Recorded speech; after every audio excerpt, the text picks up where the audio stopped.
Welcome back. And just like that, the stream unfortunately crashed, but you know what didn't crash? Our spirits to continue. Because no matter how many times the Mother Nature is gonna bring us down, we're gonna persevere and we're gonna come back stronger than ever. We're like Ichigo, you know? Every single time he loses, he learns a valuable lesson. And that is, always gotta bring plot armor to the fight. You don't go outside the house without it. And I learned my lesson. Tell you that much. Alright, let's continue. Unfortunately, didn't quite expect an abrupt shutdown like that, but you gotta do what you gotta do sometimes.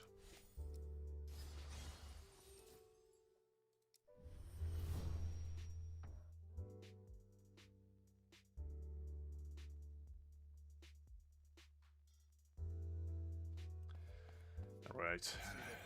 Gotta give people some time to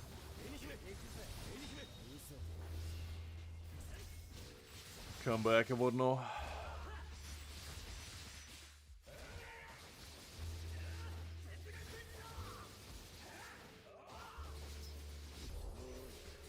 The suggestion will have as many parts as it takes.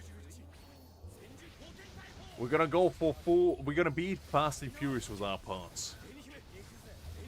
Dominic Toretto thinks he can supersede us all, not so fast. Not with me around.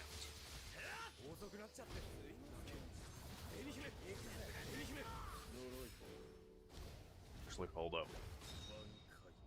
The chat on my end stopped working, so I need to restart that quickly.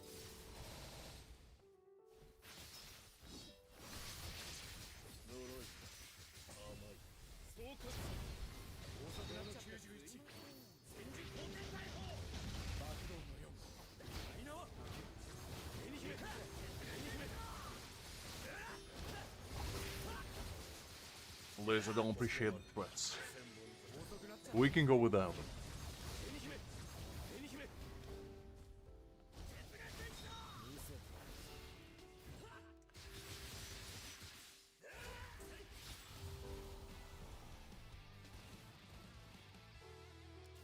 Also, for some reason, like the chat on stream working fine, but the chat on mine kind of stopped doing what it's supposed to do. Which, I don't know why or how. Because it doesn't make sense. I guess I'll give it a second maybe to bounce back.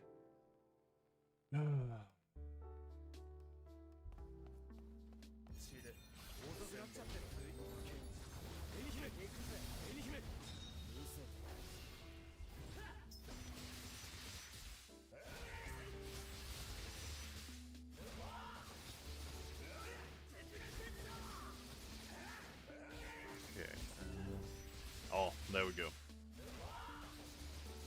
So the check finally came back.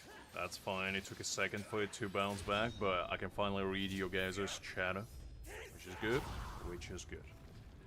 Hopefully that was the only interruption we're gonna face today. And to be fair, I do agree with Liz.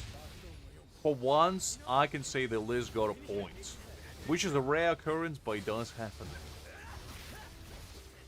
Usually we are sitting on the opposite sides of the fence, but this time, I can proudly say that I do agree 100%.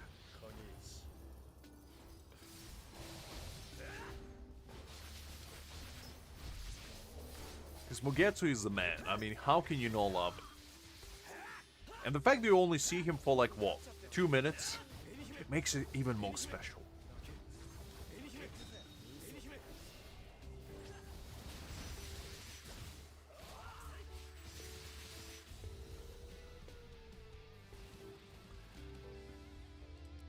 That's sorted.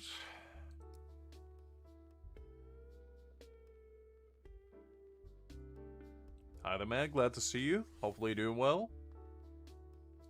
Well, Liz, come on.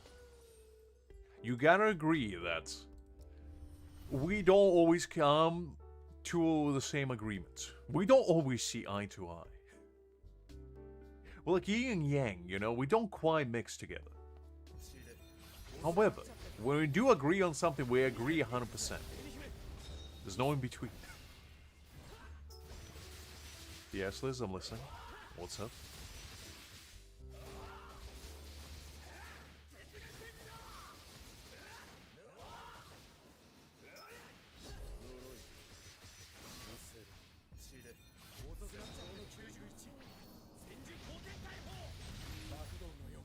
Look, Liz, I just gotta say it how it is, you know? I can't deceive the masses. Oh man, Nemo showed up. Golly. I thought after I got Nemo on my own, I would start to like this boss fight, but no. No. It lists nothing but negative reactions from me.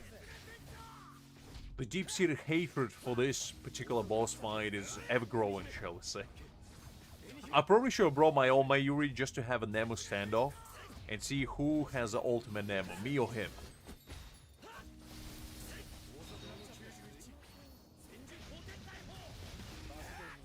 Sure, Liz, I'll jump onto your account at some point later. Just remind me if I forget.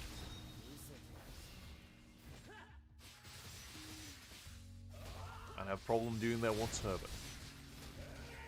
Actually, speaking of which, I don't think I cleared my on full 3 stars. So we might jump onto it actually after we're done with Frenzy Feast and see if I can do that. Because I think last time I left off because I think I didn't have enough damage. But now I kind of improved my teams a little bit. Not that much. And considering Aizen got buffed. I know, shocker. I might be able to actually 3-star it now. I need to check it out.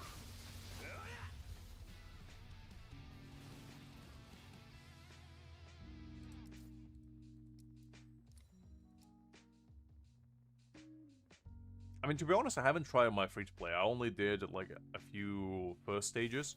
So I don't know how hard it is without boundaries.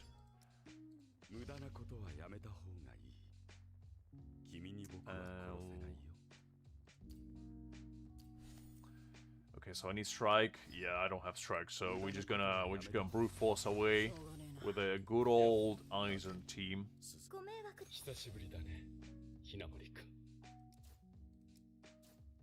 There we go.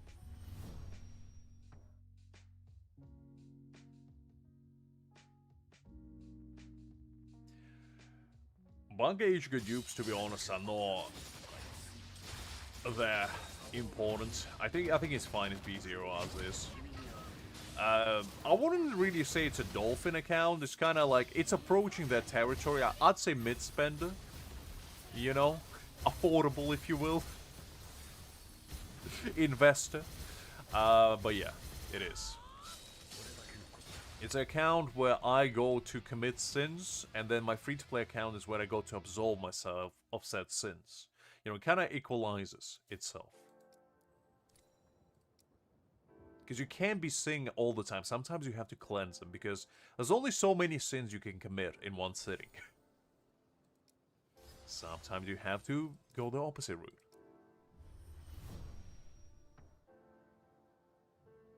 What do you mean a fat golden fish? Unbelievable. Golly, what are you trying to say, Liz? Are you calling me overweight? Unbelievable, this woman.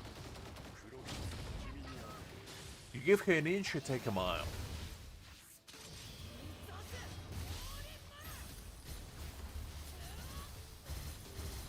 Sure, DBL, if you want to. I mean, my Aizen build is not, like, crazy strong, but I'm still looking for my third piece. Because I have ultimate recharge right now, but that's only because I don't have a good attack percent piece. Like, it just doesn't exist for me. So right now my Aizen is kind of struggling. I mean, ultimate charge rate on him is not terrible. It's just he doesn't need it. So it would be much better for his damage if I can get attack piece, but it's work in progress, basically. It's work in progress. Yeah, by calling me a big fat goldfish, like, come on.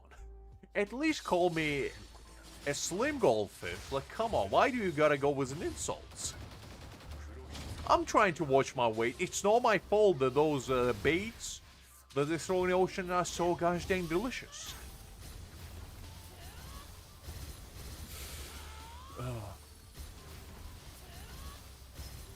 Like, those packs are too tempting, Liz. What do you want me to do? Oh. Exactly, Justin, exactly.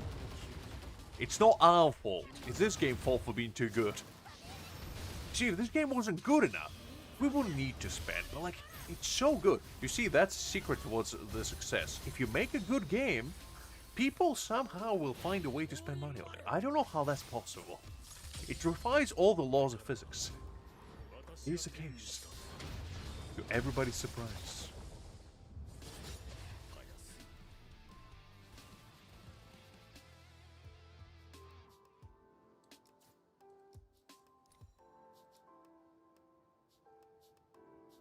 I think my Aizen is at 50% crit rate right now, 105 crit damage, somewhere there. So he's not like great, but he's not terrible.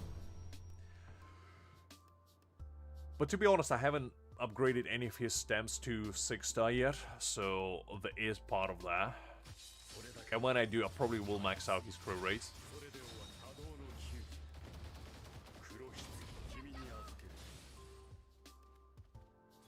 Yeah, but you don't have to call me fat, Liz. Like, come on. You can at least call me a very big goldfish. You know, you gotta be polite, correct about it. Golly. This lady. It's like, you know, if I called you a dwarf, or I called you fun size, which one is worse?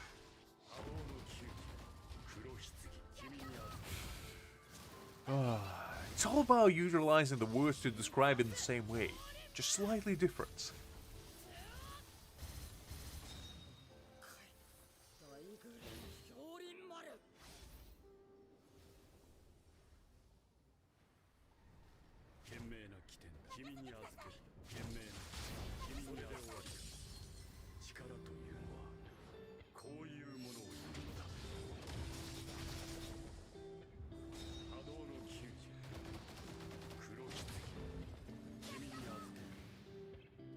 Look, Liz, I'm just saying, when I do it, there's no malice behind it. When I say fun size, I mean all in the most positive way possible. Alright, there we go. Why do people need Strike Team? Just get yourself Aizen. The man clearly... Any type of DPS you want, strike, thrust, slash, Aizen can't be that. All you need is just build him well enough and he'll be there for you. That's all he needs. And maybe B4 as well, but you know what, that's besides the point.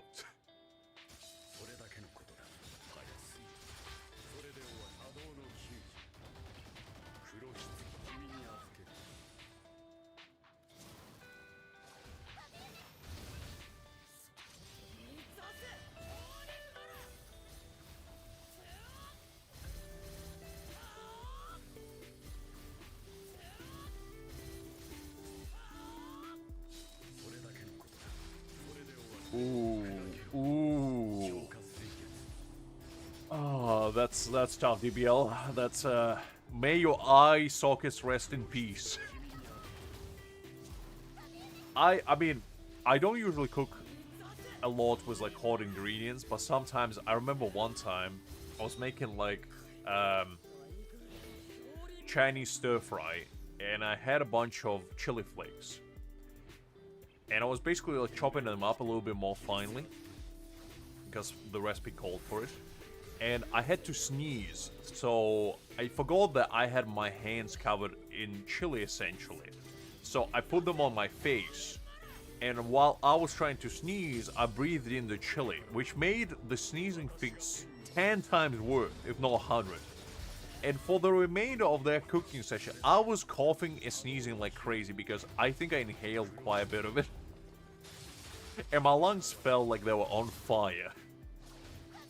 So you gotta be always careful. If you can, wear gloves. Like, you gotta get yourself some latex gloves for, like, cooking. And, let me tell you, probably gonna be the best investment you ever make. Because I actually got a pair after that incident, because I was like, you know what, I'm not doing that again. Because I saw a lot of, like, chefs using them. And, I was like, you know what? I'm kind of chefy, you know? I cook a little bit. It's fine, it's fine. It was my own fault, to be honest. I was just not paying attention enough. But, just a cautionary tale for you. Okay, we got that going, that's fine. Let's claim all our bounty. If you got some eye drops, DBL, that's what I would suggest using. That's probably your only saving grace. Besides putting, like, literally a bucket of ice on your face. Trying to soothe the pain. Okay, let's try this one. I want to see what kind of damage I can do.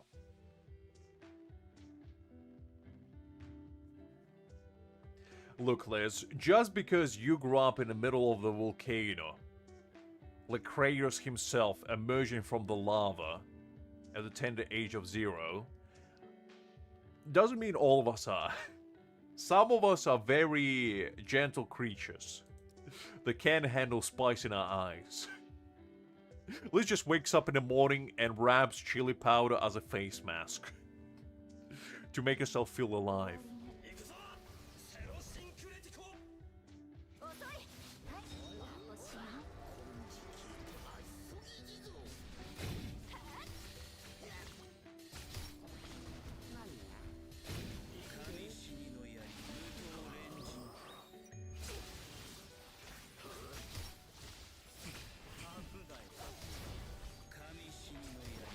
Am I right or am I right, Liz? Come on, you can't deny it. Don't be like, oh no, I don't do that. Because we all know you do. We all know. What do you mean, no? Golly. Liz doesn't want to get exposed, but she knows that we are onto her. That's why she's playing the... Soon enough, she's going to start shifting blame. Saying that I'm in fact doing that. Exactly, Liz. Exactly. That's what I thought. 7 million was a battle physical. Whew.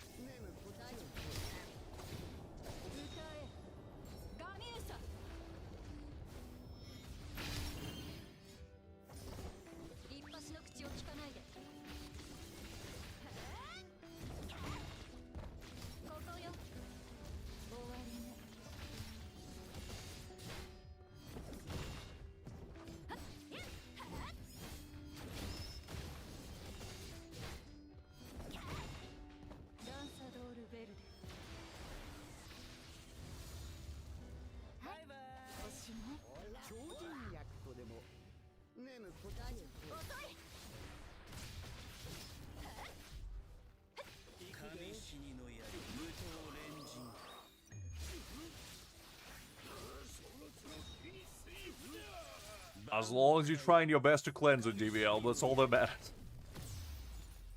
I do appreciate that you have a medical emergency and you still have time to chat with me. That's the kind of attitude I like to see. But yeah, hopefully the pain will subside, because I know how that feels.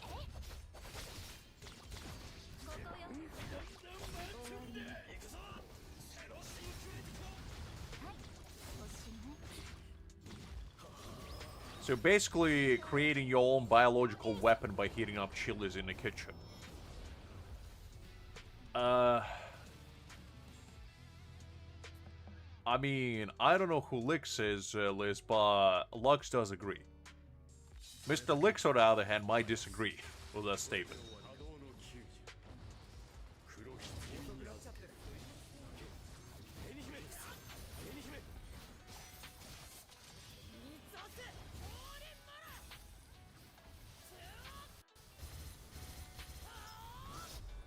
What is it, Liz? What is it? That is true. I mean, it already hurts your inside, so it doesn't need to hurt your outsides as well. I do love spicy food too, to be honest. Spice is, you know, is a flavor of life, as I like to describe it. You can never have too much.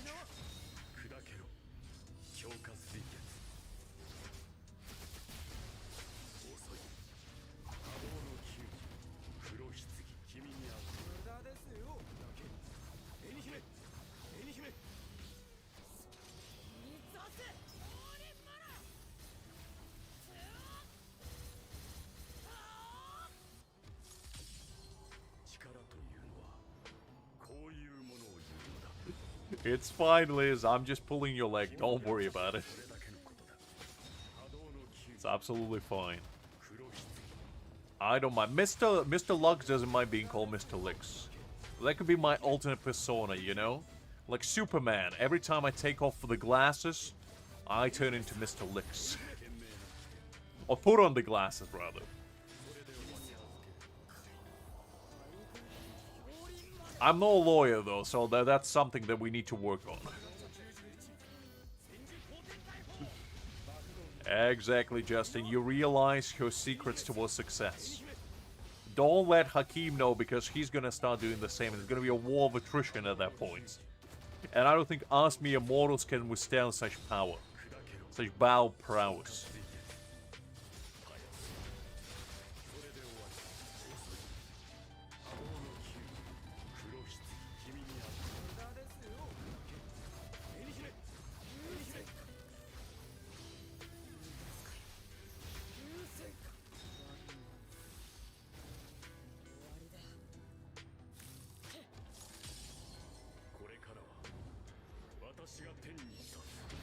Ooh, man, 11 million was the ultimate. Golly. My boy Aizen popping off. Well, she had a good life, Abitsa. She went out like she lived, like a true legend.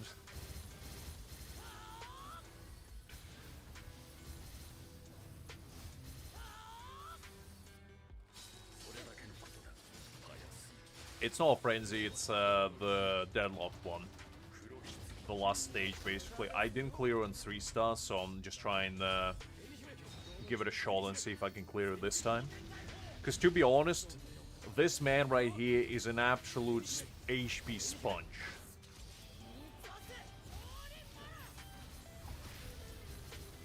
I never said how he was well built, to be honest, DVL. I said straight away that my Aizen is not ideally built.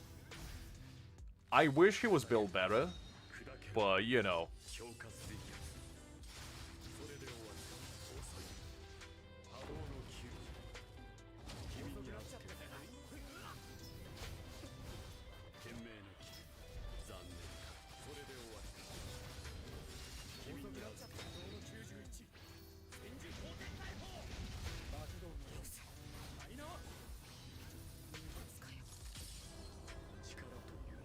I did see Soifon gameplay, and to be honest, it was interesting, but we didn't see her battlefield skill yet, so I can't make like hasty judgments for now until I actually get to see her full kit. Free to pour. I wouldn't call it free to pour, Liz. Come on, that's a bit judgmental, don't you think?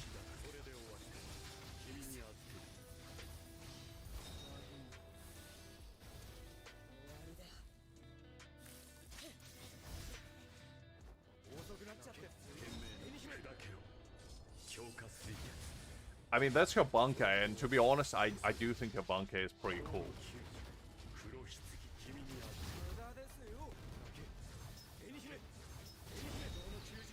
Okay, nice. We got spiritual dissipation going.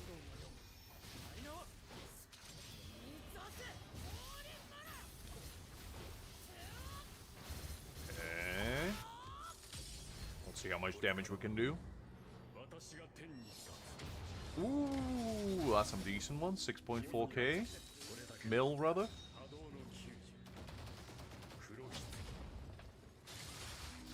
I mean, I was kind of brainstorming earlier during the stream as well, and I would like a battlefield skill to allow other people to do alignment damage, even if they don't have one. Because the thing is, they were teasing, you know, her being able to work with Yorichi, but the thing about Yorichi, she doesn't have any alignment damage. So, how would that make sense on paper for her to be workable together with her? I don't know, besides allowing people who can do alignment damage to do alignment damage. But they're just a little game theory for you there.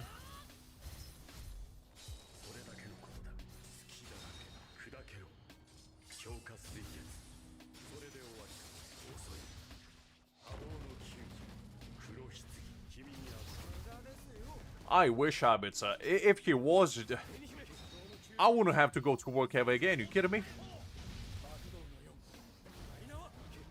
Having a cousin as a billionaire, that's a cheat code towards a successful life. You kidding me? What do you call me way more orange?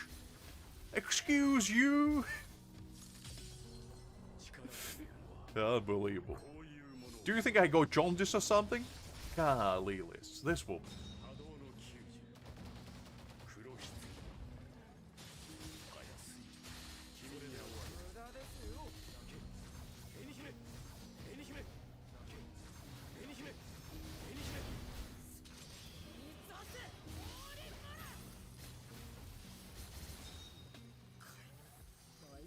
Yeah, but that's not orange.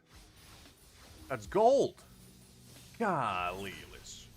First of all, you disrespect my weight. Second of all, you disrespect my color. What's next? You gonna disrespect my height? Ah, this lady.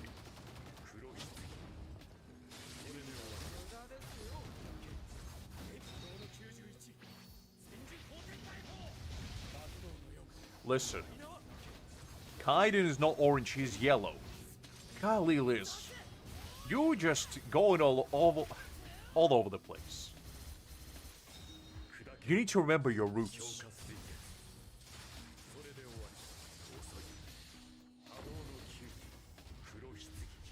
I know you do, and that's a problem. That's a problem, Liz.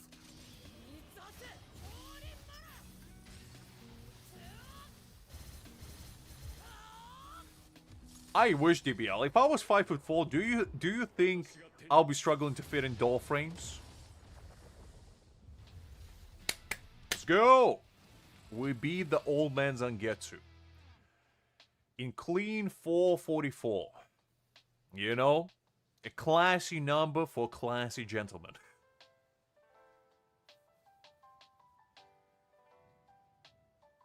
$1'5"? Oof, Liz. I don't know about that one.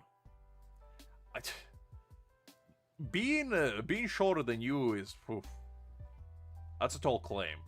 As almighty figure at 1'6" that you are, I wouldn't want to encroach upon your title of being the short queen that you are. That's not my game to be played. As we all know, you're number one in everything you do, Liz.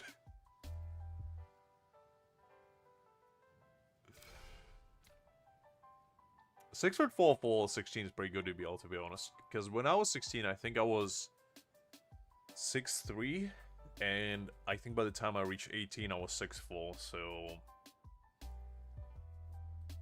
it's a good height. I mean, to be honest, I know I'm joking about height all the time, but to be fair, it doesn't really matter. It's like, whatever height you are, as long as you're happy in your own skin, that's all that matters. So, we cleared the deadlock fully, which is surprising, because I'm pretty sure I didn't do that many upgrades to my teams I used. The only addition that I did really do is add Mayuri in there.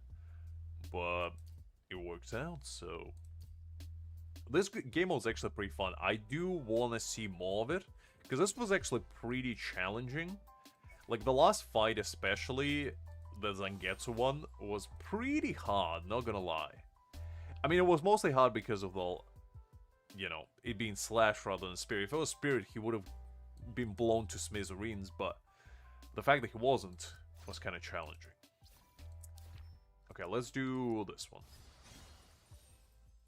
Let's use... I probably should use my Slash team. Yeah, let's do that.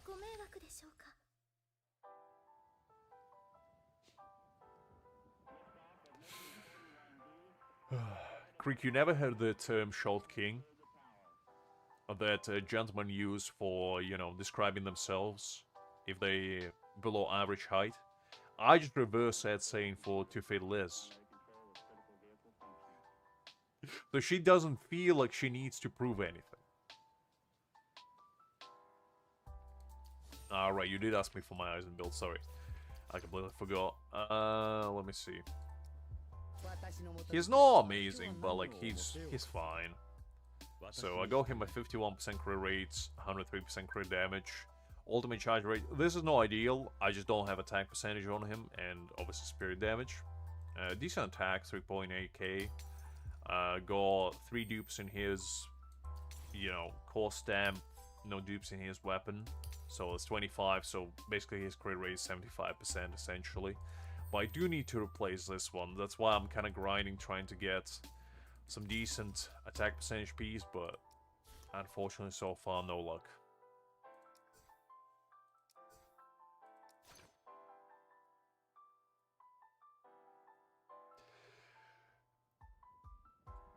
Reflection habits. Think of it this way: your eye is a prism, and basically what it does, it reflects the light, and you see certain things based on the reflection of the light it does. The entire world basically is like a spectrum, right? It goes from light colors to dark colors, and depending on how the light hits your eye, you reflect the image back. Think of it as a lens. It's a camera lens. The light hits it and then reflects it, and basically whatever it reflects is what you see. It's like a 4K image inside your brain. So it's basic physics. Should I go into the details, or was that enough for you? Because I can go further. I can tell you, like, the principle behind it and all that. I can take you back to, like, 7th grade, basically what I'm saying. But yeah, reflections is the basic answer of it all. Gotta learn them. Oh wait, hold up. I forgot to change my team. Hold up. No. No Aizen. No Aizen. Aizen stays back for now.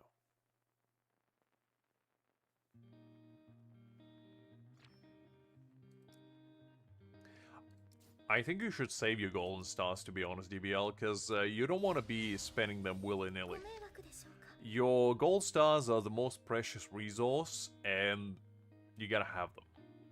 Like, I have 295, and I don't think I have enough. I'm aiming for a cool 1,000, and only then will I consider using a single one. I think on my entire account, I have 1 6-star stamp. Why? I don't know. But I just do. I just don't need any others. I'm a very frugal man by nature. You know, I don't like spending things when I don't need to. In games. I'm a generous man otherwise, but in games in particular, I don't like spending anything unless I have to. I have the Scrooge McDuck type of mentality. The only thing I'm missing is a golden pool full of gold coins that way I can jump in. That's the only thing I'm missing.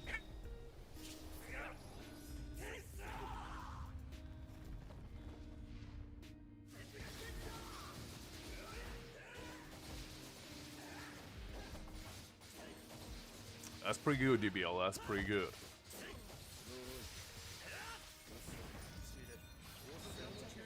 Yeah, you see, but if you don't use it, you can have 10 stars. And what would you rather have, 10 stars or more crit rate, crit damage? I think the answer is simple. I'm just kidding. I just don't have, like, perfect pieces. The only one that I upgraded was, like, perfect for now. But every other one, I didn't bother. So, that's the main reason, basically.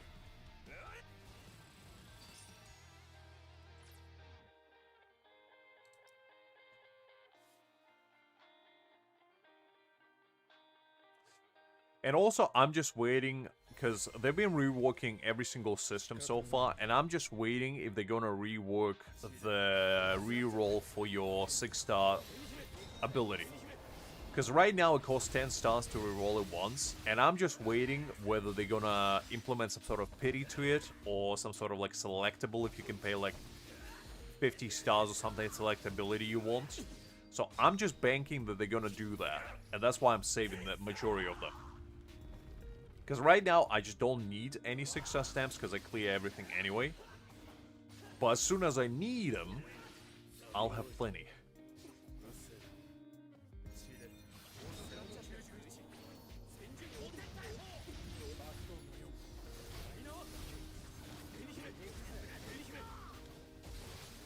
I mean, I can probably clear Spirit Tower with Aizen already. I just didn't bother doing it yet.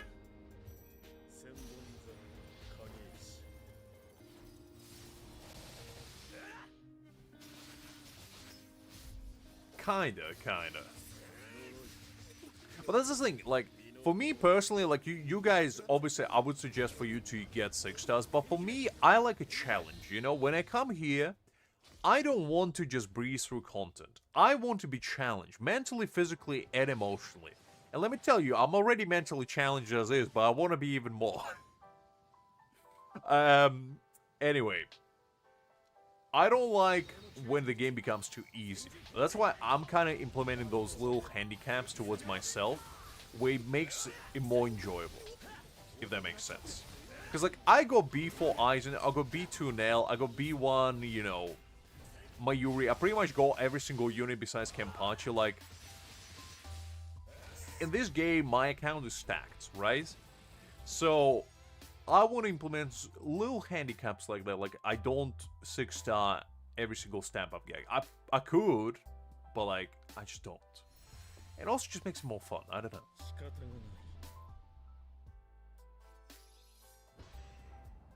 What do you mean, Water Whale Creek? I'm merely returning the investment of fun that I'm receiving back to the game. Plus, let's be honest. If there's a game out there that is worth supporting, it's this one. Like, let's be honest. In every other game I play, I'm free to play. This is like the only game in a hot minute where I'm not. I think I have about 21k Jades and about 100 limited tickets. And I think 9 limited stamp tickets, so somewhere there.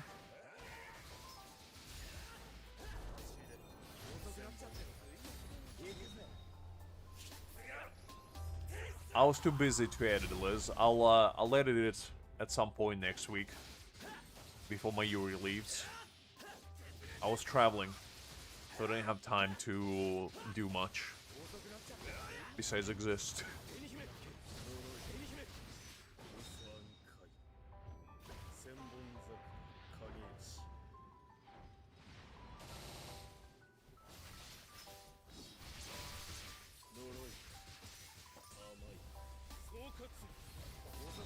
Not yet, Creek, not yet.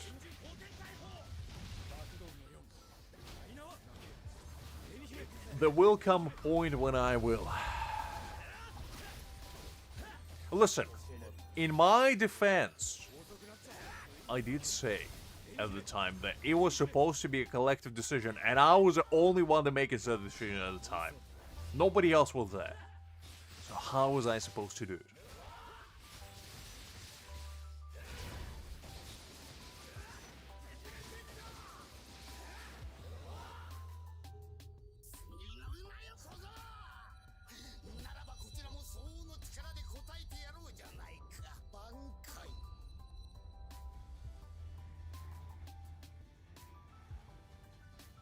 I like how Mayuri is the only boss in this game who actually gets his individual cutscene. Fully voiced, fully animated. Meanwhile, everybody else is just kinda, you know, struggling out there, shall we say. It is kinda interesting when you think about it that way.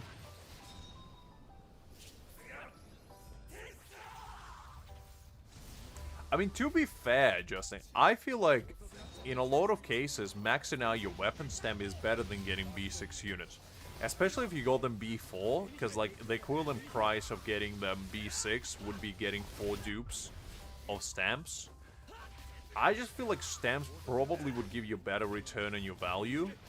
Unless B6 is like absolutely broken. But for example, for like characters like Aizen, I think getting his weapon fully maxed out is probably better than getting him B6. Because you're still getting crit rate one way or another, but you're also getting damage, which otherwise you would have missed. I don't actually know, DBL. I haven't checked story in a hot minute, so I'm not sure.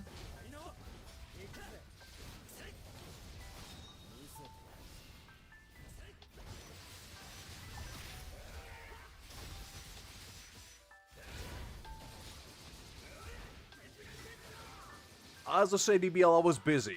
I will make it at some point.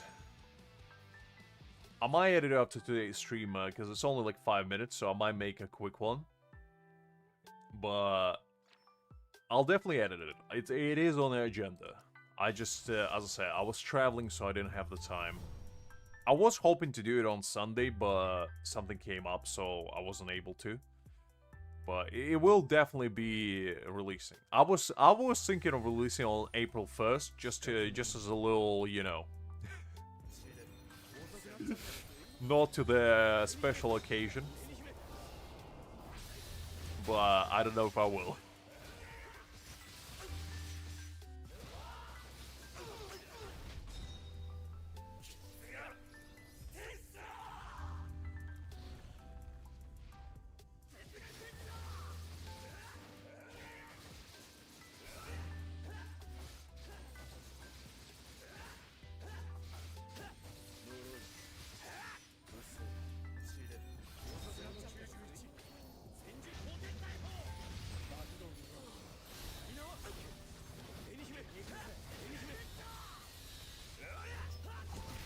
Is that some secret word you guys using? What does hey or there means? Golly, I feel like I'm too old to understand you guys' lingo. And the problem is, Liz is older than me. So how does she understand something I don't?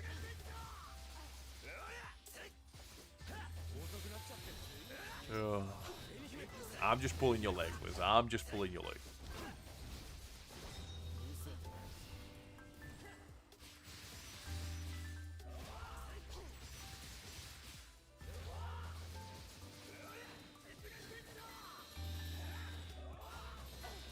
No, I know. I was just making a joke.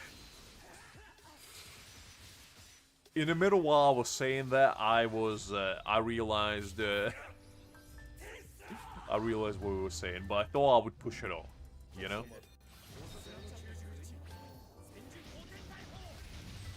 Listen, Liz, we all gotta fall. It's all about getting up. You gotta pull yourself by your bootstraps. Or strings, rather.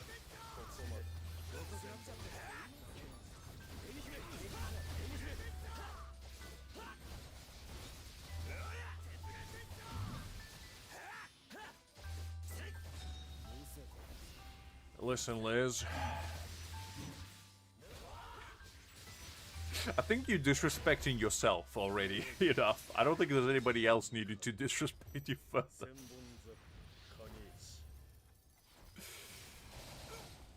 Oh, man.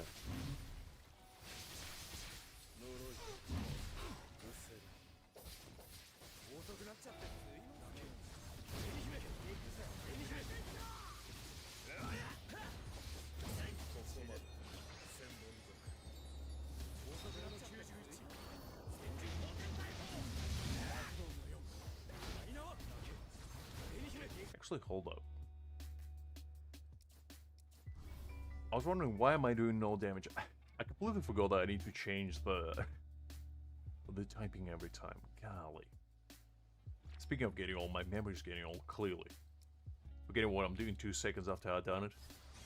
Okay, let's do a stand thrust team. That should be fine.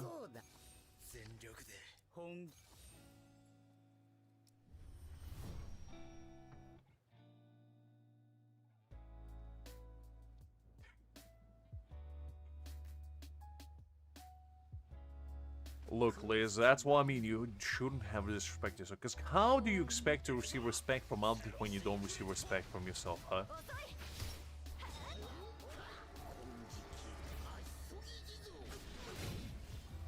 Liz is as old as time. Which all starts at 20. I mean, phew, that's a retirement age. When you think about it, Liz should have retired at least 28 years ago. You know, as soon as she came out of the womb, she should have been already sitting somewhere on a porch in a reclining chair, shaking her fist at the youth of today, telling them to get out of her alone, and, you know, eating like prune pudding, and just living the best life she could. And yes, she decided not to do that, so whose fault is that?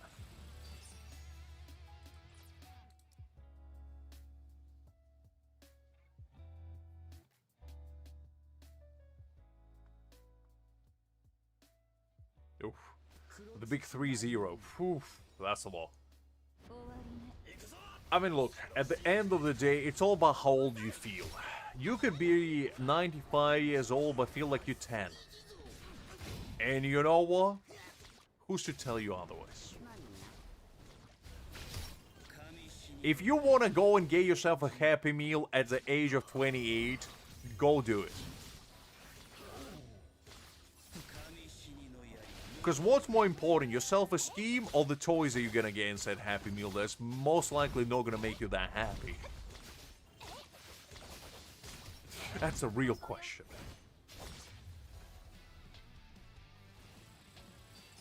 They do make adult Happy Meals? Since when? What? Do you get like a bottle of Jack Daniels in there? Like what's happening? Or like a shaving kit? You get yourself a Sapa burger, and you get a shaving kit. To shave away the shame.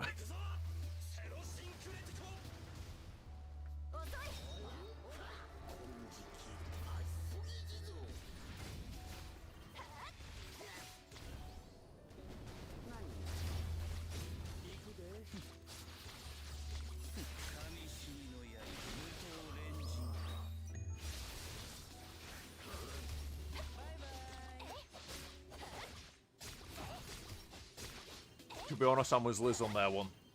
The only thing I want to get married to is enlightenment.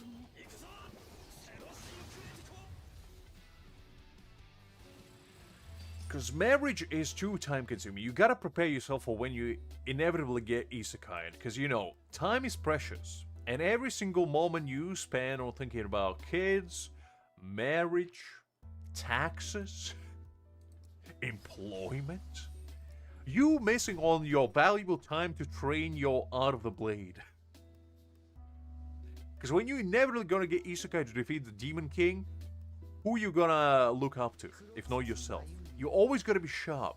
Your mind should be like a well-tuned blade, ready for action at a drop of a hat.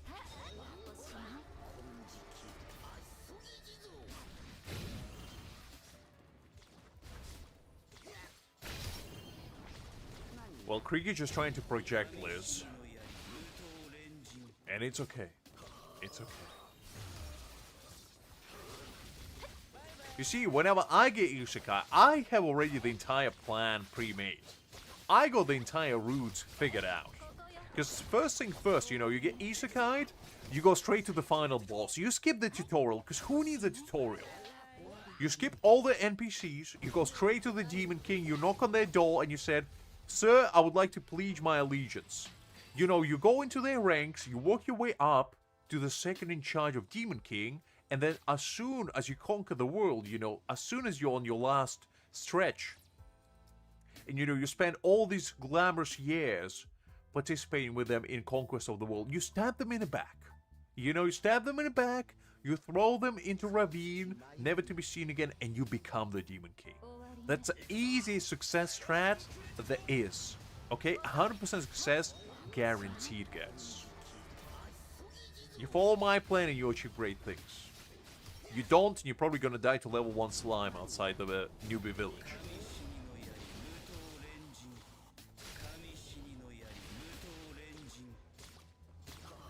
Listen, Creek, that's better. That's even better. The higher the chances, the better the rate of success, is what I say. Liz, you didn't even have to tell me you skip tutorials. It's written all over your face. You don't look like the kind of lady that reads tutorials. None of us do. Reading, that is. Let alone tutorials. Hi there, Reishi. Hopefully you're doing great. Glad to see you.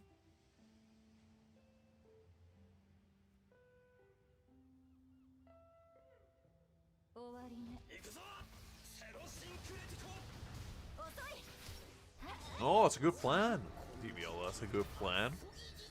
I mean, you gotta realize something, though. If you are planning to work in hospitality business, Japan takes hospitality to a whole new level. Because, like, you don't just have to be polite. You almost have to treat every single customer like they're royalty in disguise. Because they bend backwards for you as a customer over there. And I always feel super bad. Because, first of all, they don't accept tips there. Because it's just not a thing there. And second of all, they provide such exquisite service that it's like, it's almost alarming at how efficient they are. You go to a restaurant, you know, you order your food, the food is ready in like 10-15 minutes, you never have to wait too long. And if you need like anything changed or anything like that, they're usually very accommodative as well. Very welcoming to on like trains and everything like that. It's like, phew, they're taking it to a whole new level. In the best way possible.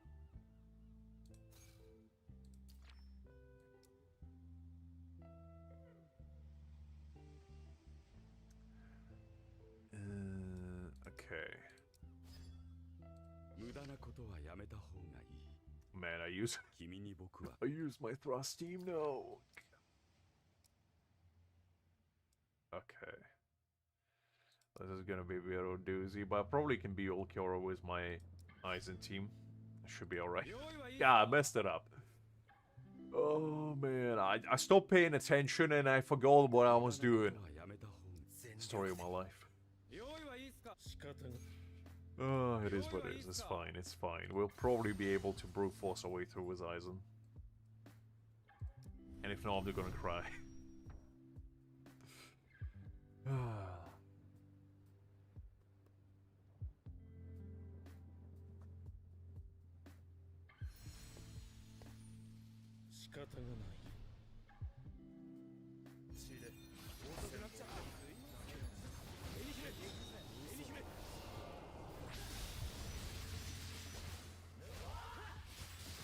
Well, funny you say that, Liz, because the first time I went there, I was fully expecting a Raccoon to show up from around the corner and be like, "Look, son, it's your time."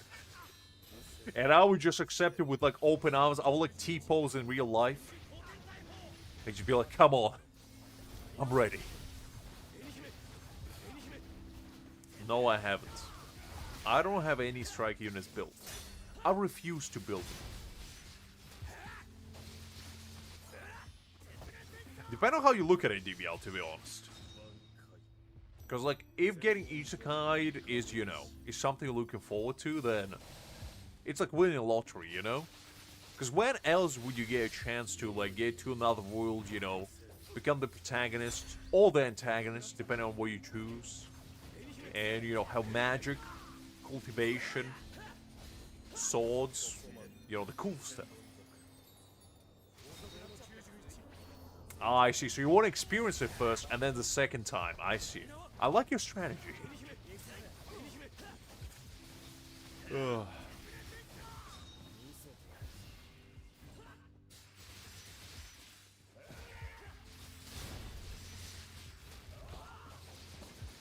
No. I am summoning for Soifo and I am summoning for Grimjar. I'm just not using strike units. Right now. Because I don't need to. But theoretically speaking, I don't think I need Strike Team. Like, legitimately. I can clear the entire game without it. So, there is that. You see, Krieg, that's a simple man's desire. What you need to do is conquer the world. System is too overrated. Because that's like a tutorial, you know? That's like having baby wheels on your bike. Do you really want that? You gotta go in full throttle, don't hold back, straight to the final boss, and basically do exactly what I told you. That's the only way to succeed in life. Because you know what happens to protagonists who have harem systems? They become mediocre. And do you want to be mediocrity, or do you want to be part of something great? You tell me.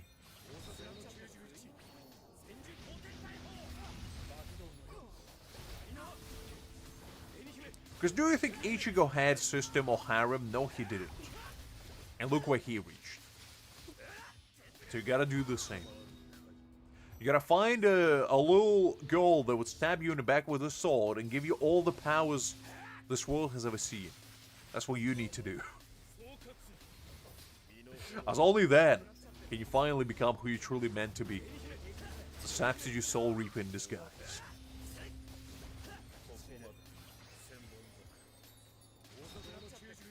Look, DBL, you gotta have mentality of a king, and you shall be as such.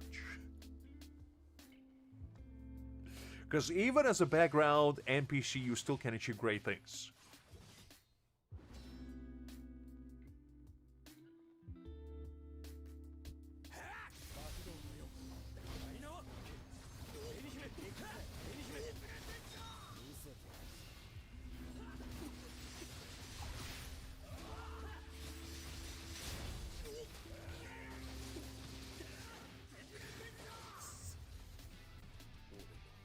Mentally or physically, Liz?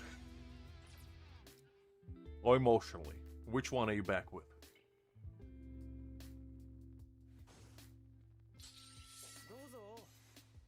Also, something I just realized, it's only 6 o'clock and it's actually bright outside. I forgot that the clocks changed. So we actually don't live in eternal darkness anymore, which is quite exciting.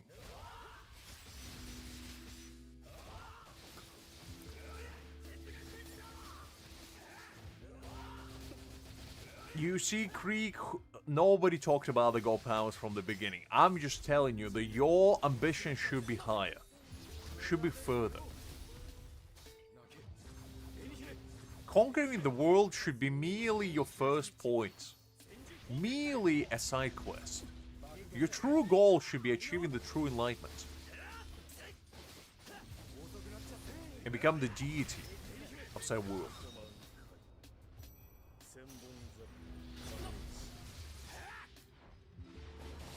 I think so, Justin. I think so. Is it today or is it tomorrow? I forgot. To be honest, I remember this weekend, but I couldn't remember which day it was.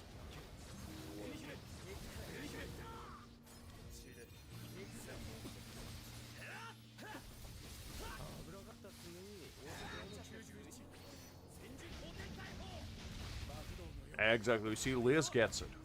If I get isekai'd and I can't just start summoning lightning from Zeus himself in order to obliterate level 1 slimes, and what's the point? Or if I can't just take a random twig and like slash the entire universe in half. That's what I want.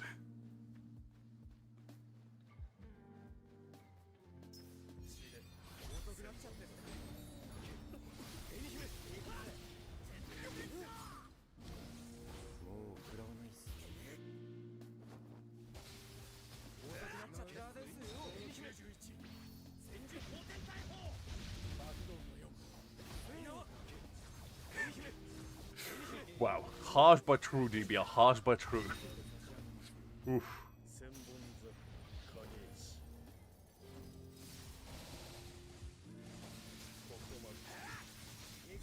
No, I'm pretty sure the clock changed today. I'm relatively certain. Let me just double check, because I think,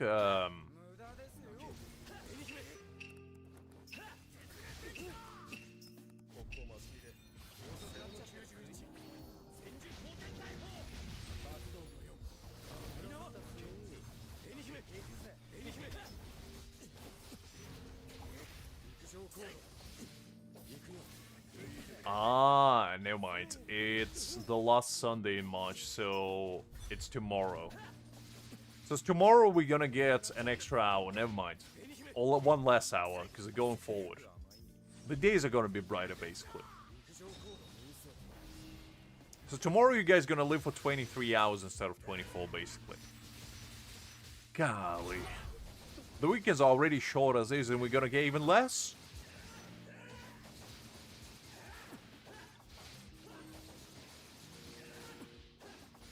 The clocks are usually changed on last Sunday moving forward. Everywhere. In the whole universe, DBL. The entire universe is going to move 1 hour forward. Because there's winter time and there's a summertime. In winter time, you're going back 1 hour. In summertime, you're going forward 1 hour. It's a bizarre concept, but that's what we do as humans.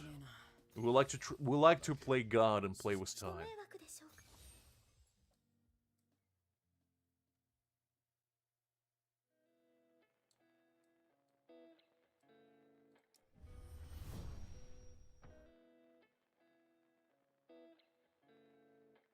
Listen, Liz. As long as I can go outside at 12 a.m. and still see a light outside, that's what I want.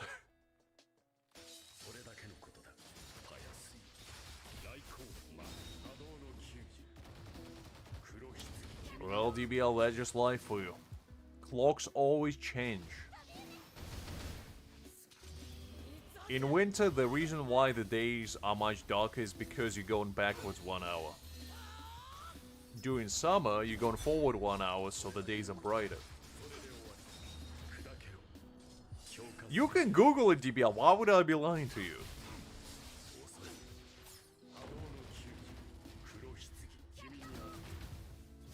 I'm telling you, tomorrow you're gonna wake up and it's gonna be 1 hour forward. So instead of like, 8 a.m. it's gonna be 9 a.m. for you. So you're basically gonna travel 1 hour in the future.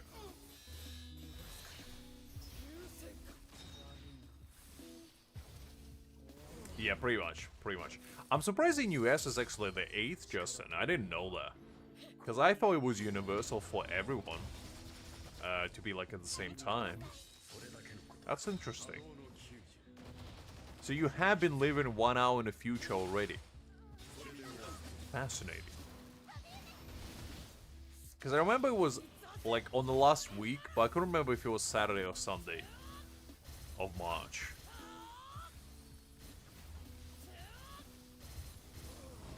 And also, I don't know about you guys, but there is Easter approaching as well, which means 2 bank holidays for yours truly.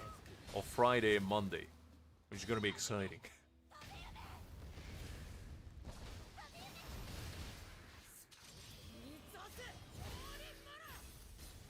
Really? That's interesting. I didn't know that's how it works, because I know that for US, basically the time zones are different, depending on where you are. But like, in LA, for example, it's 8 hours behind, and in New York, it's like 5 hours behind, so there's a 3-hour time zone difference between different states, essentially depending on how far you are from each other, which is fascinating. Because you can be in one part of the country and have a completely different time.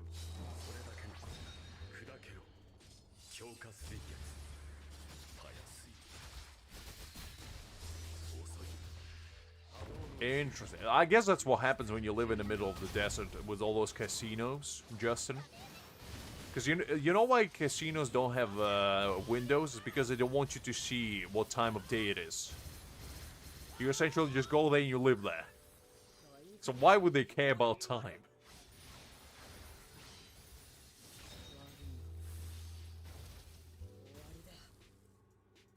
It's merely a made-up concept for them over there.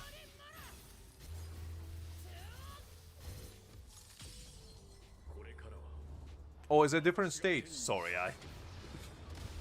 I mixed up my states. Apologies about that. I thought, to be honest, Las Vegas wasn't in Arizona for a second, but I guess it isn't. I know it's on the, like, left side of the map, near LA.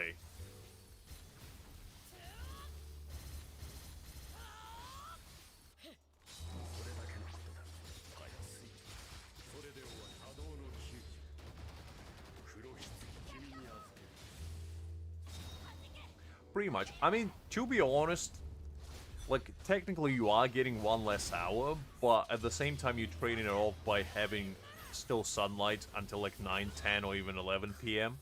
in certain places, so I'll take the any day of the week rather than having a, you know, day end at like 3 p.m. where it's total pitch darkness.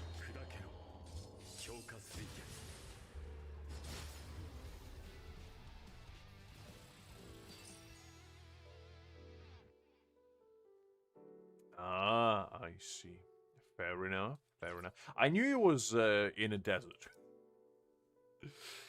I mean, just shows that I never gambled, so I don't know these things, but I knew about it being a thing.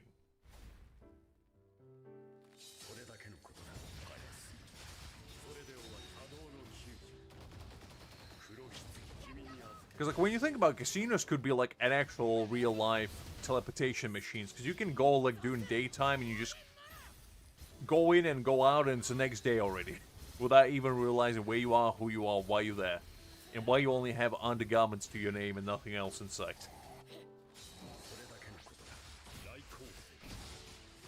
Yeah, I thought it was right next to them. It's like on the top right side, isn't it?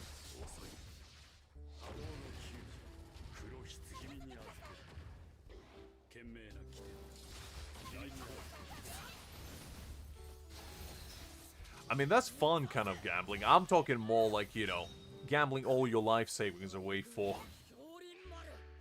the promise of endless riches.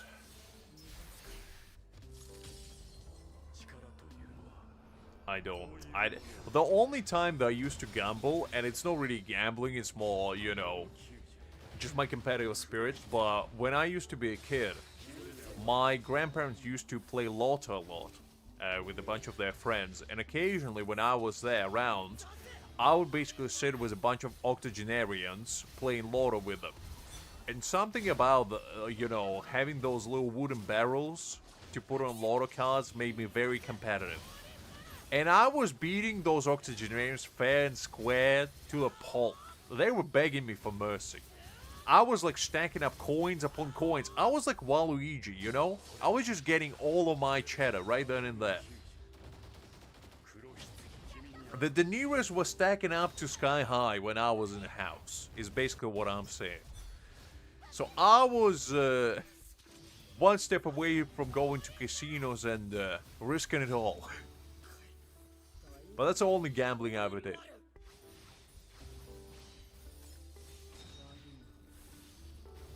And to be fair, you could argue that they went easy on me and just made me, you know, win by default. But I tell you something. I take any W. I don't care how I get it.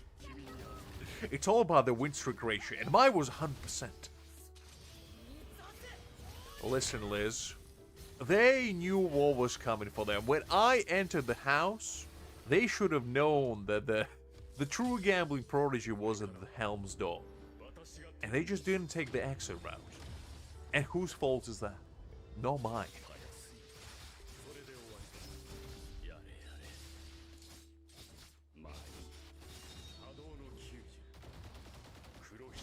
Wow.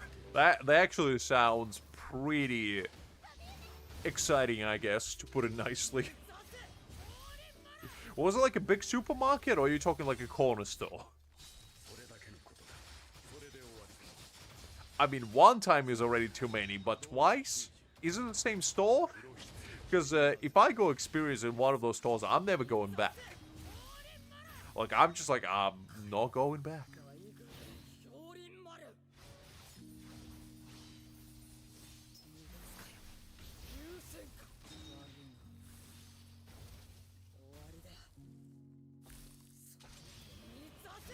Yeah, I thought it would be a corner store.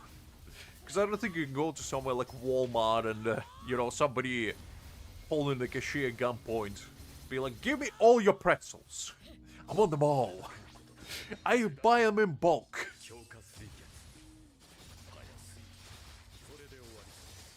Okay, two different ones. Yeah, that is pretty unlucky. Because I was going to say, if it's the same corner store, it might be just a guy going there every week, you know? Doing his routine patrol, shall we say.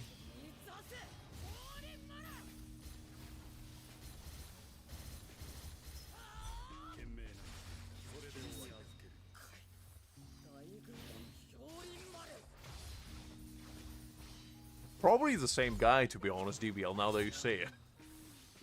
Probably you were just unlucky enough to meet him on his route for that particular quarter.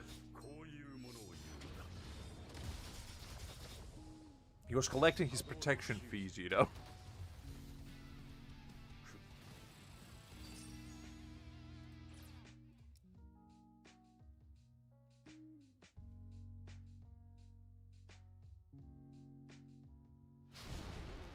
Alright, let's see if Aizen can be all kill right without type advantage. I mean, that's fair, Liz, that's fair.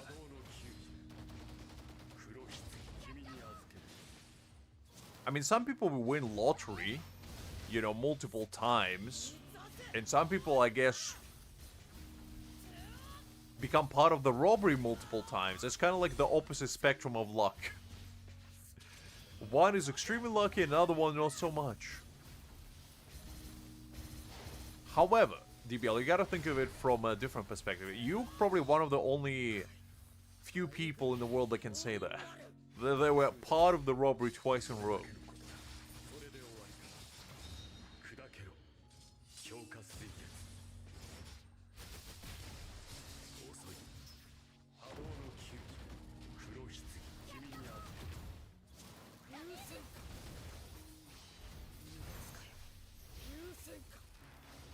Man is like a real-life Bennett. Like, what's happening, DVL? Have you been forsaken on a cliff where thunderous winds, you know, were roaring and some very polite old gentleman rescued you and brought you to be part of Favonius Knights? Because if that ain't the case, I don't know what's happening with your luck over there.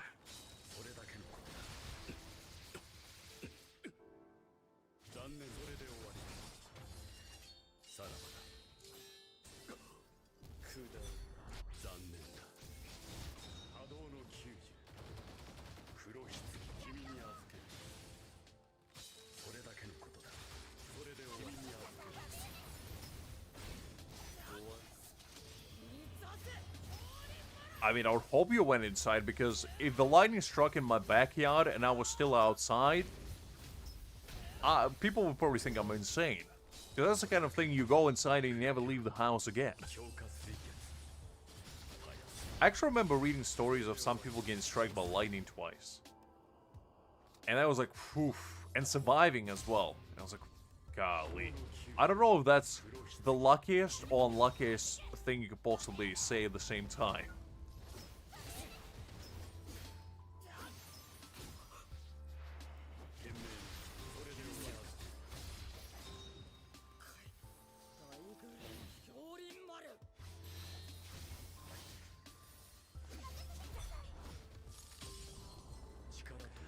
There's nothing worse than, like, neglected dogs, because the thing is, like, dogs by nature are not very aggressive creatures. It's usually the owner's fault for, like, not treating them well enough and not training them well enough, where, you know, they become aggressive. And, I had some encounters with, like, dogs that were aggressive, and the best way to approach it really is just to, you know, back away slowly from them. Because, to be honest, more time than not, they, you know, they're just probably scared of something, of you or something else. And yeah, it's always kind of sucks. Actually, one time I remember when I was visiting my grandparents, there was like a little dog that was kind of aggressive to everyone and just, you know, almost biting people. And I remember I was walking with my friend at the time, and this dog just came out of nowhere and just lunged at us. And my friend literally grabbed it mid-air, held it in the air, looked it in the eyes. I kid you not, the dog started whimpering. Like, it went from, like, scowling at it to, like, whimpering, because the man gave it, like, a death stare, like, anime death stare. And it just put it down, and the dog ran away. And that was, like, the coolest thing I've ever seen in my life, because to me, I would probably hula hoop it and just launch it at a time. But to be fair, the dog wasn't like massive. It was one of those no Chihuahua, like similar size but a bit bigger. But man, that was like one of the funniest thing I can remember. Oh.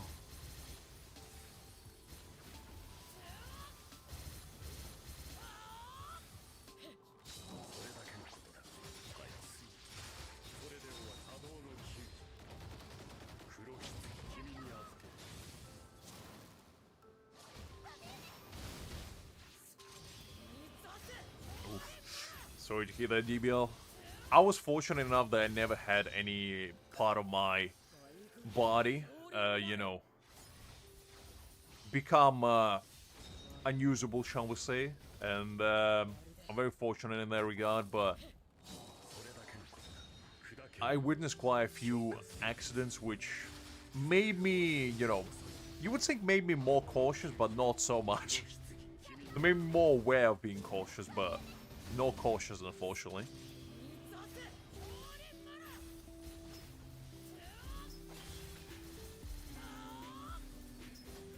I think, DBL, you're just a real-life bandit, you know, you're doing us all a favor by, as Liz said, taking all the negative luck in the world and projecting them in the best way possible.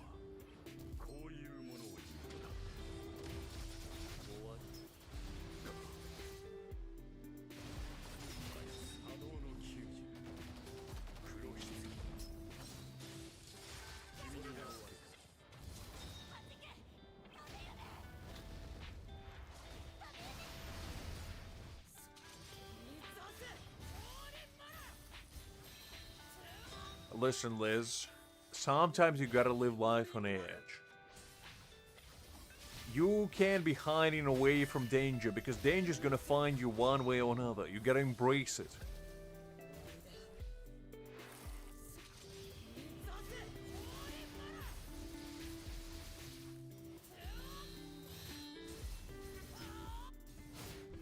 Okay, I think I actually can probably do this. Because there wasn't that much HP left, just 3 health bars, so I think we might be able to squeak this out. Let me try again.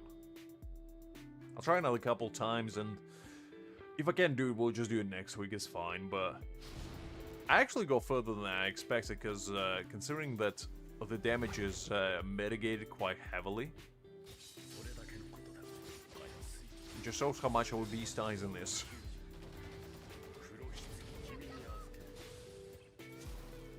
Exactly, Liz.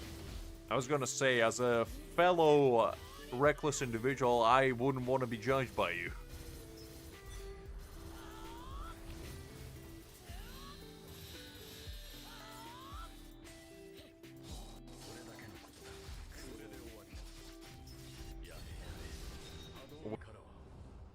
Both mentally, physically, and emotionally.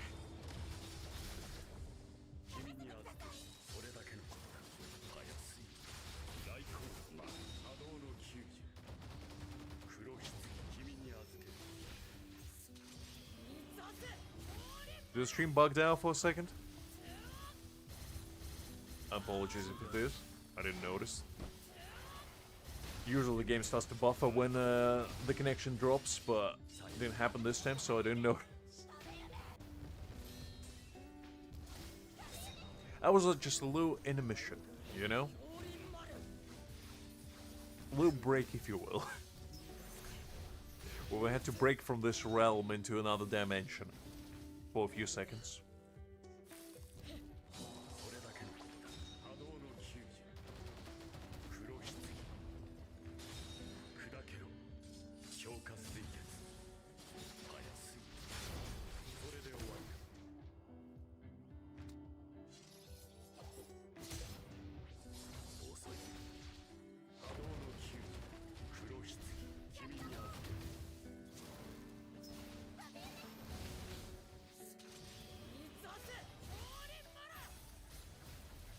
I see. So you got a little remix of what I was saying. Oh, very good, very good.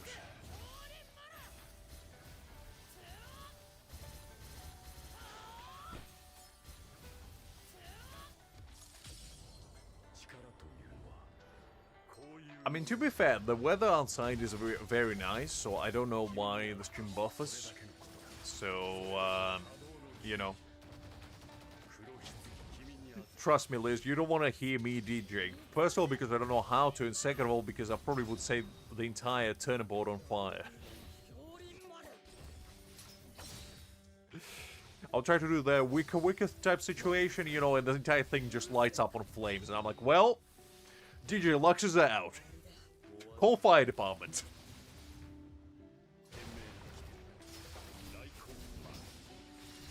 I can beatbox to save my life, Liz. You kidding me? Do I look like the kind of man that can beatbox? Funny you mentioned that. Because I actually fell into the rabbit hole of beatbox because out of nowhere, my YouTube feed just started recommending me like beatbox people. And I discovered this Korean gentleman by the name of Wing. I don't know if you guys ever heard of him. Look him up because he actually defines physics with his mouth. Is the only way I can describe how he produced, because he actually legitimately beatboxes like the entire song, and it's very impressive. He was like the only person that I know that can do that. I never even heard it, because I've heard beatboxing before. I know what it is, but I never heard it to that extent. It was amazing.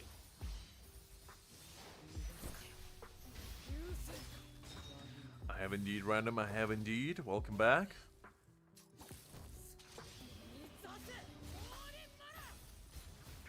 Sandstorm Justice. That's a hellish existence if you only listen to Sandstorm. That's a purgatory right there.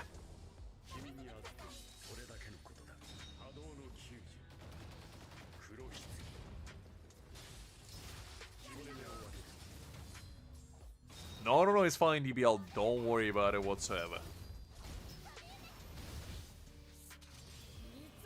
Well, yeah, good luck out there. Keep soldiering on.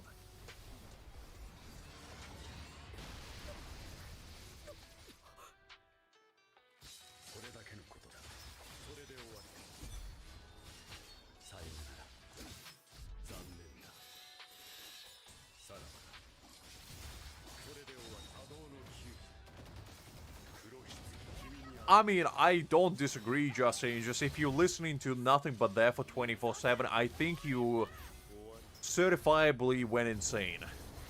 Or should be at least be classified as such, because that's not something a normal sane individual would listen to. On repeat, at least.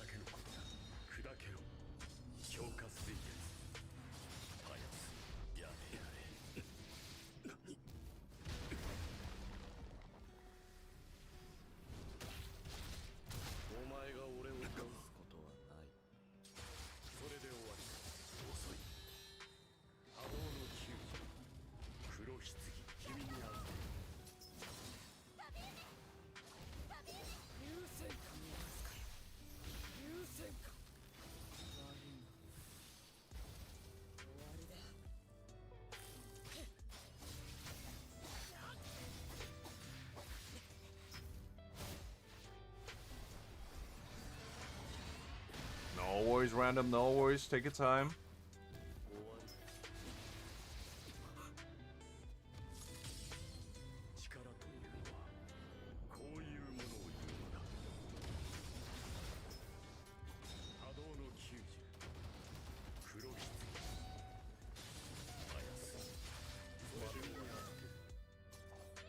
Oh man. Okay, we definitely can do this. Let's try one more time. The son of a gun will kill her, I swear to God. I mean, if I had my thrust team, this would be a walk in the park.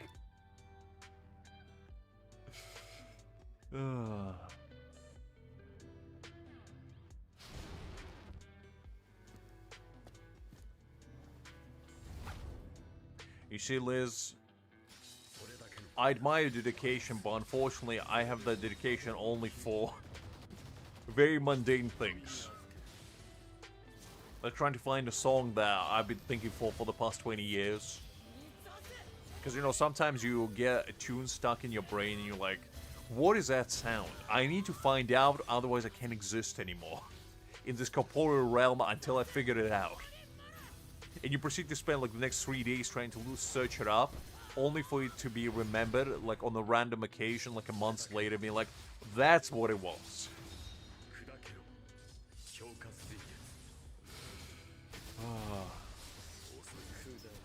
Very nice, Creek, very nice. Gotta keep the grind alive.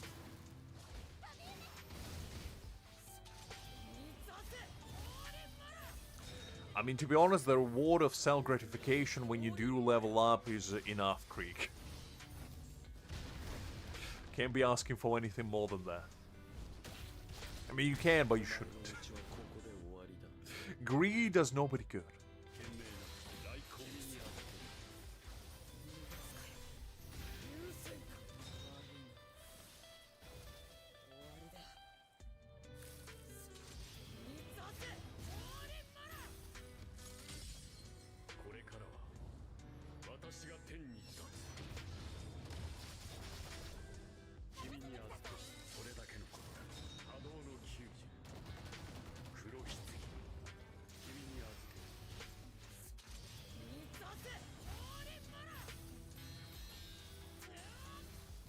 No, that's fine. I mean, as somebody that has ADHD, Liz, I'm not the type of person to judge you. I get involved in a lot of weird things as well. Because boredom is my worst enemy, because my brain just races 10 billion miles an hour, so any sort of even slight downtime is like purgatory for me.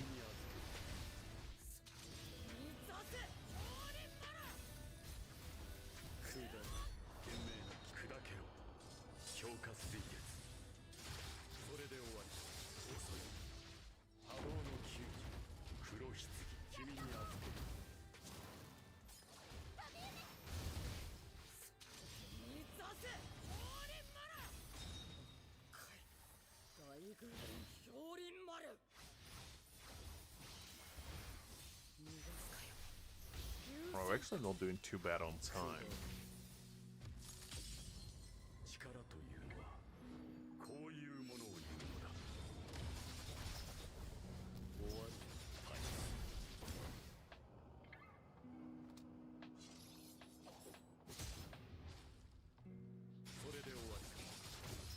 Oh man, he regained his spiritual pressure, even though I did dissipate it.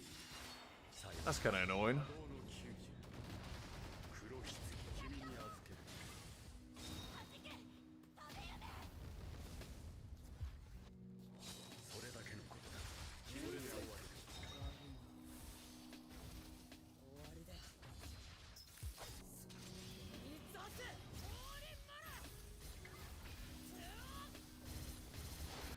I think his boss fight is the most interesting, shall we say. It is the most annoying, but it's also the most interesting. The main problem is not that I can't beat him, it's just I use my thrust team foolishly on the wrong stage, so my damage is not as high as it can be. Aizen kind of single-handedly carries this team, but I just don't know if he has enough damage to outperform the damage mitigation that's implored upon him here. I think he's the most well-designed boss, because, like, he's actually making you feel like you have to pay attention and make sure that you know exactly what you're doing. Otherwise, he's just gonna, you know, destroy you, for lack of better words. So, in that regard, I think he's very cool. But in regard to how fun it is, I don't know.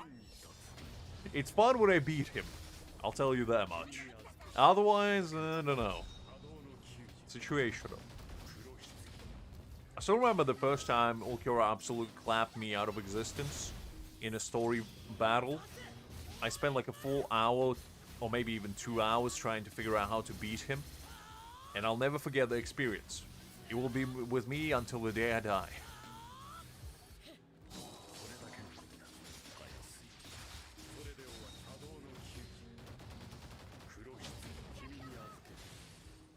Really? You find Shinji more annoying? Well, that's a cap and a half if I ever heard one, Liz. Like, the night and day. Shinji's fight is easy in comparison. Like, it's not... I wouldn't say it's not complicated, but it's definitely not hard. I don't know. It's challenging, I guess.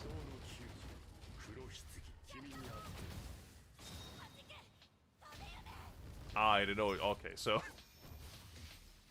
Because I was gonna say, if you find it more difficult, you have a very strange difficulty scale.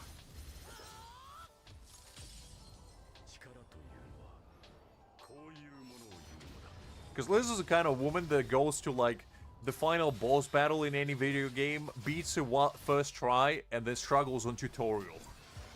Be like, how do I figure out how to do double jump? What do you mean I need to press spacebar twice? How do I do that? Meanwhile, perfectly sequences the entire boss fight. Does perfect dodges, perfect counters, and everything.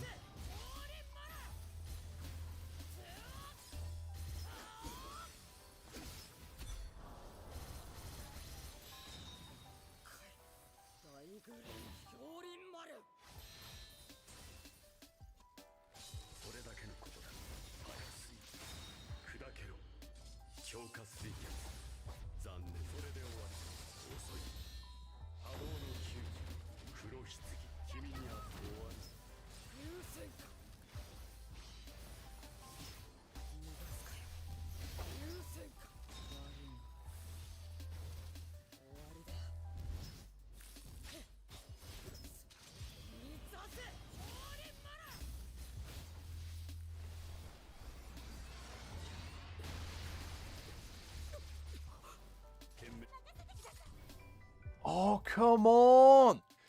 Man. Ulkari, you son of a gun. He stun-locked me in the last second and I couldn't use my Aizen's ult. That could have been it. Alright, one last time. Oh, this guy, I swear to God.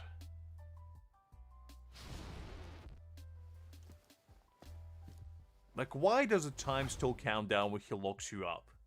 That's what annoys me.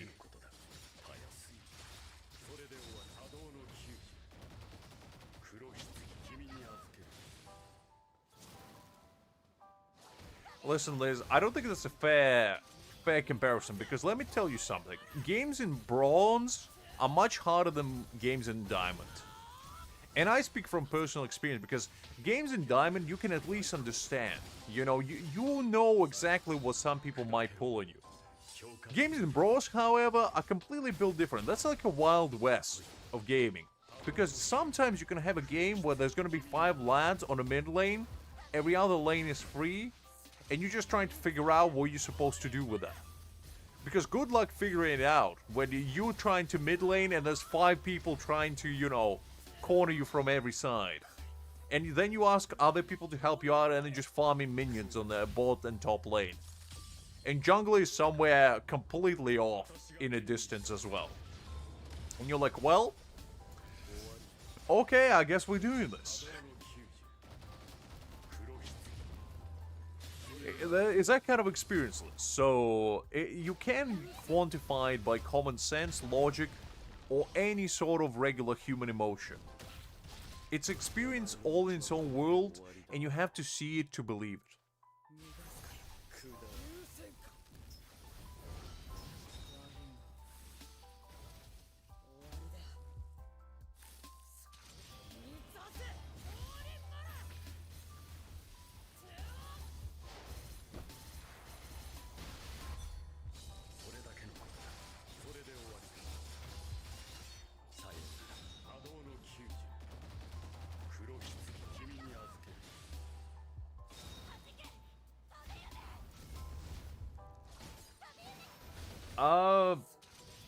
Not really, to be honest, Justin.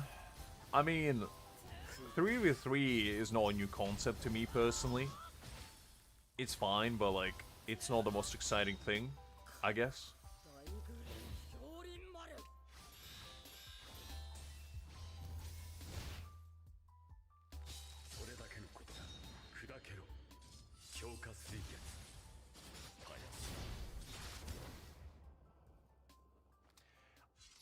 I mean, look, Liz, I'm just saying, people who are hard stuck bronze are the true apex predators of this world.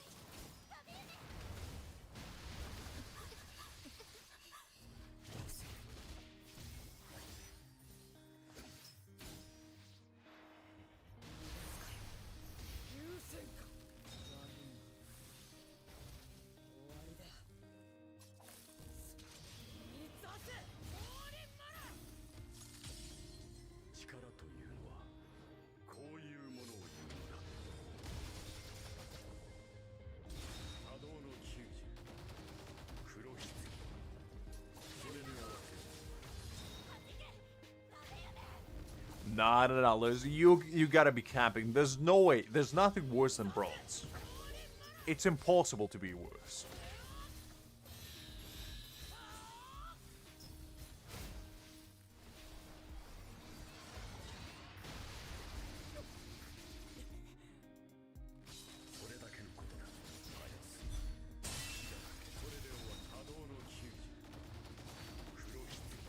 No, no, no, they're not learning about the game. They play in a completely different game. You see, that's where the misconception lies. Because people who play in bronze, they choose to stay in bronze. That's the difference. People who play in gold, they try to climb up but fail.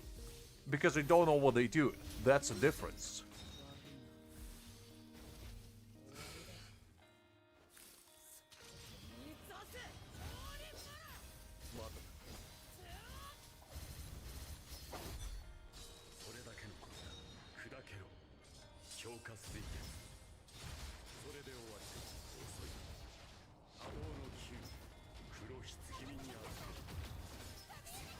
To be honest, Justin, nowadays, I much prefer, like, open world games. Or games like these, where, you know, I can just go and hack and slash my way towards success.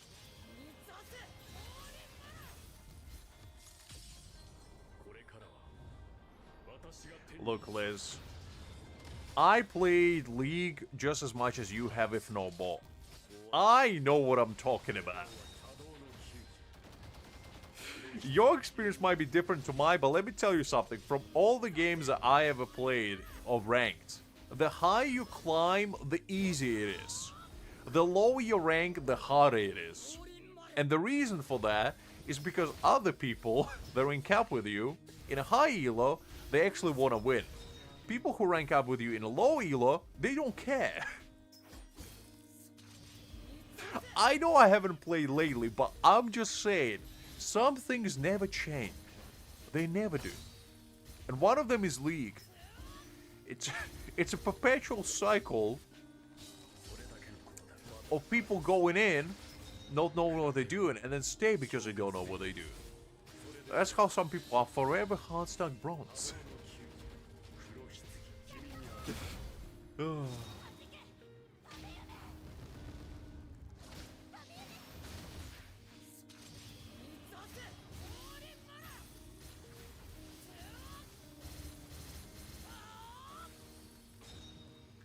I don't know about that, Liz. I don't know about that. I feel like if you bet at the game, why would you go and play ranked? You make a conscious decision to play ranked because you think you're good enough. If I was a new player in League and I played ranked, I would realize, okay, this is no fun. I'm getting absolutely clapped out of existence and I'm feeding. I would be like, okay, let me go back and train in like regular Summoner's Rift or go play around. But no, they make a conscious decision to go and play ranked. And why would you do that? Huh? What is the difference between ranked and unranked that you have to go play ranked?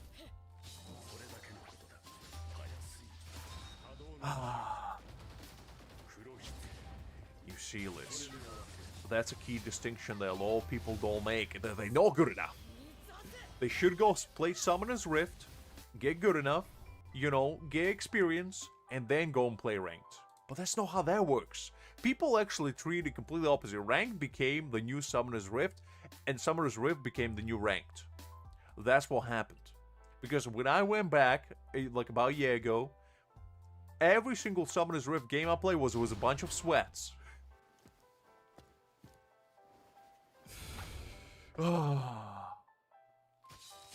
Those heathens.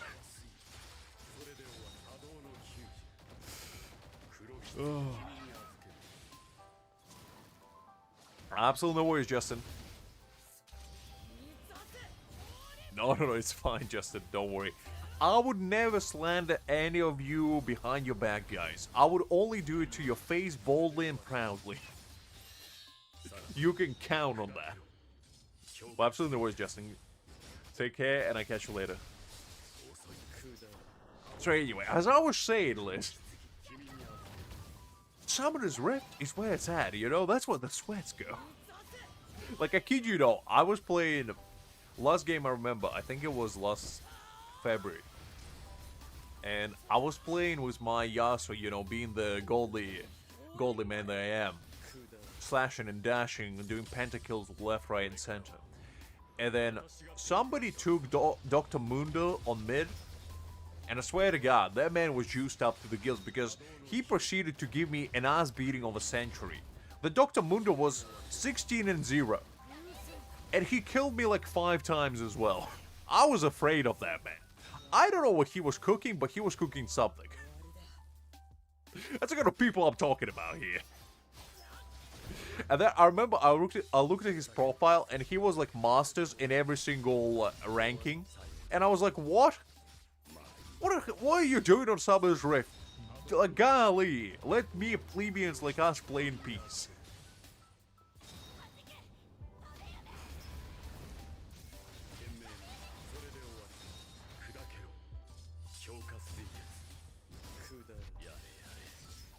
I like your attitude, Random.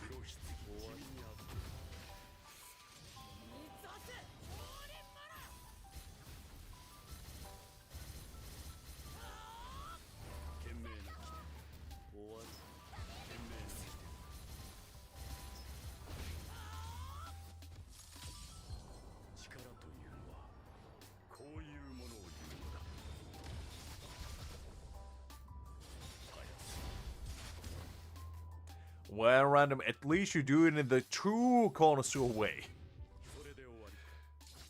By not using the maxed out units. I respect that. I respect that.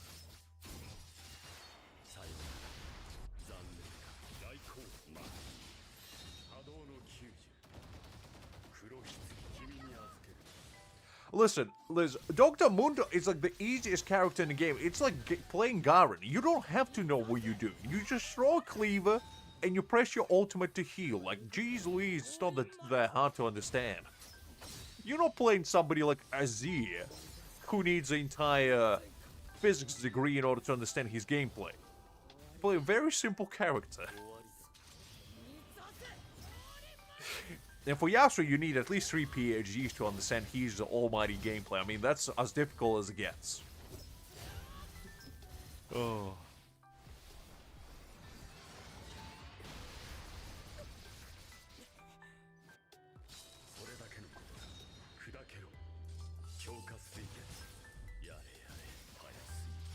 Ah, I see. A true Dr. Mundo connoisseur.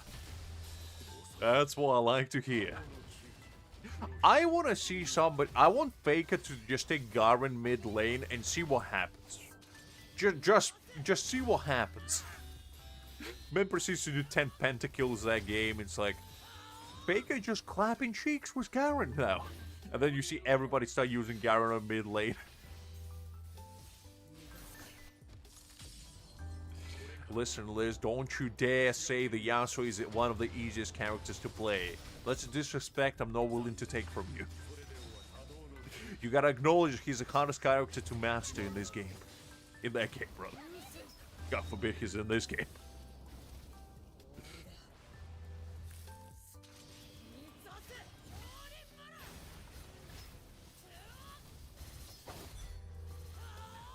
Listen, Random. Liz is a secretive woman, full of secretive secrets. She won't allow us to use her B6 Sikaku. She's hiding him in a vault, away from the prying eyes of the masses.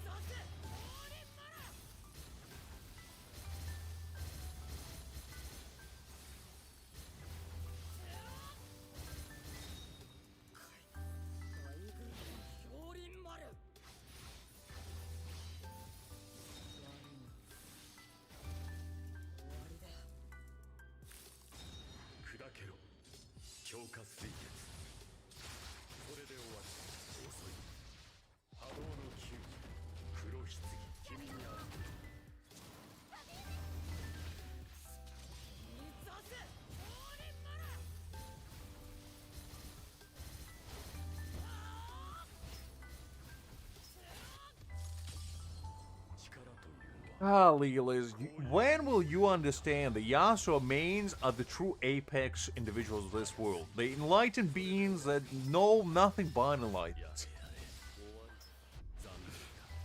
Oh, golly. You'll understand the truth of the world one of these days.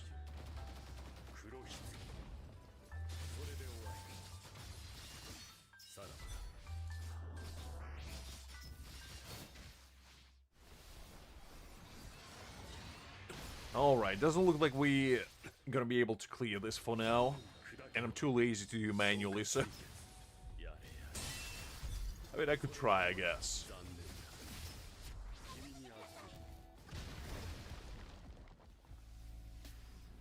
Actually, now that you mention it, Kakarot, no. Now that you mention it like that, no, she doesn't. I don't think, at least. I might have switched it, to be honest. I don't remember, but I'm pretty certain no.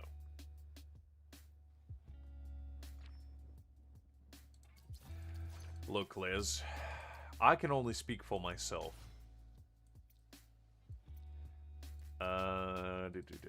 Let's see.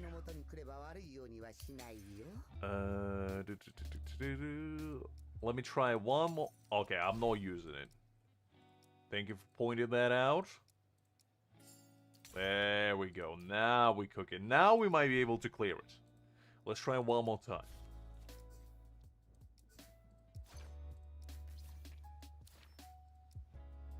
Well, the thing is, I messed up my rotation. I could have cleared this easily with my thrust team, but I used them by mistake.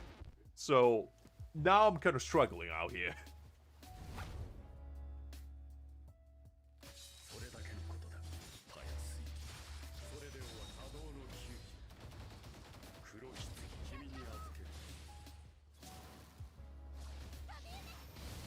I think so. I mean, because it gives like flat 40% crit damage to your entire team. I don't see why it wouldn't be better.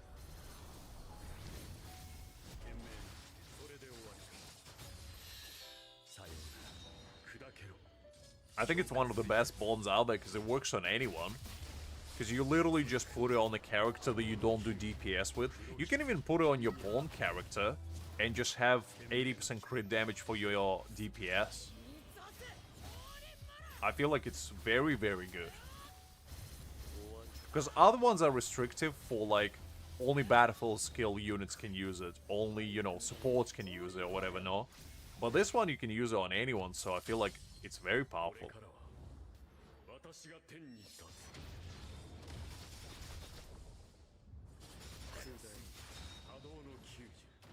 Crit rate for my Aizen and crit damage for my Toshiro. But it's mostly due to what I have, to be honest. It's not like I think one is better than the other. It's just whatever I had at the time is what I used. You can't go wrong with either one, to be honest.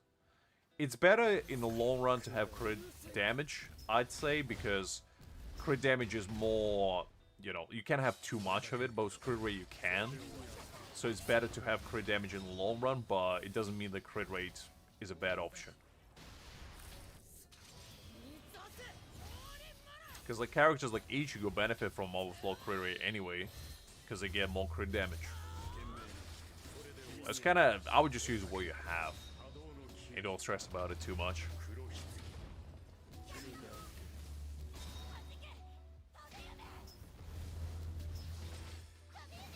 You are right in that regard, Kakarot, but I already used them.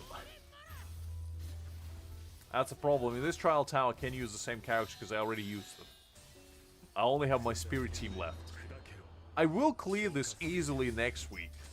I can just give up and, you know, just clear it next week.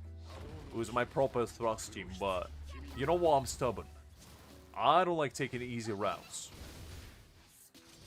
But I will if we fail on this attempt as well. We'll just go do something else. And then come back to this later. Maybe. I don't know. We'll have to wait and see.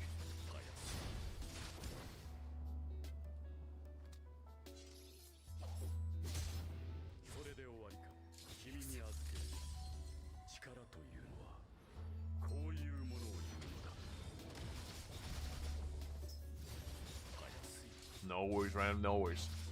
Glad that could be of help.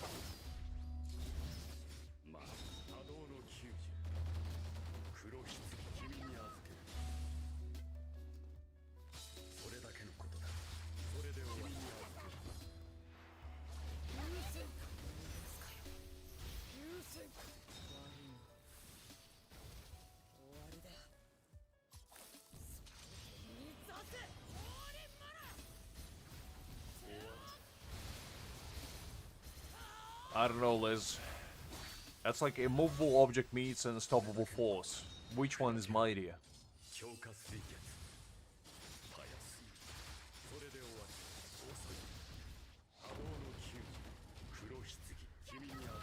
I never even mentioned him, Liz, so don't involve me in that debate. That's between you and other people in chat.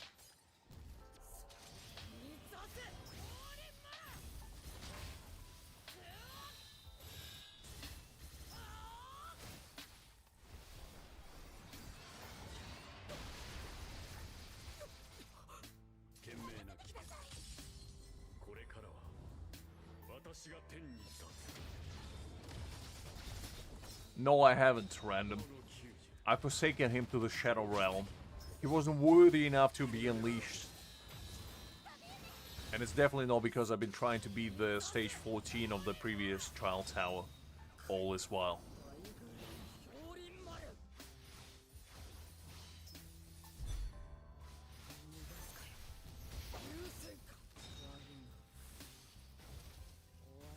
Not even a lower floor, Random.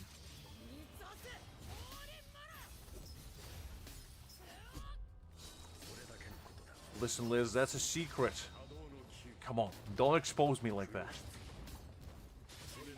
World is not ready to know that I'm a true Ikaku enjoyer yet. I don't know if there ever will be. I don't know if I am.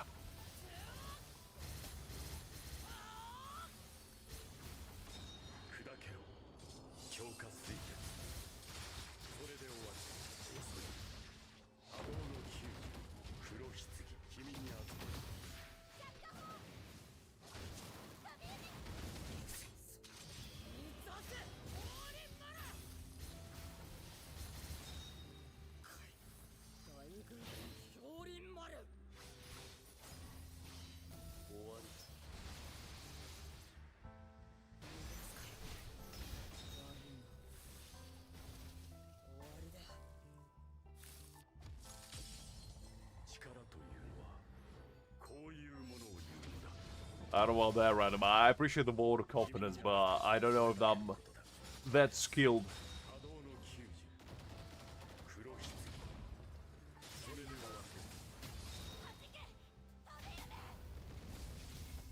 As much as I trust Ikaku with my life, I don't know if I trust him that much.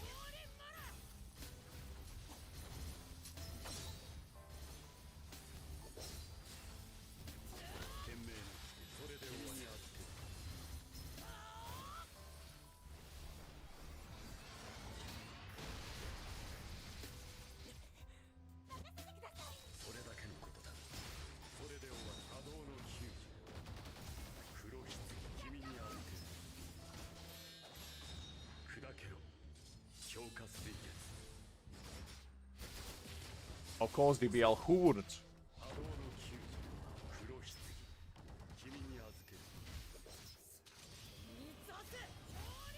There we go, okay.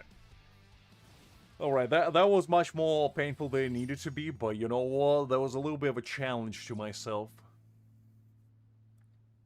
A little bit of, you know, hard pass, shall we say, that I willingly decided to take, but we succeeded nonetheless.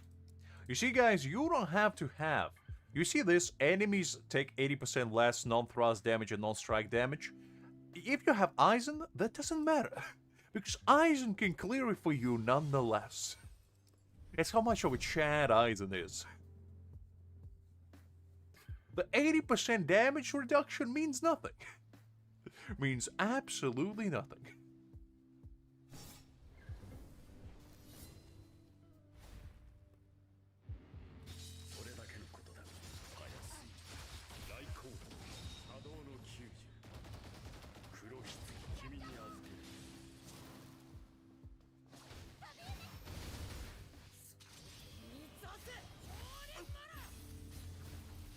Oh, I am precise, trust me, Random.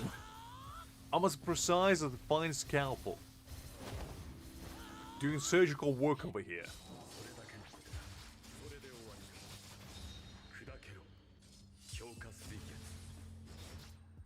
Look, Liz, what do you want me to say?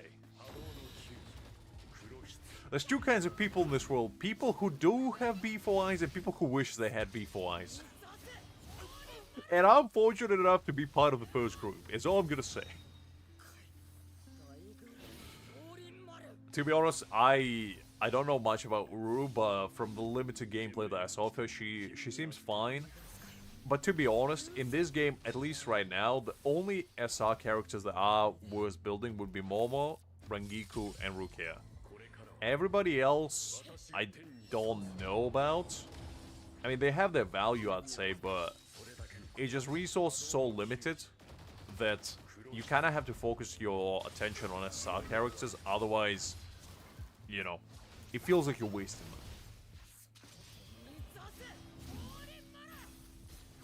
22.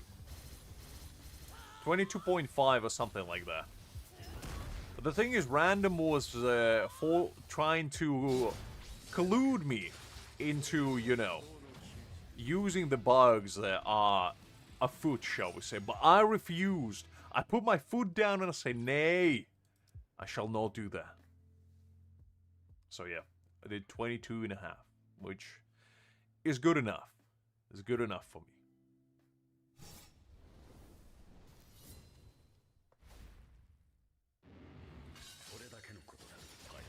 Yeah, I'm in top 2%. So yeah. Unless there's a bunch of sweats that are gonna come out of the woodworks, I think I'm safe. I think I'm safe for the title.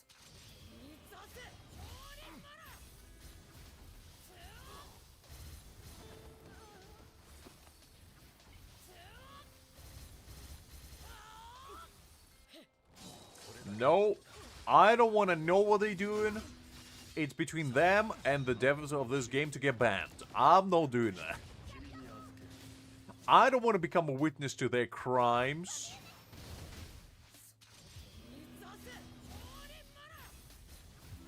I will not use bugs. I am a pure man with pure intention and pure heart. I will not fall so low as to abuse bugs. That's what a lesser man would do, and I'm anything but that. Exactly, Liz. Exactly. Which bug? There's no bugs in here.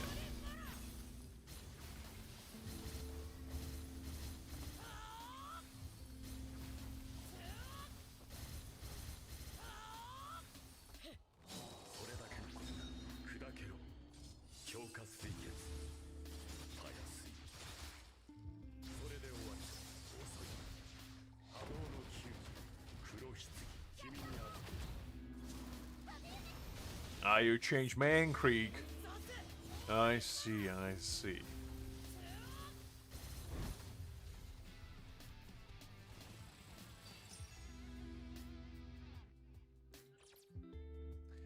In other words, let you cheat, Random. And do you want to be a cheater? I don't think so.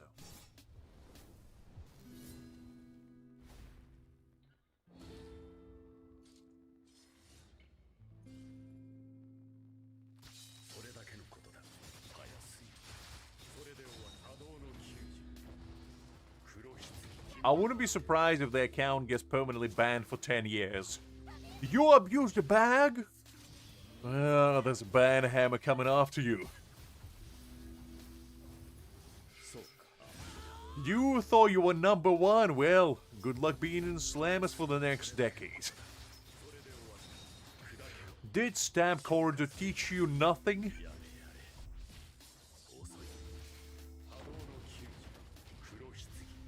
Exactly, Liz. Exactly. Ignorance is bliss.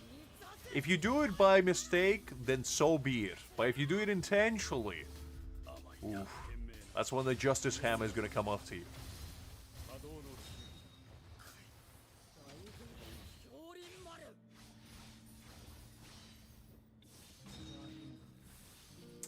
Listen, Random, you were the first one to tell me about the bugs. And you did it upon yourself. That's all I'm gonna say. I'm a pure soul, kind-hearted individual, and I'm not getting banned. I tell you that much, because I didn't even know what I was doing.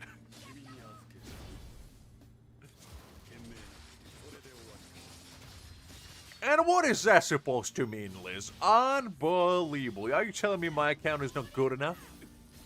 Golly, this woman. But I had to agree. I mean, I'm not even top 100 on any characters on my server. Except Nell. And I think even on Nell, I'm like bottom 90s.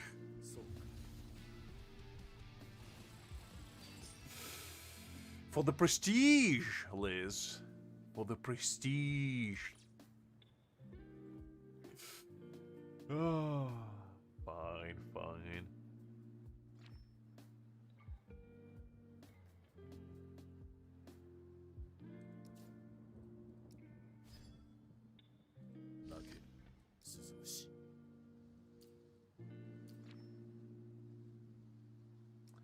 Alright, so we cleared all the trials of this tower right here. We got all the rewards. And now we can go with peace of mind do other stuff. We did Frenzy Feast already, so let's do Swift mode. Do our 2 weekly attempts. And then we might jump on my free-to-play account, see what we can do there as well. There's quite a few things that I haven't been able to do.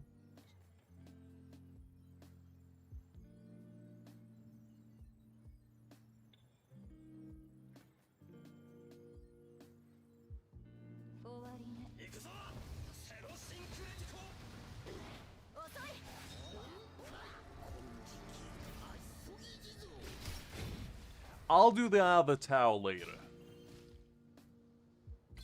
We still have 19 days there. There's no rush, basically. We'll do that at the later points. Because it's already like, what, 7 o'clock? And we still have plenty of things to do.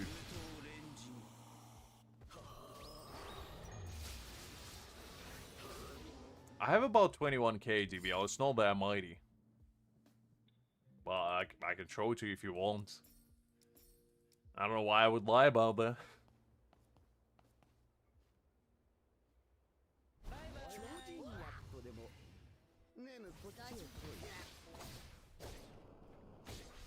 Listen, Liz, stop with your imaginary fairy tale world that you live in. Just because you live in Foreverland together with, you know, Neverland, rather, with Captain Hook doesn't mean we all do.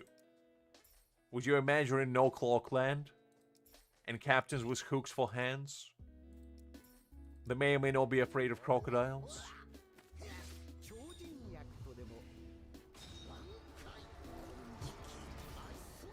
Liz, you really gotta be careful with the...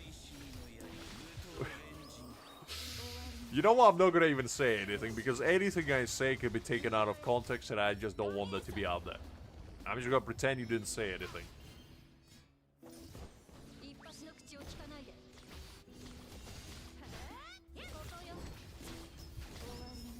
I'm sure the guys in chat will do all the work for me. I don't even have to add anything.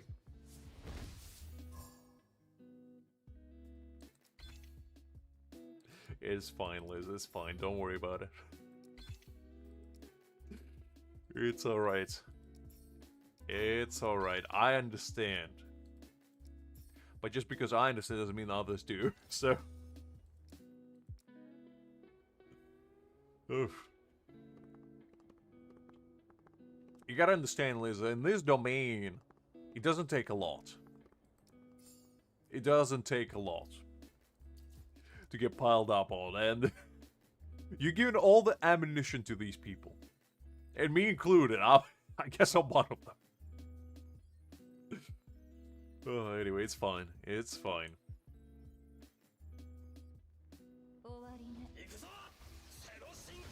I wasn't blushing, I was just baffled, honestly, because I was like trying to process what I should say. And everything I was gonna say was wrong, so I didn't say anything. Oh.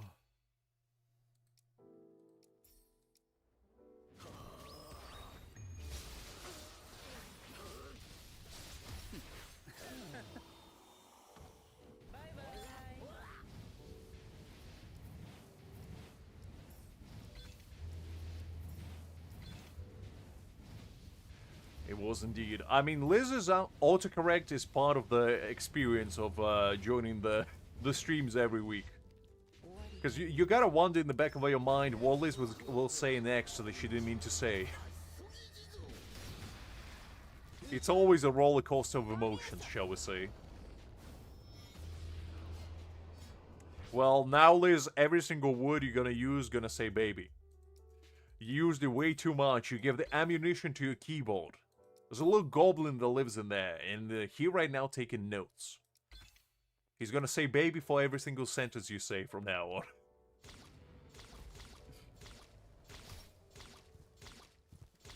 on. Not really, DBL. I mean, I don't swear, but that's mostly just to not make people uncomfortable. Just because I don't know. Like, I don't have mouth of the sailor, but day to day I do, you know, drop a couple F-bombs here and there. For the love of the game, but I just try to keep it clean for a less mature audience, shall we say, for Liz in particular. You know, being 7 months old as she is. Gotta keep it nice and clean for her.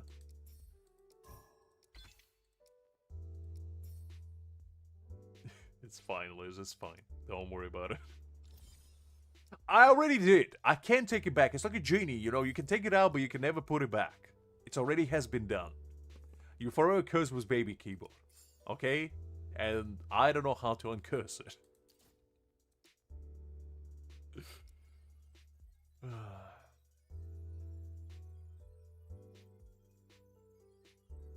That could be a random. That could be it, to be honest. That sounds like a sound reasoning to me.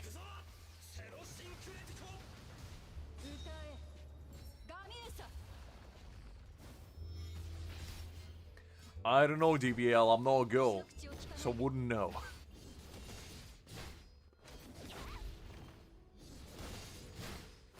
I mean, corn is a wonderful vegetable, you know. You can make many things out of it. You can make popcorn.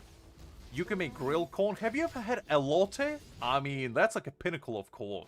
You can make, you know, tortillas out of it. You can make flour out of it. There's so many uses that corn has. You can make syrup out of it. It's a very versatile ingredient. So I'm not surprised ladies out there are obsessed with it. I would be as well if I was a lady.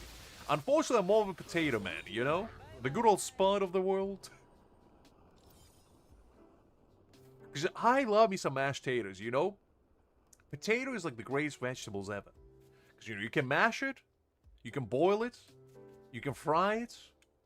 You can even roast it.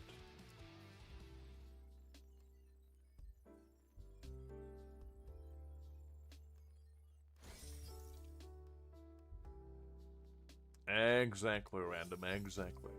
A lot of good nutrients. Or wallet-friendly, I believe. I mean, when I was a kid growing up, we used to have a sack of potatoes every winter. You know, just sitting in a balcony, because that used to be like a portable fridge, basically. In Eastern Europe, you have a fridge, but you also have a freezer. And your freezer is your balcony. Where you would just put your, you know, vegetables, like fresh vegetable, that would get preserved by the Mother Nature. And be like carrots, onions, you know, potatoes, you name it. It would be all there. I'm talking about spas. I don't know what you're talking about, Liz. I'm talking about the good old mashed potatoes. Have you ever had a garlic mashed potato? That's the greatest side dish of all time. In fact, it's a good main dish. Occasionally, I would just cook a full pot of mashed potatoes, sprinkle it with a little chives on top, some sour cream, and you got yourself a meal, okay? You don't need anything else.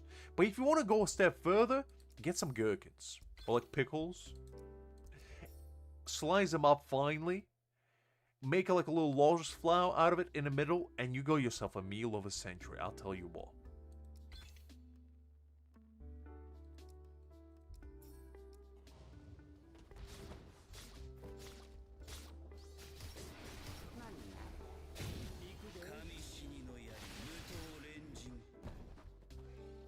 Exactly, Liz, exactly. I mean, growing up, I pretty much, I want to say 70% of my meals had potatoes in them. Ranging from soups to like sides to salads. Majority of the things had potatoes in them. So I grew up pretty much being half Irish. Unintentionally. You see random, butter is overrated, you gotta add sour cream instead. You can replace butter with sour cream and it's gonna make it way more creamy. Butter is good, but let me tell you something. If you add sour cream instead, it's 10 times better. It's a little secret, a little hack for you right there. And it's also healthier that way. But it's just gonna be way more creamy, it's gonna be way more protein forward, and you're just gonna be bulking up while filling up your stomach with delicious food. And what can be better? What can be better?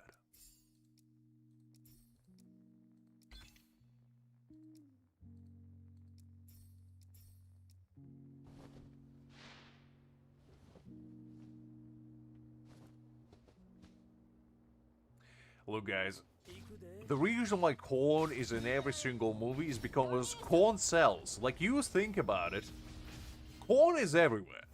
Like, you go your, breads, like cornbread, you go, your popcorns of the world, snack aisle filled with corn. Like, how many corn chips, Doritos? Part of the problem, really. You got all your selection of snacks with corn, you got your corn nuts. I mean, the amount of savory dishes you can use corn for, staggering, honestly.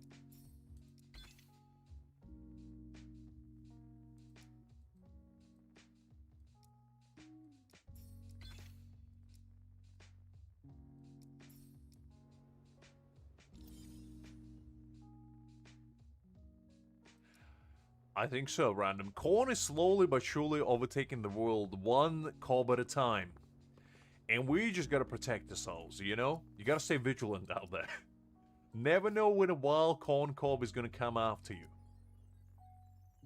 And God forbid you find yourself in a strand in the middle of cornfield, you're never getting out.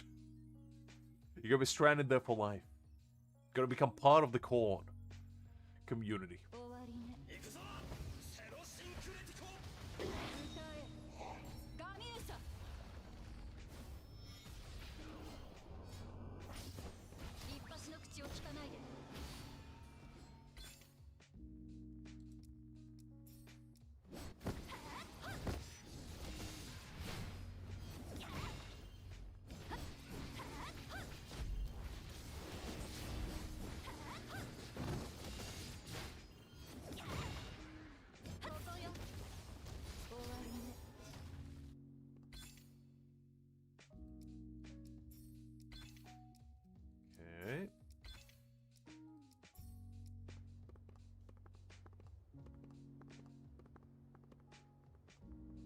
Oh man, it got real dark all of a sudden.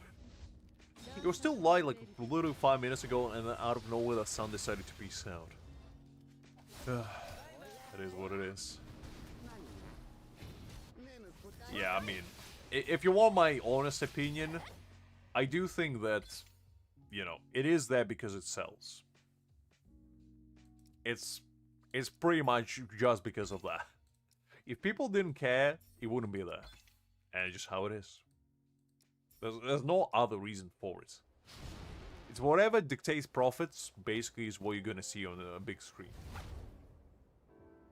I mean, when you think about why do you think Game of Thrones was so popular, you gotta ask yourself that.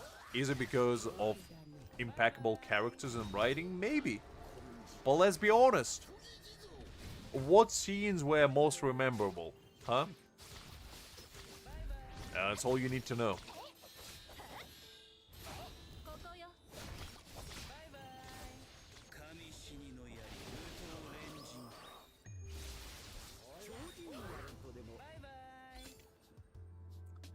Alright. Let's take that one.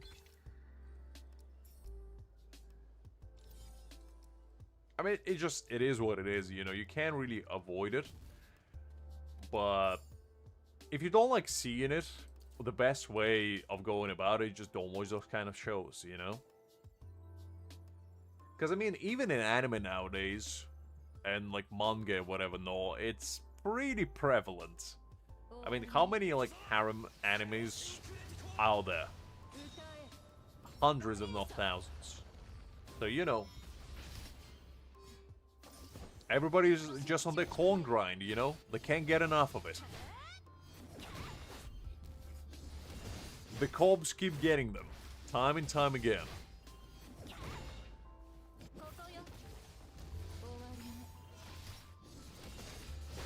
Look, random.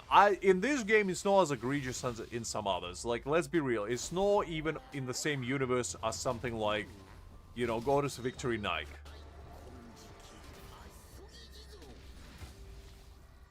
And to be fair, to the designer, to the game devs' credit, this is what the characters look like in the series. You know, they didn't just out of nowhere decided to, you know, jiggle them up, shall we say. It's just how it is.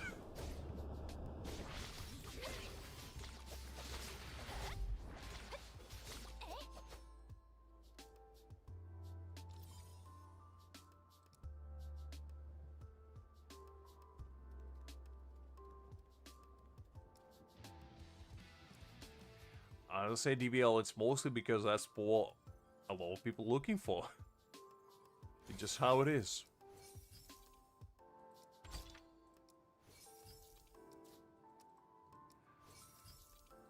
To be fair, I personally don't really watch a lot of, like, TV, if at all, or anime nowadays, so I can't speak from experience, but I do read a lot, and let me tell you something, there's a lot of manhwas, and mangas out there that have a lot of, stuff, shall we say, of more risky nature.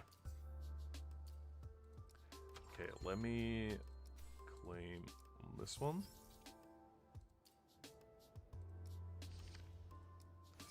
I didn't do all the dailies. Okay,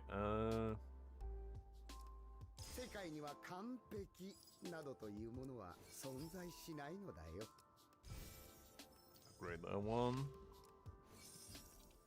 And I probably should already actually start grinding for Soifon, to be honest, because I started a little bit, but I haven't done a lot. So I need to do a bit more.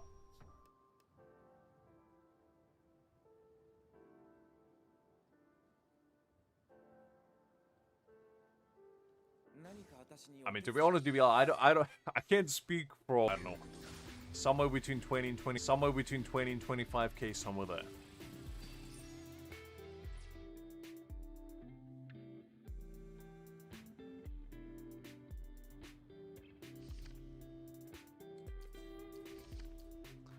Let me see. Yeah, 23.4. So not too bad, not too bad. It's not tremendous amount, but it's not terrible, I'd say. You know? We're getting there slowly but surely.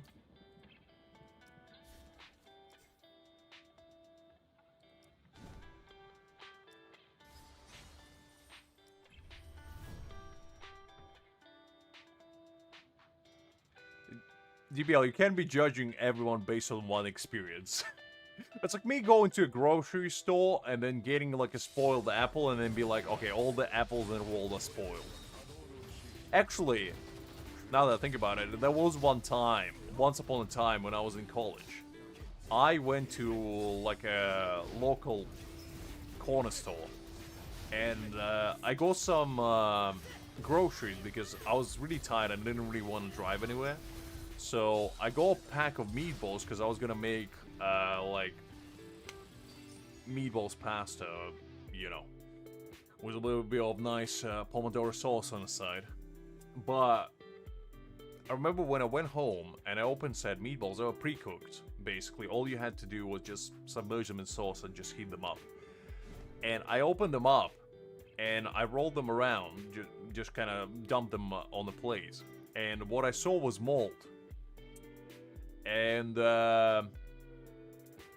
that pretty much was a ginormous deterrent for me from ever shopping in the grocery store ever again. However, it didn't deter me from buying meatballs again. So just because you get a moldy meatball once upon a time doesn't mean all the meatballs in the world are moldy. It is a lesson I learned personally.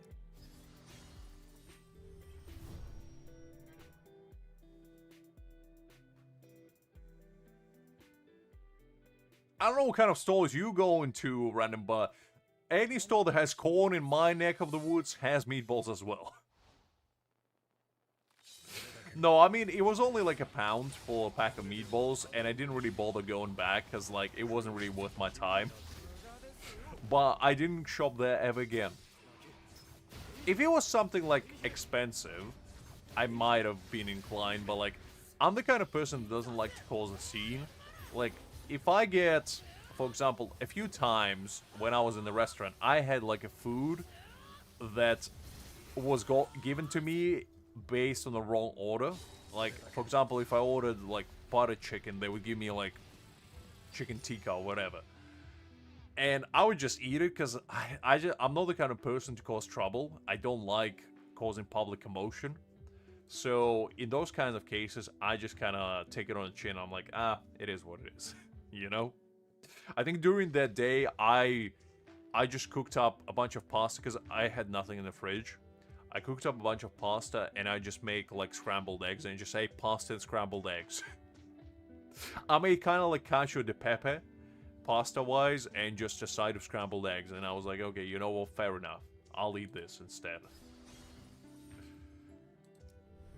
I don't know, I'm not a very argumentative person by nature, so I don't like,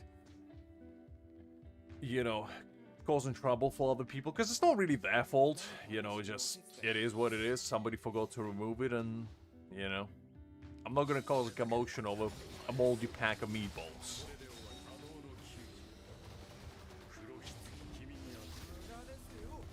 However, I am fortunate they actually looked at them before I dumped them, because usually I just open the pack and I just throw them in a pan. But I actually looked at them, so that was a lucky save on my part, because otherwise I would have been having bigger problems than just moldy meatballs that night.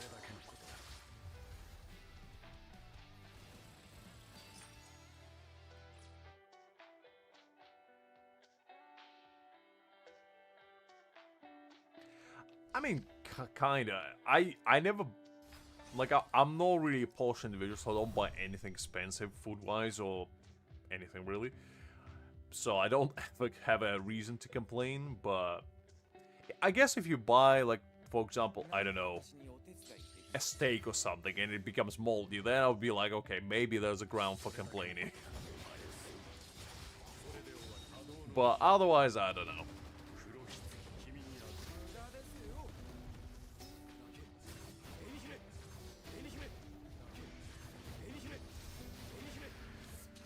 I didn't have any meatballs.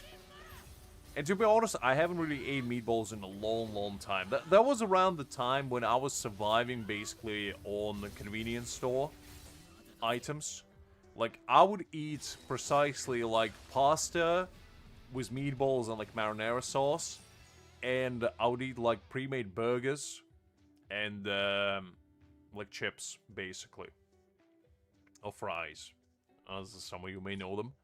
That was basically 99% of my diet. And 9 times out of 10, I would also have, like, maybe a side of some potato chips. And basically that would be it. And for dessert, I would have, like, maybe a cookie or two with a cup of tea. It was a very strange time in my life, and it was probably the time when I felt the most ill in general. I'm not talking about ill as in cool. I'm talking about actually physically ill. But I just didn't feel like cooking at the time. Which is not a smart choice when you think about it. No smart choice at all.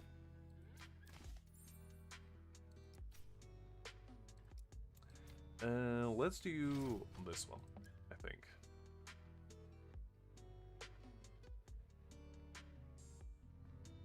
I don't either, to be honest, Creek. It's very rarely for me that I do. But sometimes, you know, you get a little craving for something salty, and a pack of chips goes a long way.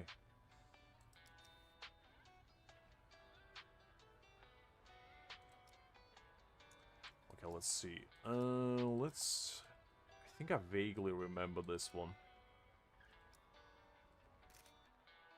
Oh, wait, hold up. Let me retake that.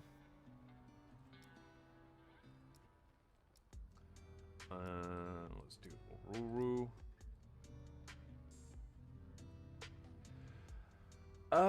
Kind of depends, to be honest, random. I think more times than not, convenience store is cheaper, but the problem is they don't usually serve, like, good food. So, it's not really a debate whether it's cheaper or not, it's whether you're willing to sacrifice taste for price. Because majority of the time, I would get, like, a pack of, as a meatballs for, like, £1, and it was a pretty big pack of cooked meat, essentially. So you're saving yourself a time and effort, and all you have to do is heat them up. Meanwhile, if you buy like a pack of minced meats, it's probably gonna save you like 2-3 quid. And I mean, you can make more meatballs out of it, but you gotta fry them yourself and, you know, cook them up. So in that regard, it is cheaper, but as I said, the taste is a big factor.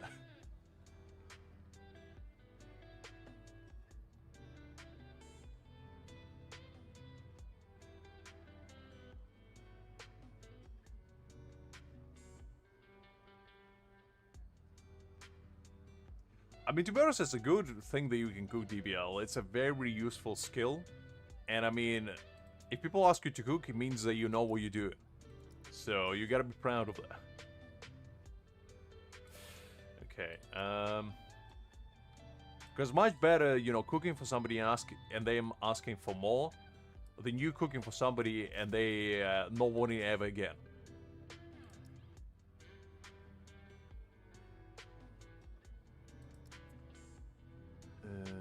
Let's do this.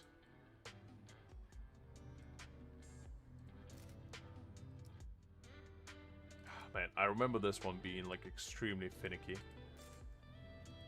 Okay, a little bit further.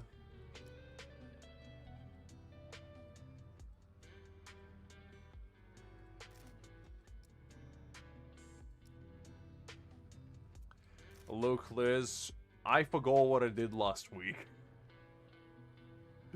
Not gonna lie, I kinda forgot.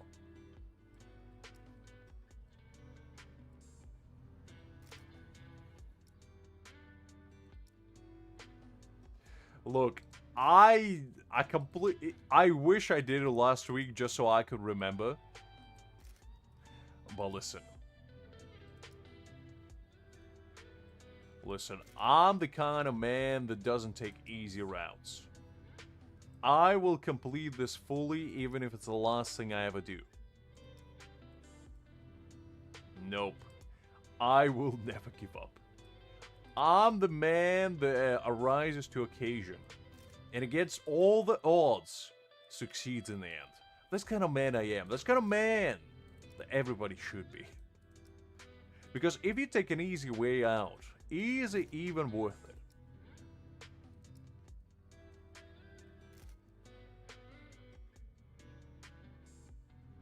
Either wish, glad to see you. Hopefully you're doing well. I don't know about breaking it, but I did complete in like 22 seconds, so I guess so. I guess so. Man, this is like the most... This is on par with like heart surgery over here. Can't make a single mistake. Okay, maybe I need to lean her back a little bit more. That looks about right, I think. Golly. I'll just try differing angles and see if any of them work. Maybe try this way. Maybe she doesn't like to be photographed from that side. I will never give up. I will complete this even if it's the last thing I do in my life. Okay? I will never give up. Because giving up is not in my lexicon. I only succeed. Oh man. Okay. Let me try this. That's a bit too much. Okay, let me try. I don't think that would be it, but... Okay, that somehow was it. That wasn't even close. What in the almighty tarnation was it? This was too big of a bow. Okay, you know what, whatever. Whatever. I completed it. Listen, Creek. I bet you feel like a silly goose now, ain't you, now that I completed it fully? Who's having the last laugh now? Hmm? That's what I thought. Okay, which one do we need? Okay, not that one. Okay, it's a jump slash. I think it's this one. There we go, first try. Just like that.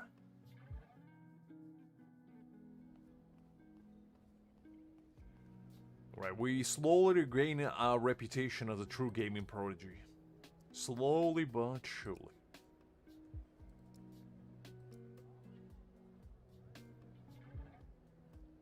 I mean, Ichigo needed a buff, to be honest. I am glad that he got one as well. Okay, there we go. Oh wait, need the other side. There we go. Like this. Alright, that's sorted. Liz, it's alright. It's alright. You don't need him. He's great, but you don't need him. You're working on your own teams. You're doing great so far. But yeah, his buff is pretty nice. I like that he can use his ultimate straight away now. It makes it much, much nicer. Okay, I think this one is Nell.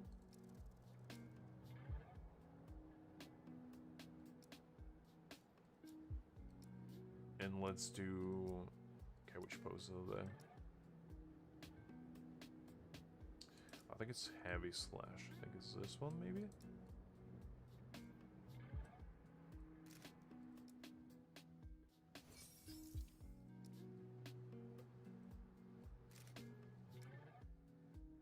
Okay, it's not that one. Which other one is there?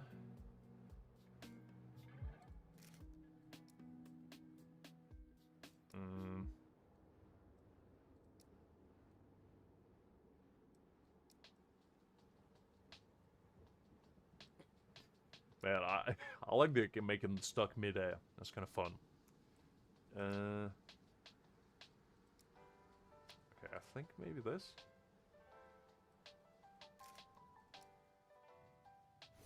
Okay, not quite. Not quite.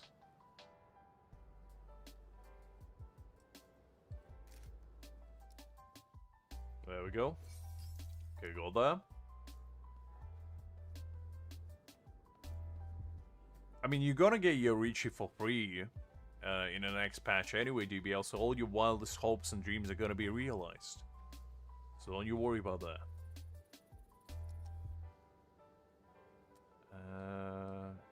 Is that Gin? I think that's Gin.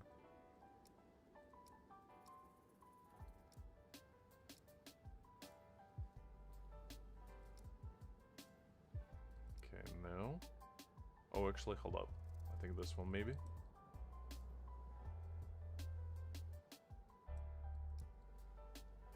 Oh no, he's holding it forward. Okay, no.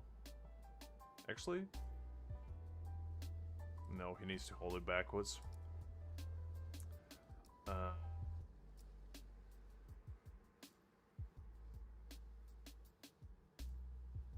Oh, like that. There we go. Okay, no. Like this. No. Okay, there we go. Man, this stuff is precise now. Last event it was actually pretty forgiving, but this time you gotta be like gosh dang Sherlock Holmes trying to figure this out.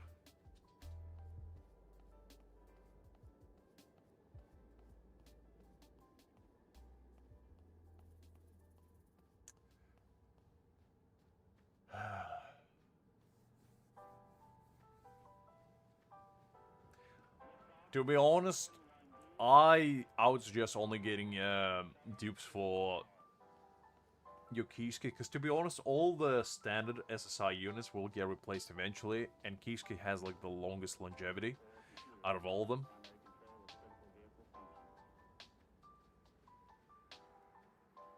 Oh, very nice. You're going for Max Dupe Grimjaw. Exciting stuff. I mean, to be honest, Saiful might be better for him than Sergeant, but like, if you're on that grind for Max Grimjaw, I respect that. I respect that. Because I went for B4 Aizen out of pure respect for the man, so I can relate. I can relate.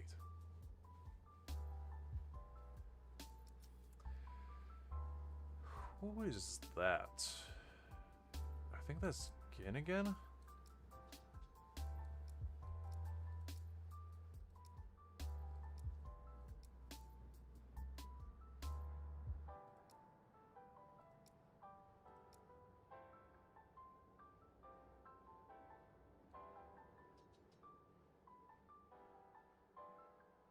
Needs to hold his head.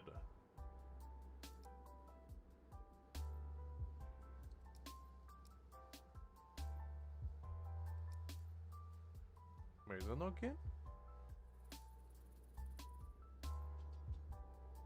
That's definitely Gin, isn't it? Oh, am I crazy? Is that Aizen? It doesn't look like Aizen at all. Wait, what? Is that really him? But that's just a very short sword. Okay, I guess. It just didn't look like his sword. To me, at least. That looks very tiny. I guess maybe he holds it behind his back. Okay.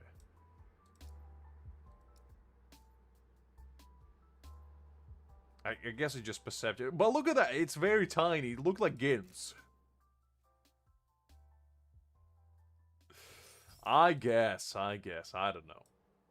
It just didn't look right to me. I know the Aizen sword is very big. Look at that. It's a very mighty sword. Man is posing over here. He's like trying to get on a car of Vogue over here. Man is working it.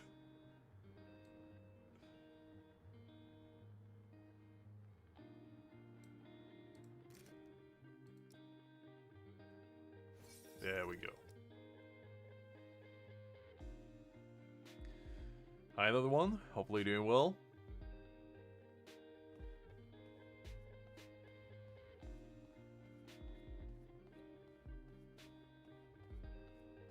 I mean, that's because he is a slick character.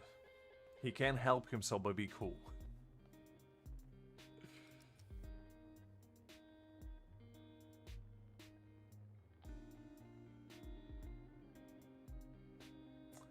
That's definitely Renji. I can see the spiky hair. Okay, I think it was that one.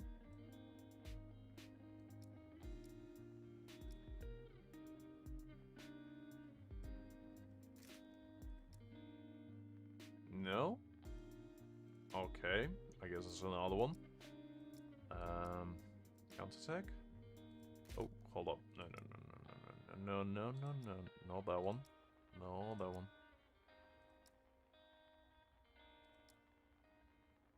Okay, yeah, it was definitely that one. I think.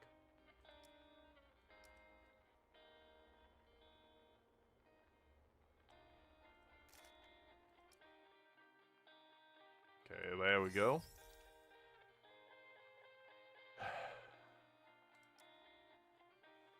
It is indeed, TBL, it is indeed. Alright, I think we'll go either one or a couple more.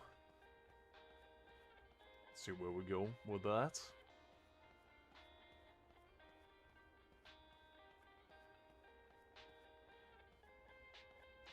Look, he's still won more times than Ikaku, I'll tell you that much, DBL. At least the man is trying.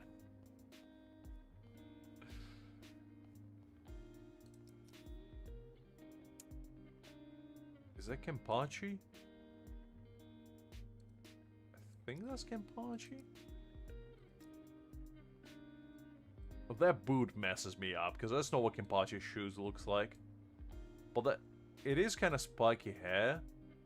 So...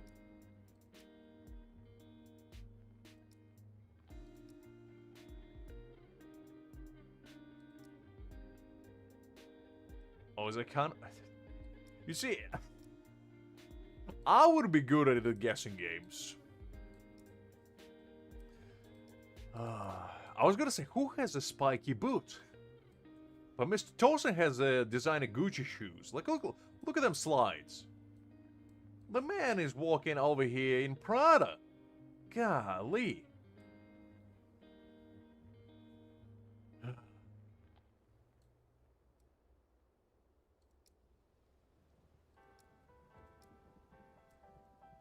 The man might be blind, but he's definitely got style, I'll tell you that much. Okay,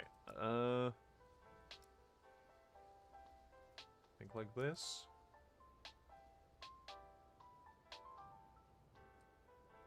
Looks about right.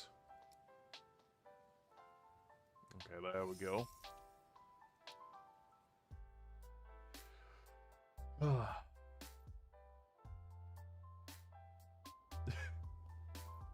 Look, Wish, it's all about the perseverance and the grit. Oh, look, Liz, I gotta make sure that everybody knows Eikaku is the true bomb of this world. And nobody else takes that title from him. Man used his bankai once, got clapped, and then never used it again because it was broken.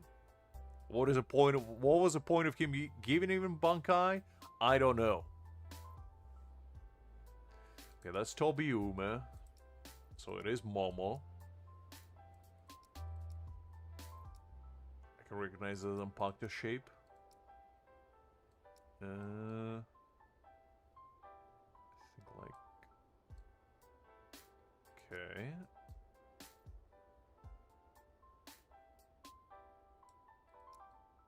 Think.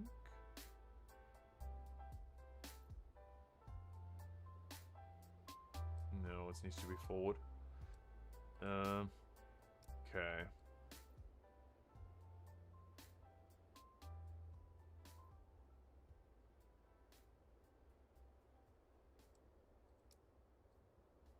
This maybe?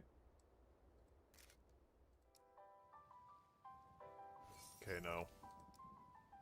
Close, though. It is a right pose.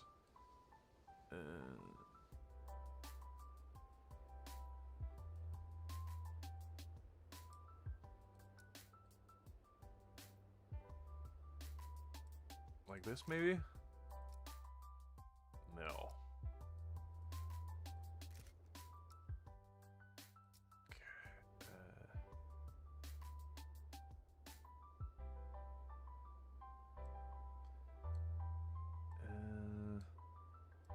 Maybe I need to move it a little bit more. She's definitely holding like this.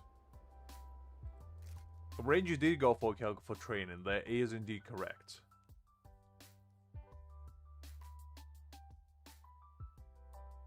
I mean, that is true that he knew Bankai before Renji, but like, what did he use it for? Like, come on.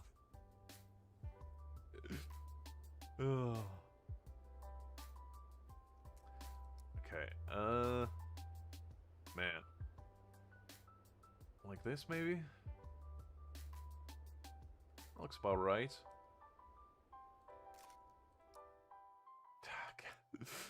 So precise. I'm just gonna tweak the angle until it kind of looks like that. I mean, I guess her hand is not quite right. But like this. Oh, come on. That looks almost identical.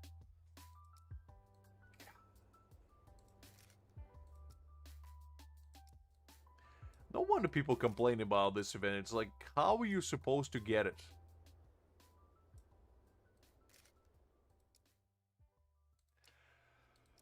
Right, fine. Like this, maybe? I don't know. I don't think he taught him any techniques. He just basically beat the absolute living being out of him, and Renji just thanked him for that. Kinda.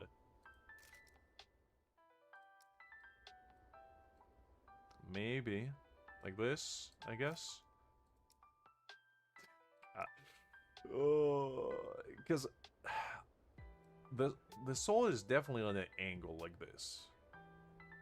But her hand is kind of... You don't see her hand over here.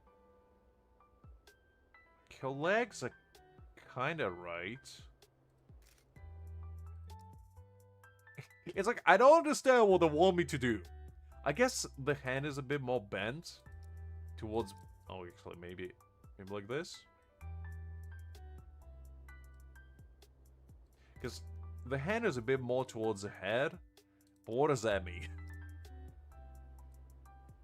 Oh, actually, no.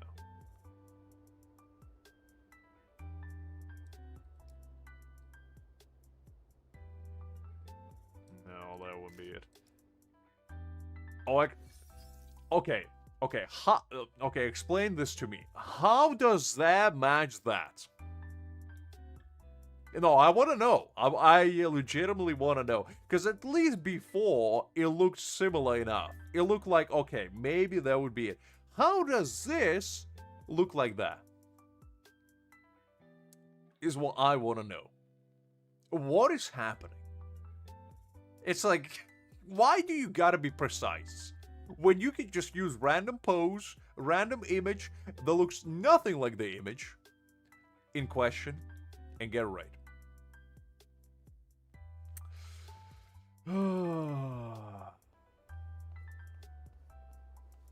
Exactly. Aizen planned it all.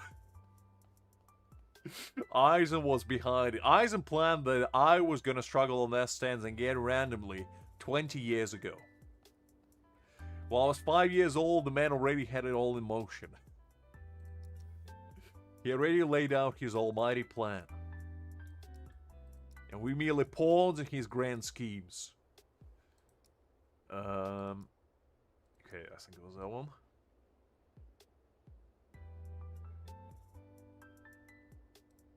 I think that's it. Kind of like this. Man, it's gonna be another one of these.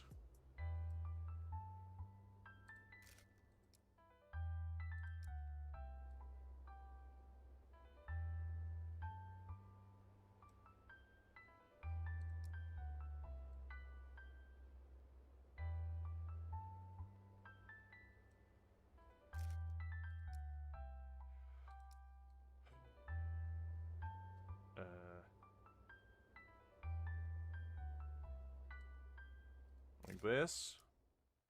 Oh, come on. That looks almost one-to-one. Like...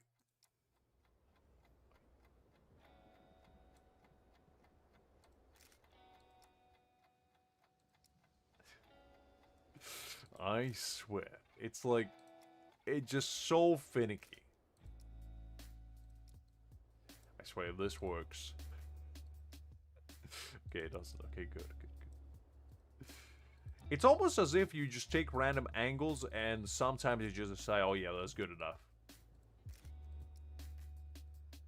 Yeah, maybe not. I thought maybe that would work out. It's definitely the right pose. The correct time window. That looks almost identical.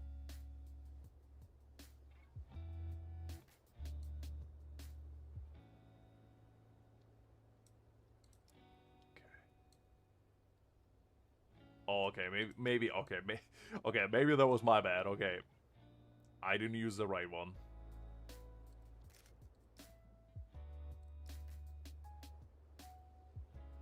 Okay, it's almost like that. Alright. So he...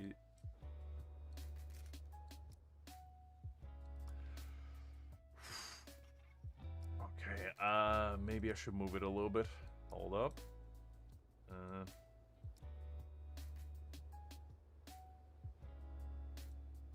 Maybe like this, because you can definitely see his hand.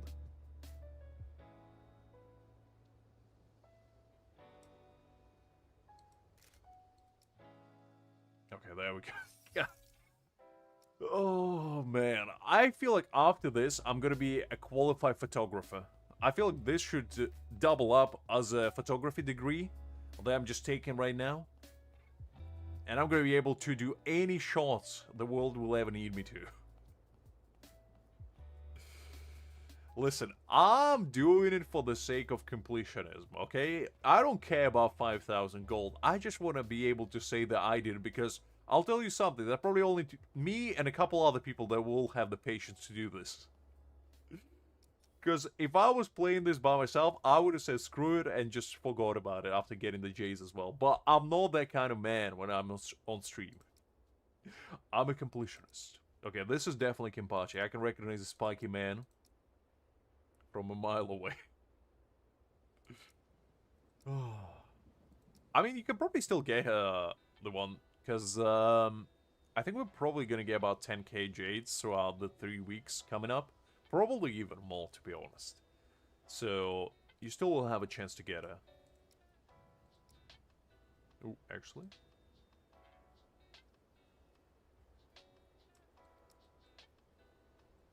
No, it needs to be up. Close, but not quite.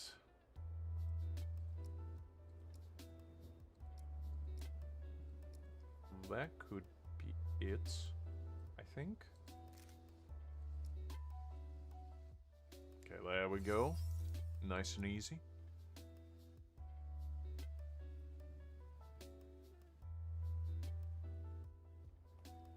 I think even if you don't have any summons at this point in time, in the next months you probably will get enough to summon for her.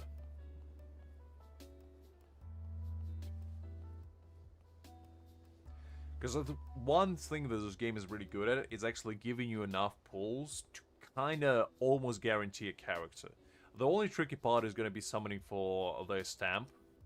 But if you get lucky enough with the character, it's kind of going to sort itself out. That's definitely Renjiku. She's the only one with her long hair. Besides Nelliel. Okay,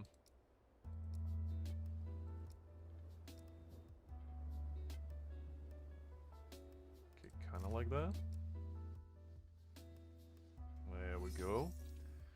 Okay, that was simple enough. The last one was the easiest one. Which usually is the case. Okay, is that all of them? Look at that. All S's. Not a single A in sight. That's what I like to see. It might have taken 10 years out of my lifespan, but you know what? At least I can say I did it. At least I can say I did it. That's what truly matters.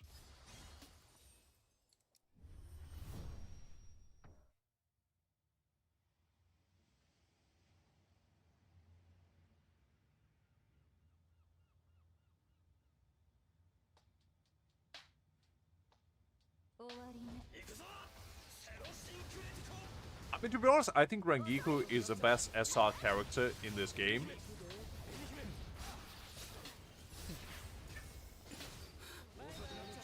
I like that you have your priority straight, Wish.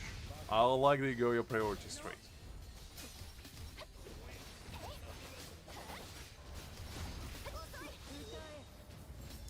I actually think probably Full Hollow Ichigo could be the first, like, new rarity unit.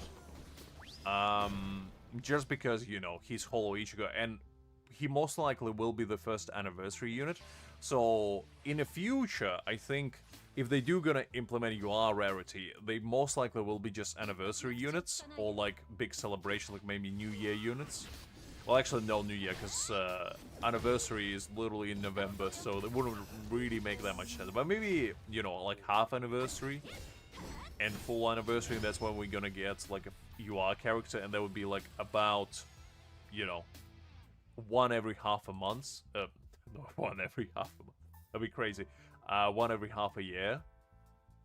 I feel like that would be kind of nice, but yeah, we'll have to wait and see, I guess.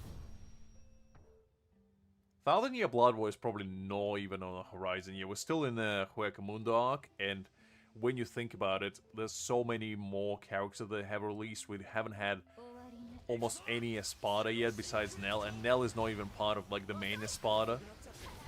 you know, we still haven't had a lot of captains, lieutenants as well, so, you know, there's still many characters to be released. Shinji's crew is not even in a project yet, so a lot of stuff still yet to come out.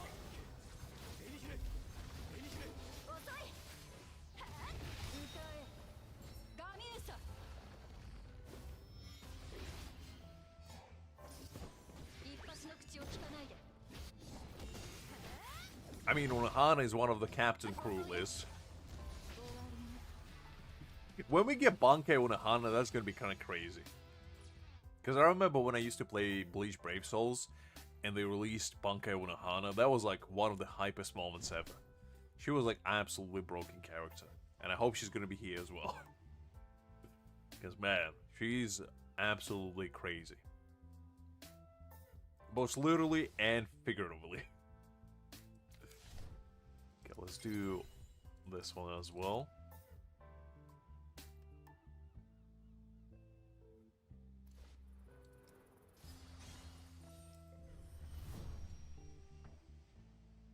Probably not, DBL. I mean, we might get base form Unohana at some point. Because I think the next unit after Soifon, didn't they say it was Lapora? And then Grimjow. So we might get Unohana after them. Because, you know, she was pretty impactful in the entire arc as well. Unless they're gonna jump straight into Karakura Town fight. And maybe release, like, new units in there. But it's gonna be interesting to see. Oh, yeah, the Dodoni. Our Lord and Savior, Dodoni.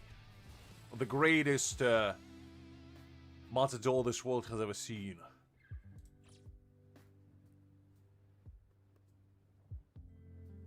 Ulquiorra is going to be nice as well. I'm pretty sure Ulquiorra is going to be our first limited battlefield unit. Battlefield skill unit, like tactical. For Slash, most likely. And when he releases, the Slash team will really pop off. But because for now, you know, Slash team is decent, but it's not great. It needs that little that every other team has so far.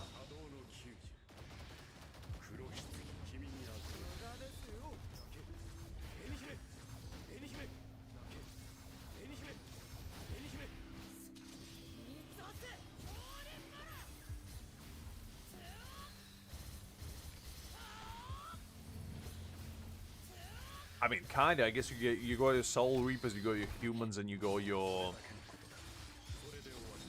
Oh yeah, I thought we were talking in general. Japanese, yes. I wouldn't say Mexican. I would say just like Latin in general, because a lot of the names are Spanish. German, well, yeah, for Stern readers and all that. So, yeah, I do agree with that.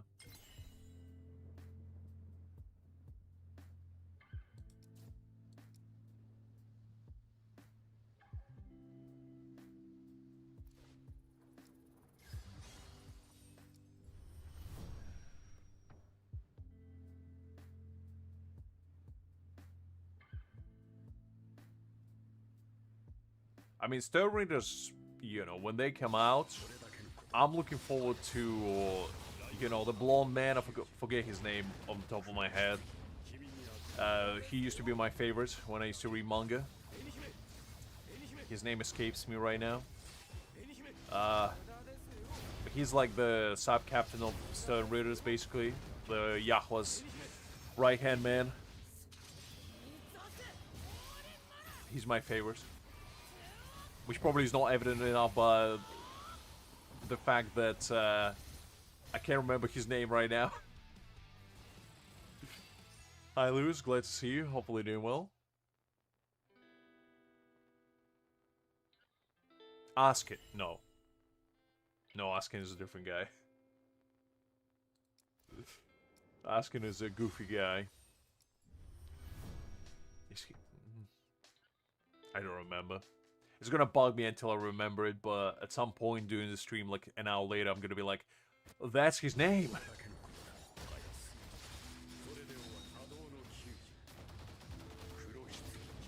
Look, DBL, I'm gonna debunk that for you because Ichigo's sword guard is actually the Buddhist symbol of peace. The Germans reversed it and used it for something different. Originally, it was supposed to be like a symbol of peace because if you ever go to Japan, a lot of old temples, they have the symbol as a prosperity symbol. You know, of good luck, happiness, and all that. And it was thousands of years before Germans even had, you know, a say in it. So, I do remember actually seeing it the first time, and I thought the same thing. But then I actually looked into it, and I was like, okay, that makes more sense.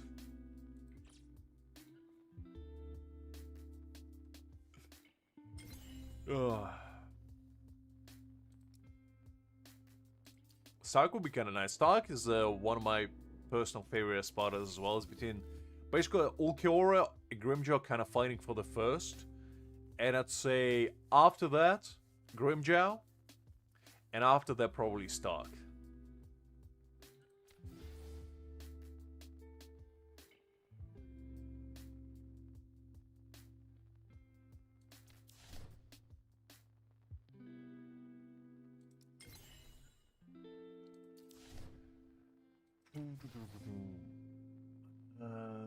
Let's see. Let's do this anomaly one, actually.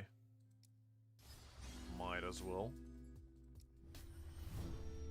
No, it's fine, DBL. I know. I know, trust me. No, I just remembered because when I was in school, back in the day, like in middle school, and the first time I saw it, I had a conversation with my friends about it. And we were all adamant that it was, you know, Kubo paying a slight nod to the Germans of the back in days, shall we say. And then one of our friends corrected us, being like, oh no, this is what it actually means. And we're like, okay, interesting.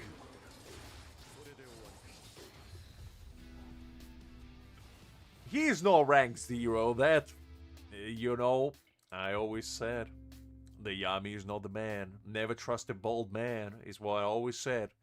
Can never trust Ikaku, can never trust Yami. They deceive us. They lie to you. They promise you the world and deliver nothing in return.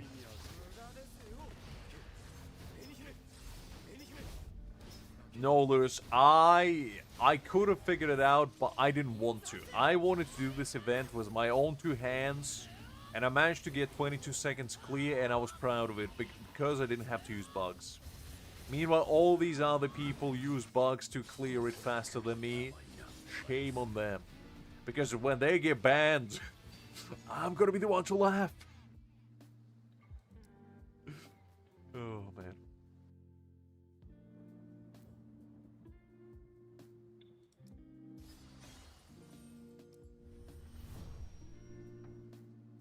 There's apparently a bug where you can just blast Renji with Nell's battlefield skill, and sometimes he just kills him outright. So, yeah, I don't know.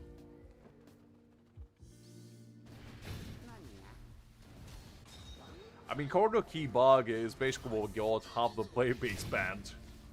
That's what put Fear of God and anime into my soul, because I was like, I'm not abusing any bugs in this game. Even if it's something as meaningless as that one.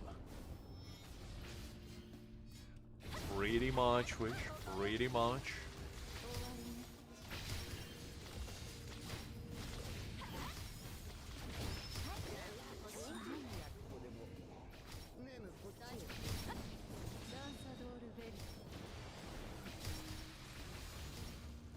Some nice damage. Love to see that.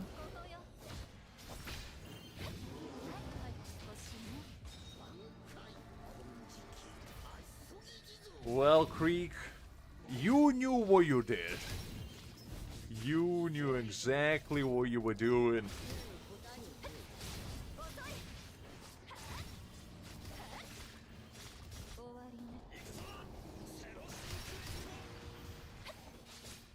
I mean, to be honest, I didn't even know about it until Hakim just showed up and he was like, dude, do you know about the Corridor Key bug? And I was like, what bug? And then the next day, a bunch of people got banned. And I was like, okay, cool. Glad I didn't know about it.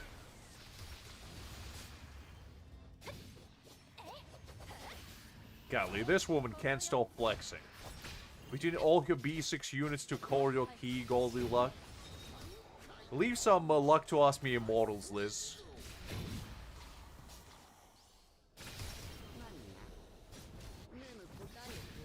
I think so as well, Wish. I mean, if I discovered a bug in a game that I potentially invested time and money in, I wouldn't risk it abusing it, personally. Because there's one thing doing it once by mistake, and then another thing actually, like, straight up farming it. Because that's just dumb. I don't know. If you had, like, a free-to-play account that you were doing it on just to test it out, then that's fair enough. But, like, doing it on your main and then complaining for getting banned after farming, like, 10,000 corridor keys, I don't know if I agree with that, basically.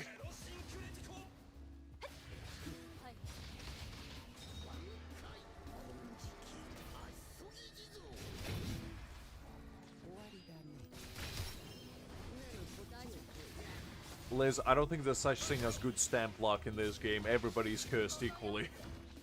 Core stamps are a bit different. But regular stamps is a bane of all our existences.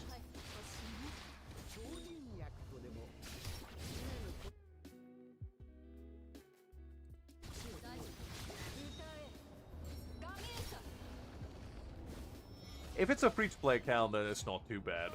I mean, you do technically waste your time, I guess, but at least it's better than getting your entire account nuked. That you possibly had like B6 units on, because I remember I looked it up and there was a lot of people complaining, basically saying, oh, I got all these B6 units and now I'm banned? It's so much BS, man. And I was like, well, shouldn't have risked it. Because I am sympathetic to people who get banned, like, for unknowingly doing something, but like, if you knowingly did that, you know, it's kind of on you at that point.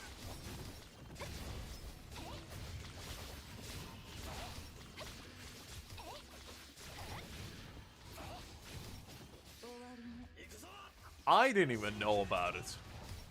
Because, like, even if I did, I don't think I would have used it, to be honest.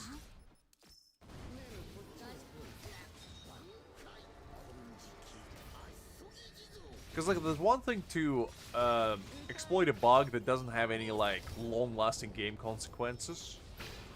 Because I doubt anybody will get banned for, like, Renji bug.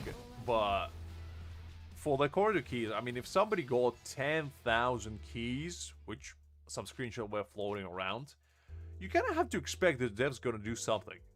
If not ban you, revoke them all. It's like, it's impossible for them not to. But anyway, yeah, I don't know. When it comes to bugs or like exploits, cheats, anything like that, I remember back in the day, I used to play Bleach Brave Souls a lot. And in that game, there was a plague of a lot of people using basically cheats in order to multiply the damage multiplier by like 100x. And basically one-shot anything and everything. And that basically made it so every single co-op fight was like 2 seconds long. I exaggerate, probably like 10 or so. But still. And at a certain point, you just had to make a decision. Are you gonna join the lobbies that were modded and basically profit from people who using them without risking your own account? Or are you gonna not join them and play the game normally? And to be honest, I chose the first. Because, like, everybody else was doing it, and I wasn't the one cheating. So I was like, well, I might as well capitalize on this and get more resources. It's one of those things, you know? If everybody else doing it, and it is fine, then it becomes a feature of the game. Is my opinion on it. If the devs actually take precaution over it and prevent it from happening, then it's a bug. Otherwise, it's a feature.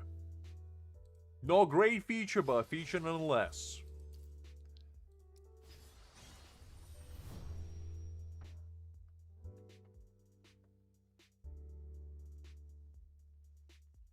Hi the kind, glad to see you. Hopefully you're doing well.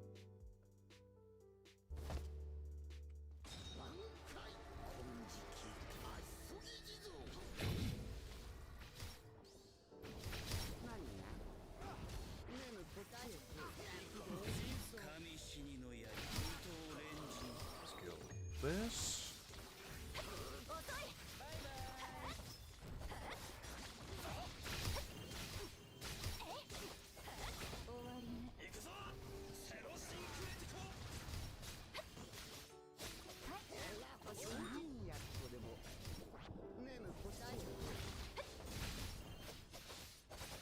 Is it because you didn't have enough sleep, Liz, or because, you know, your pale complexion is starting to show? And you're becoming one with the ether, slowly but surely.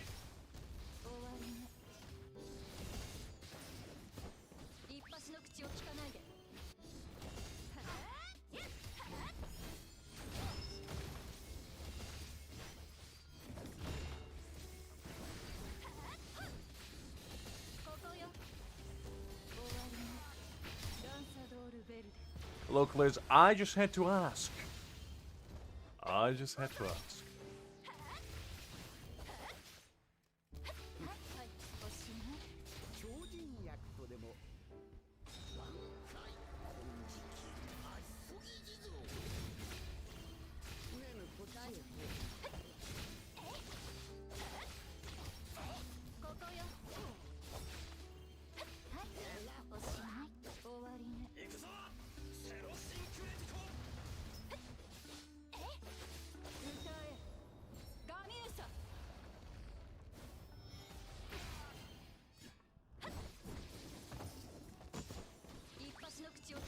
To be honest, kind of the same. For the past week, I've had like 3 hours of sleep. And yesterday when I came home and I woke up this morning, it was like the first time where I slept for 8 hours. And I actually felt really good for once. Well, I was like a zombie as well. So I guess we're all in this together, one way or another.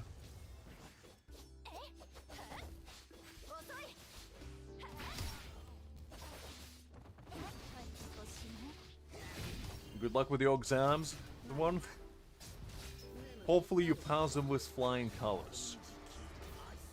I haven't had to deal with exams in the past like 7 years or so, but I still remember the nightmares.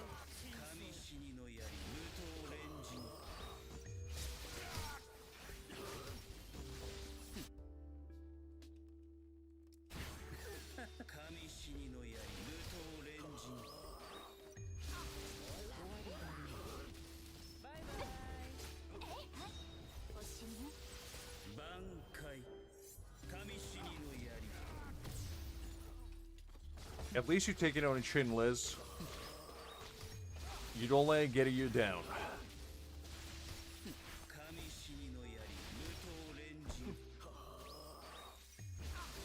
It's alright, Liz. It was a one-time thing, to be honest. I just had to do some stuff, and unfortunately didn't have enough time to sleep, so it was one of those. But next week should be fine, hopefully. That's why this week I just wanted to, you know, kick back, relax, and just chill with you guys.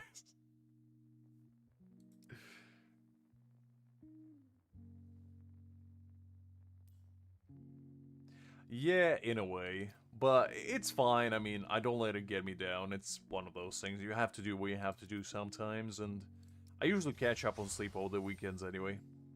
Trying not to, you know, let myself be too stressed is the best thing you can do.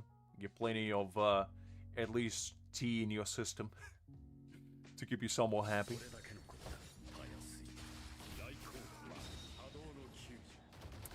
Look, Wish, because clearly Aizen is the weakest character in this game, weaker than even in Kaku, and they had to buff him. That's the only logical explanation that could define why he got buffed. And in fact, I think he should receive another couple buffs, because I don't think his damage is that good, and honestly, he needs to be high. Clearly.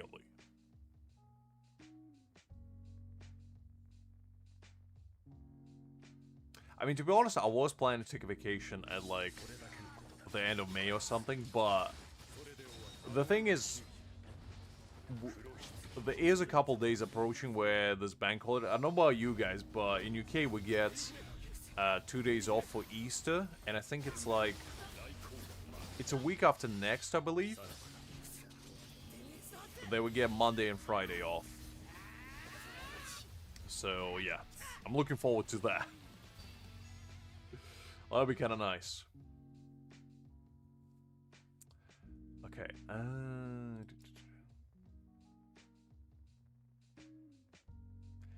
Exactly, Wish. Ikaku was destined for greatness and he got forsaken. I think Ikaku actually is the only character in this game out of SSRs that didn't get a single buff. And I don't think he'll ever will. That's the sad part of it all.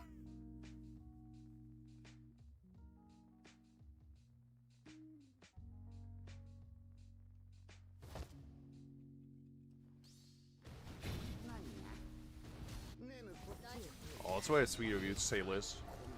I appreciate that.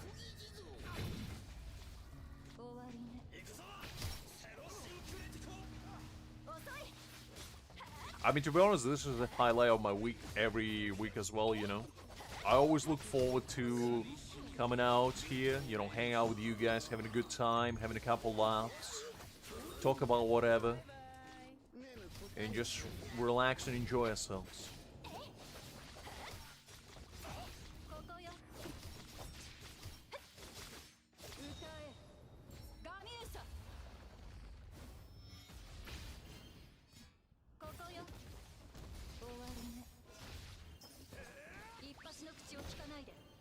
Okay, there we go.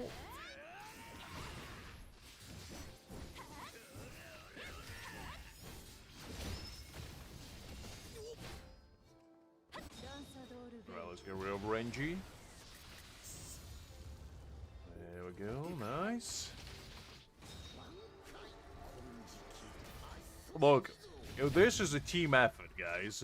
I'm merely here, you know, doing my thing, but if none of you showed up, this wouldn't be as fun as it is. So it's a team effort, and I like to think of it as such. Because to me, it's not difficult to, you know, go up and talk a bunch of rubbish for 10 hours. It's you guys taking said rubbish or reciprocating kind, that's what matters. Alright.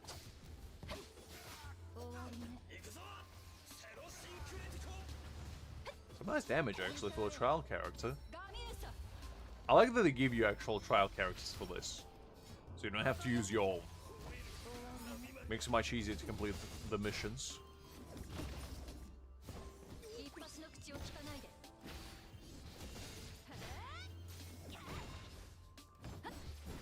Yeah, let's do the ult, I guess.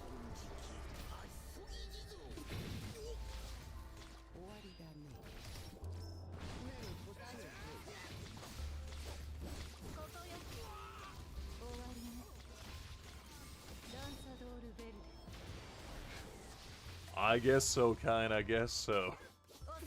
I try to be consistent, you know. I try to, you know, do my thing as much as I can. But sometimes circumstances prevail.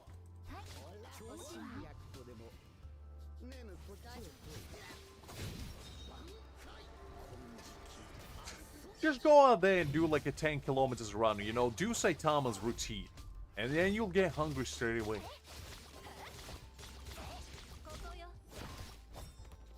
I mean, to be honest, the best, I guess, cure for that is to eat something you enjoy a lot.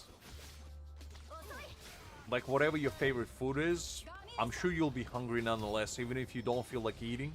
Because for me, personally, it's like beef stroganoff. If somebody cooks me a plate of beef stroganoff, I could be having the worst day of my life. And if somebody presents to me a plate of beef stroganoff with, like, mashed potatoes, that day will become instantly 10 times, if not 100 times better.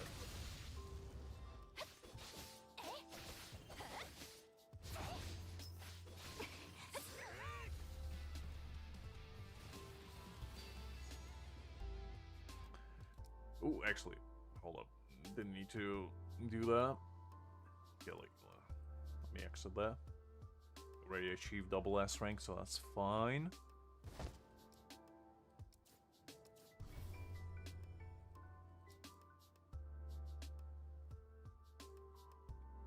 I mean, it would do that to anyone, Wish.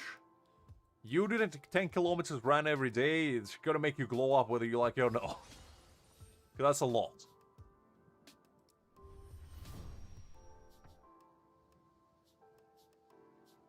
Well, you see, the secret is you gotta run while you cook. You gotta get yourself a portable gas stove, put it on your... put it on a little like cart, and just run while you cook up a nice feast for yourself. People might be giving you like a side eye, being like, what is that lady doing over there? Chopping cucumbers while she was running.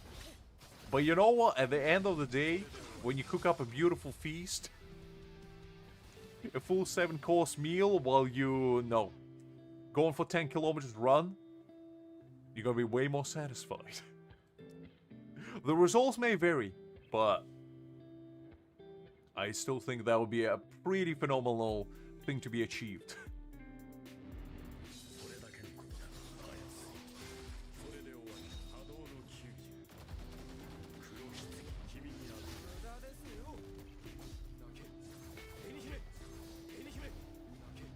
Look, Wish.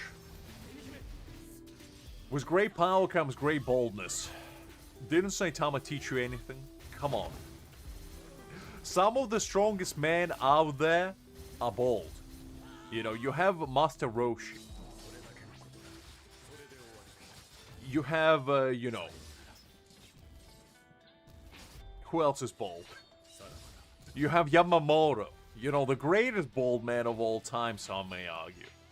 You have Ikaku. I mean, the list can go on. The greatest man out there bold. And that's just how it is. They're so powerful that the hair can't be withstood. Their power, so it leaves, voluntarily escaping from their scalp, saving itself from the ultimate demise it was gonna be unleashed upon if it did stay within said scalp. And you couldn't blame it.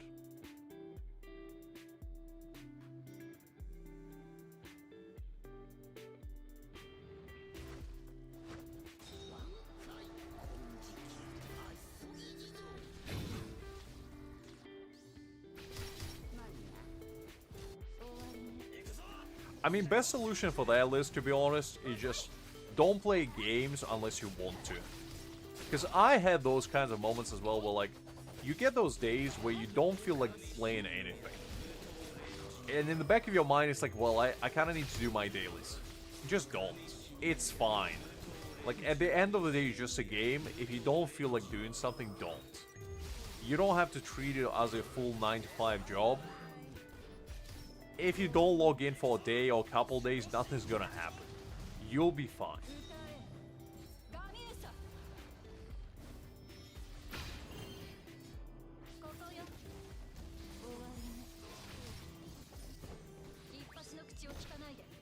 Well, Wish, we all have our flaws.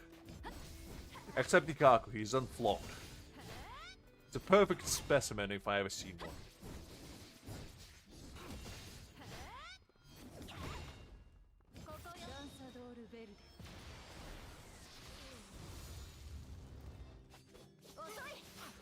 Yeah, Creek, but if you don't want to spend those 5 minutes playing a game, why should you? You know? It's one of those things.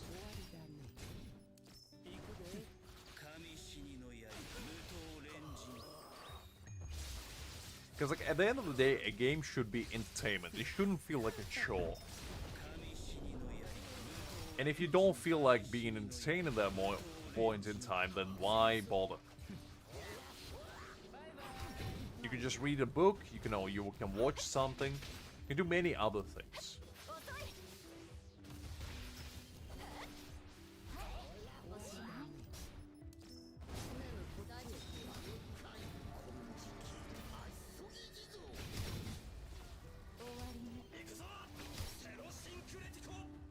There we go.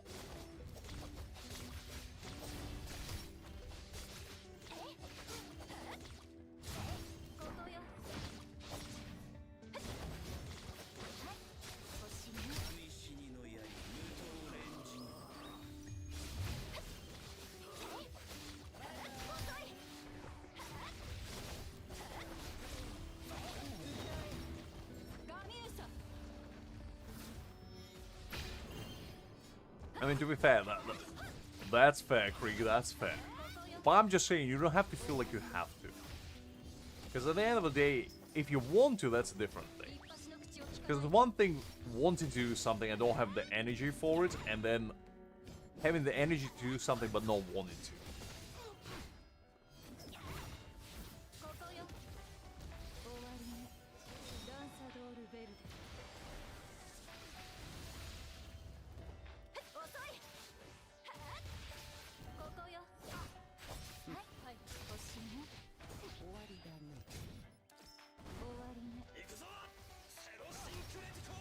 There we go.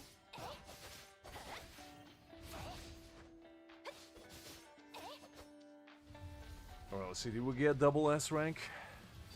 Indeed we did, so that's fine.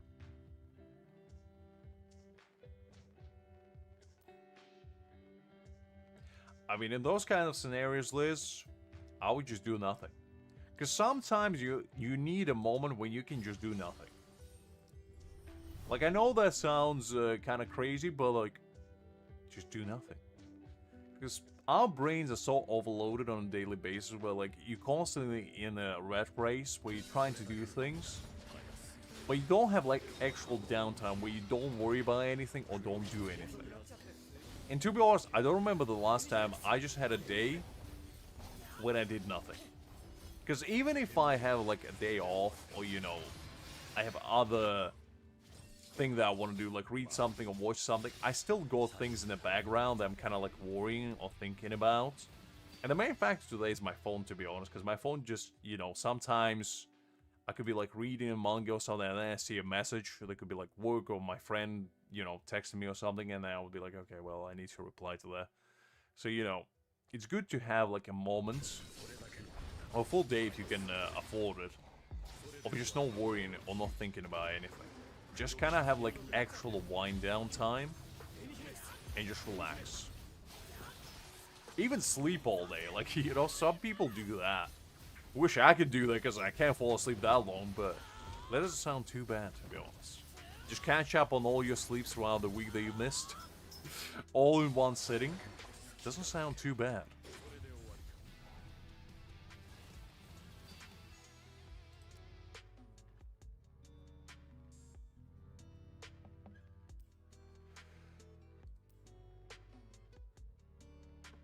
That's good, Liz. That's good. You gotta carve out a little me time, you know?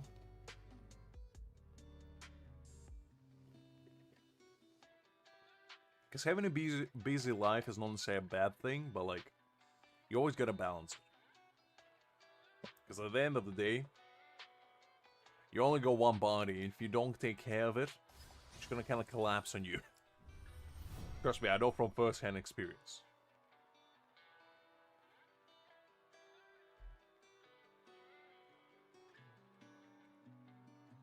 Alright, let's see what the last challenge entails.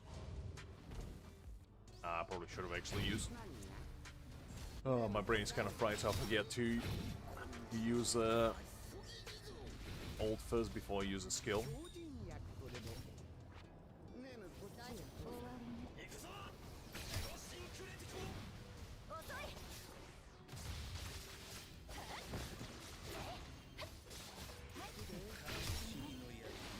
There we go, that's a bit better.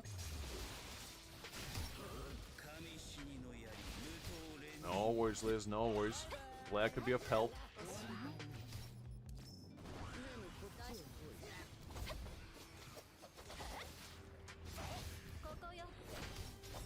I wouldn't call myself the wise one, but I do appreciate the gesture, guy. Very kind of you to say.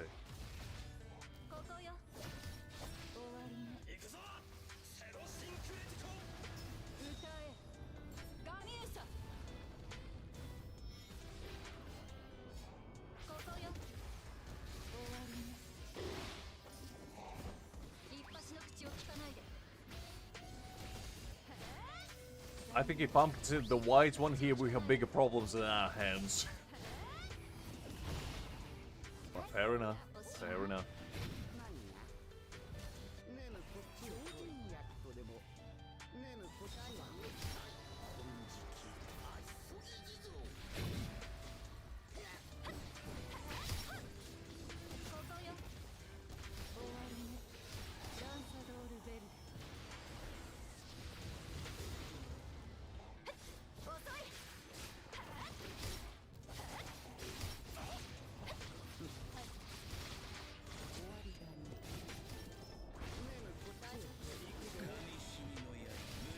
so far not too bad actually. I do kind of like these little challenges. Like, they're not difficult necessarily, but they're kind of fun. You know, just go in, blast a couple enemies, and then get out. Pretty nice. Did we manage to beat 40 already? I think we have. Well, that's fine.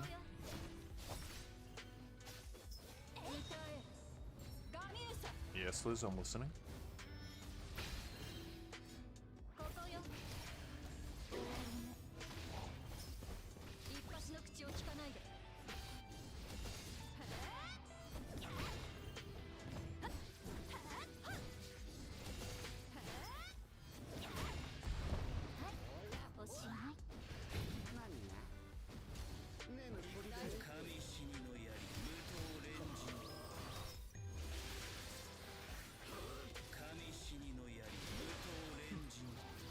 I did play Sekiro before, yes.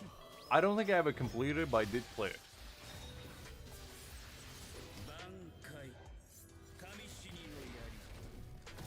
I also think it's die twice, no sigh twice, but you know what? I respect the effort. Oh, do they? Interesting. That'd be kind of nice, because like Sekiro's law is actually pretty cool.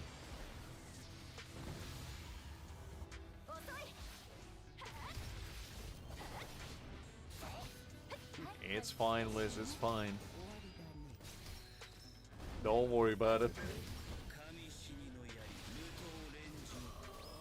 Your autocorrect is your inner demons at this point. That's canon, I know that.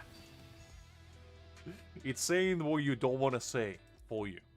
And it's totally understandable. Oh, that's kind of nice. I mean, it's an interesting perspective of making an anime based on a game. Because usually, it's based on manga. I guess the only anime that they made based on games is like Castlevania, I guess. And Devil May Cry, maybe. Those are like the two that I can remember from memory. And those were nice. But the thing is, they were already... Well, actually, I guess Devil May Cry, no, really. Because I was gonna say, they're already, like, in animation style. Castlevania was definitely... But I guess Devil May Cry, not as much. But that would be interesting. I would be all for it. I like me a good samurai action.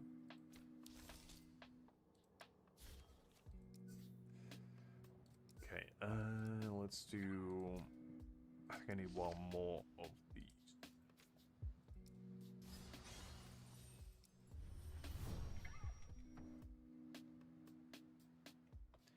I mean, it's kind of in the name, kind. Kind of in the name. I love Devil May Cry. It used to be one of my favorite like hack and slash games. I think it's a very underrated franchise, and I was kind of hyped for the anime to get released, but I don't think I ever watched it actually, because I kind of forgot about it.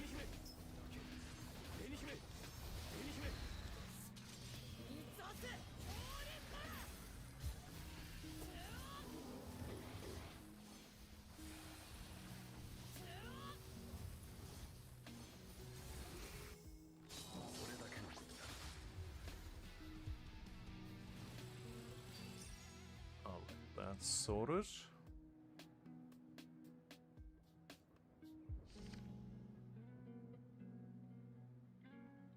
Oh, that's kind of sad.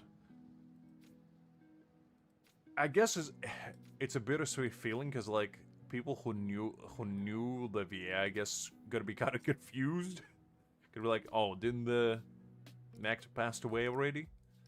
But in a way, I guess it's gonna be like their last work. Like, kind of transcend the time of their unfortunate passing, which is kind of nice.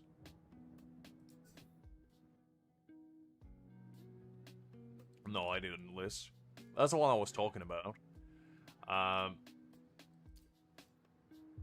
be honest, I was going to at some point, but yeah, that's the one I'm talking about. Devil May Cry one.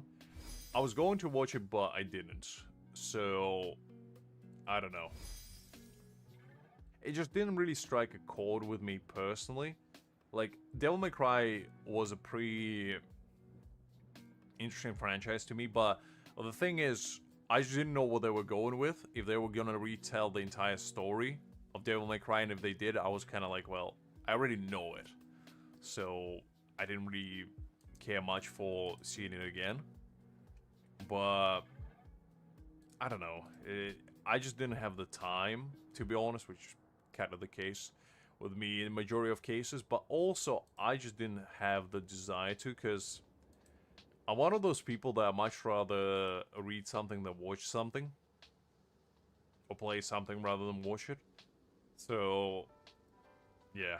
That's mainly why I didn't, I guess, in a way. Besides forgetting about it, which is more likely. Okay, let me boot up quickly my free-to-play account. We'll do battle rewinds, and then we jump on there and do stuff and things. And then after that, we're probably gonna jump onto Liz's account and see what unspeakable crime she committed. Actually, before we do that, I completely forgot I need to do my guild boss.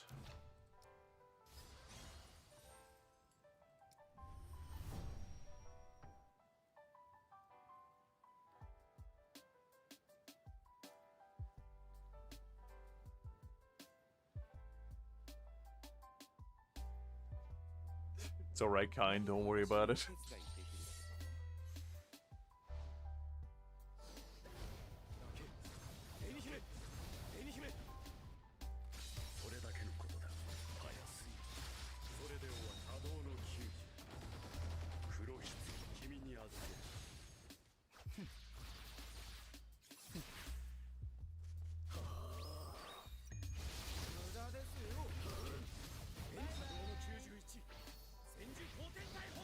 But yeah, Castlevania-wise, I did watch the anime, and it actually was pretty nice. And Castlevania was one of the first games I ever played as well, so it had a very special place in my heart. So I was glad it was getting animated. With Devil May Cry, I just didn't have as much of an attachment, I guess. It was still nice, but as I said, yeah, just didn't strike the chord with me to the same extent, I guess.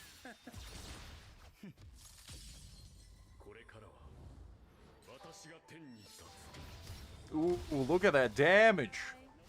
A little bit shy of 10 million. Golly. Because I think before he was doing about 5 to 7, and now he casually does almost 10. Man, it was really, really juiced up. I did indeed. I was always in like hack-slash type of games and RPGs.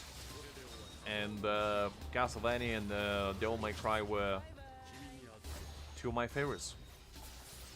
Along with like Persona series.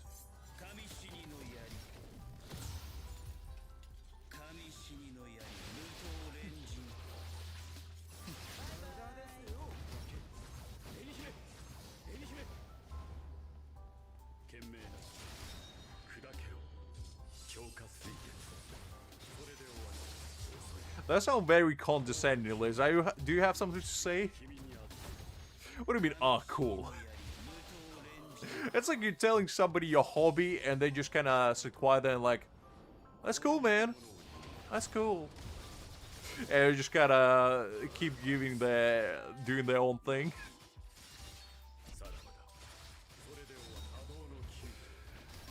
Oh. No, I'm just pulling your leg. I'm just pulling your leg. Don't worry about it.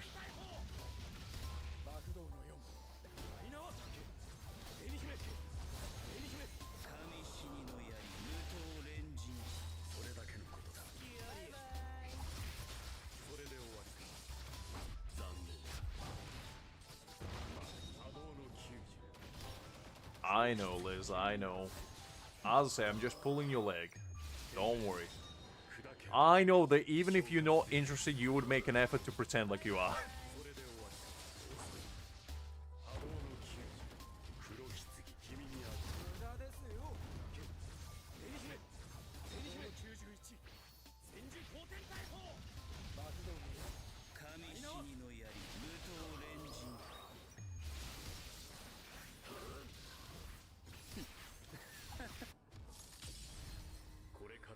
managed to pull off the battlefield skill at the last second.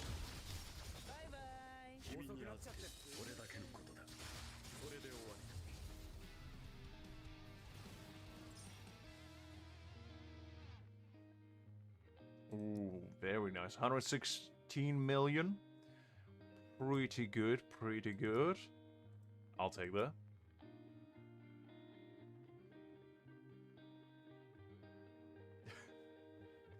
That's fine, Liz, that's fine. No need with your excuses. I get it.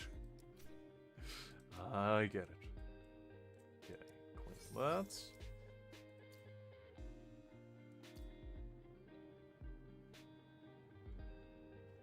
Only you would think of that, DBL. Come on.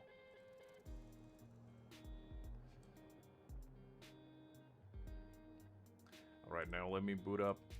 Yeah, I probably should have actually done that in background, but I kind of forgot, so... I'll do it now. Let me just claim all of this stuff while we at it. Ooh, we actually got Mayuri's frame. Might as well, you know, change it up a little bit. There we go. Have the crazy man. Was a crazy handsome man. A little crazy and crazy action.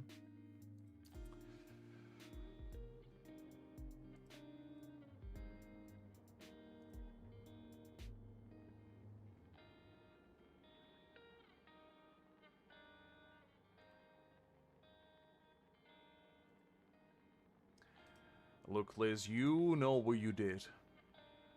You know exactly what you did.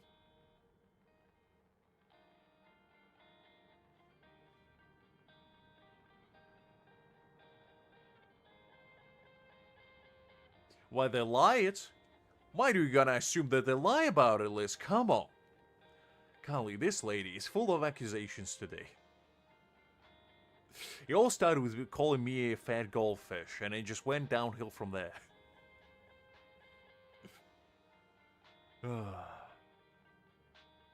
It's fine, Liz. It's fine. No need to hide your true nature. Let it all out. We understand. Listen, Liz. Some may say autocorrect, some may say hidden deep-seated secrets that you're letting out through your AI friend.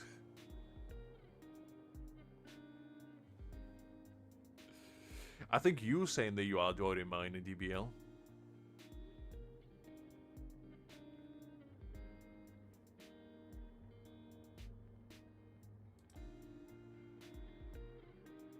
Okay, good, good. At least we came to an understanding.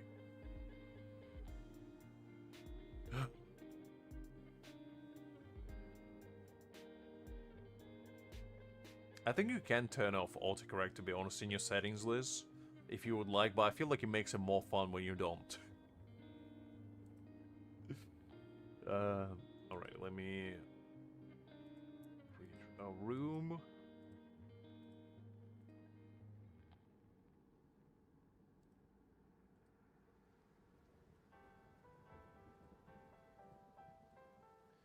There we go. And then trials.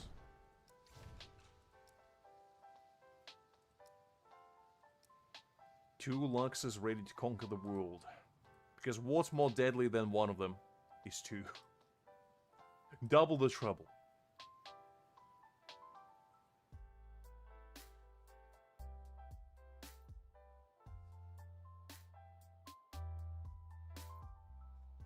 I see. So Liz autocorrects herself. She got like a Winter Soldier episode every time she touches the keyboard, and the voices in the back of her head just start typing instead. It's her autocorrect in real time. It's okay, Liz, it's okay. We appreciate you for who you are. No need to hide it.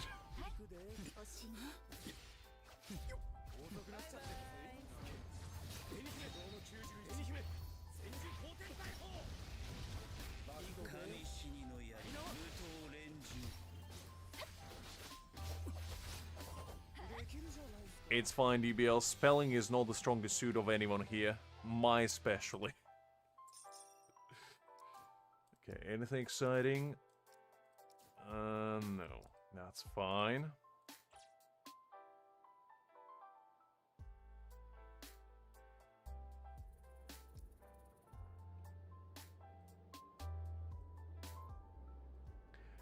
It's okay, Liz. You don't have to come up with excuses. We understand. We understand.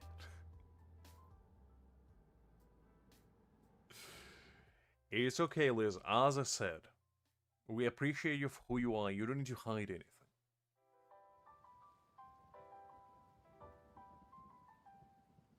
Because at the end of the day, it just makes it more fun. So it's absolutely fine.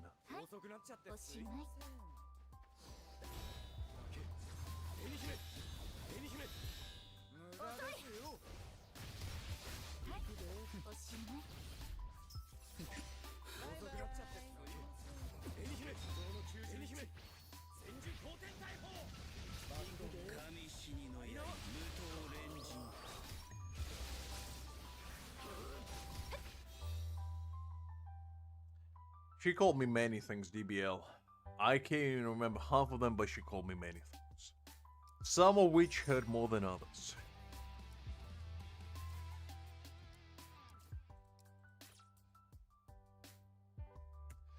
Okay, that's fine.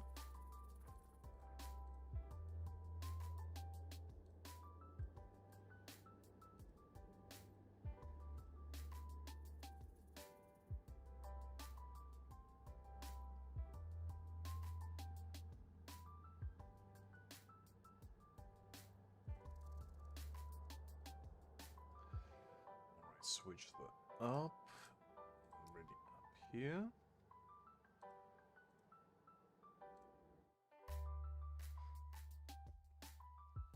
Sun is hot, Liz. I don't know what to tell you. Crazy revelation, I know.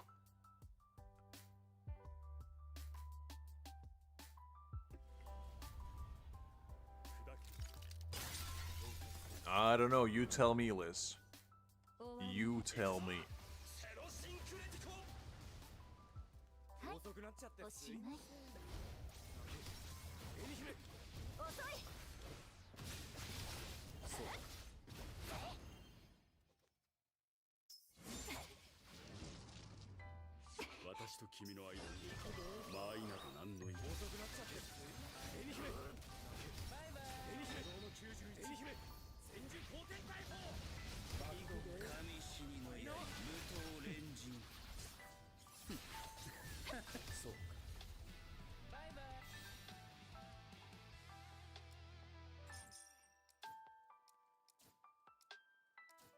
Okay, nothing too exciting.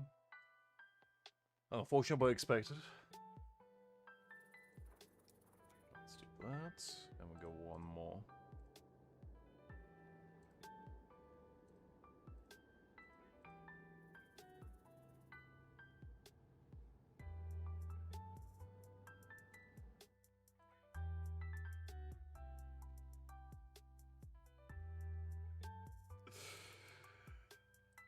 Come on, guys. Don't be too harsh on Liz. Her demons may come out occasionally to tell what she really wants to say, but at least we all know there's no malice behind her words.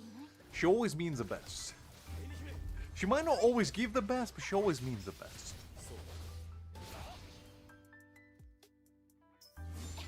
Kind, you gotta be careful, because if she does have a death note, which she most definitely does, our names might appear in there soon enough.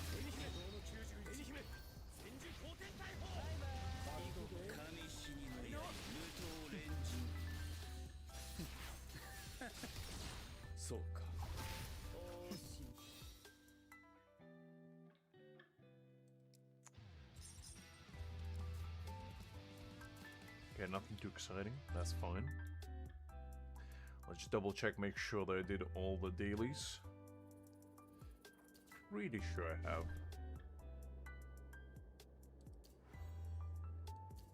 I guess I am light indeed. Okay, let's go with that.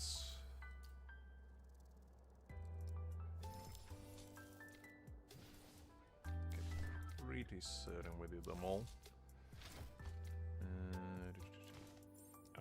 Let's collect this stuff. Okay, I think that's everything.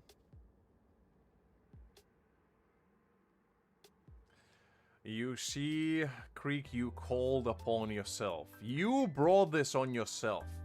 Liz was amicable, but now she's out for blood. And whose fault is that? Golly, you doomed us all.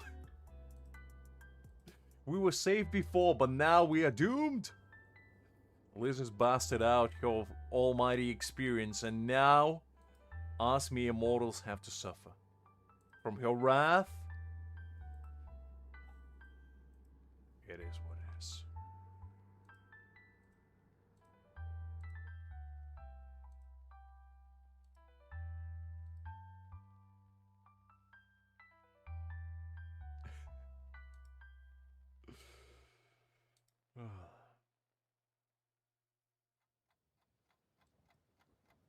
Creek, I feel like you are part of the reason why she did so. Like, come on. You can't be sure. You started talking about trump cards, and then you saw that Liz is not gonna bust out hers. Come on.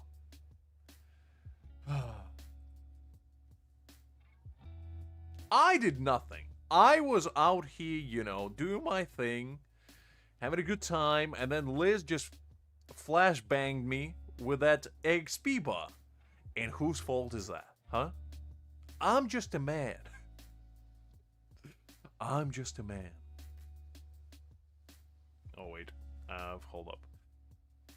There we go. Listen, Creek, if reading is a crime, I'm guilty as charged.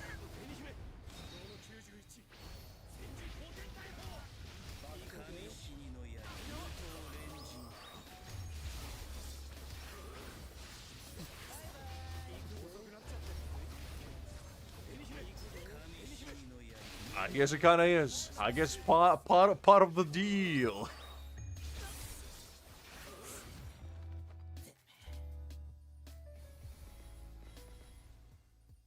I don't know. I would like to know as well, DBL, because I don't know why am I getting dragged into this. I was minding my own business, doing my own thing, and now I'm at fault. Unbelievable.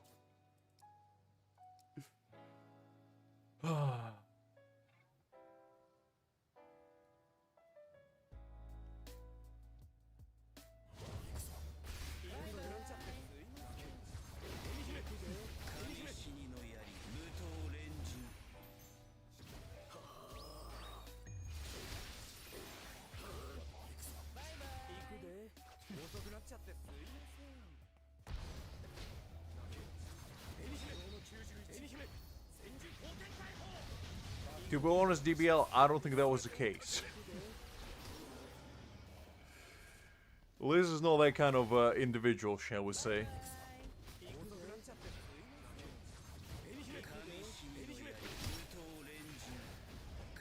Why am I getting...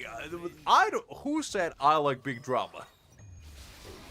I'm out here trying to be positive, trying to have a good time, and I'm the drama maker all of a sudden. Unbelievable. What did I do to deserve such claims? Miss Elizabeth, if that's your real face.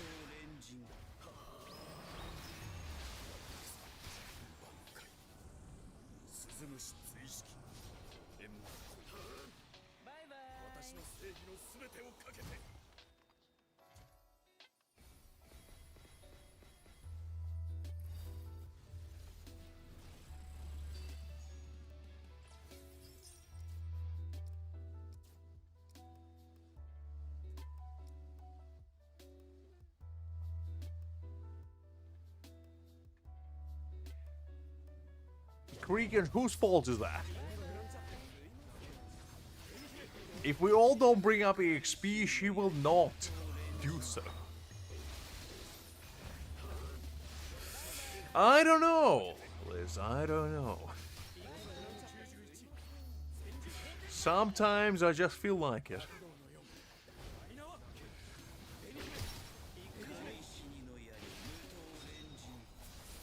Golly. You see what you did, Creek? You see what you brought upon our poor souls? Oh, gosh. When will you learn?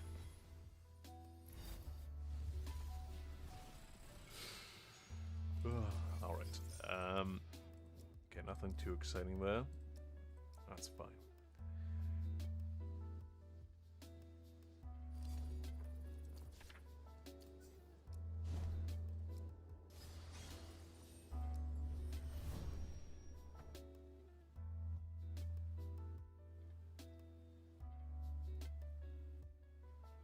Actually, Liz is about to level up, and when she does, all hell is gonna break loose.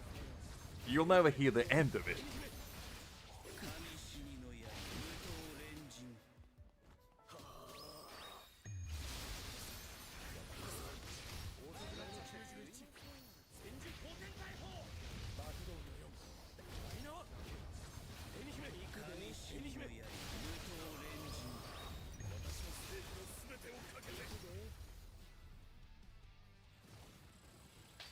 Nice. Take that.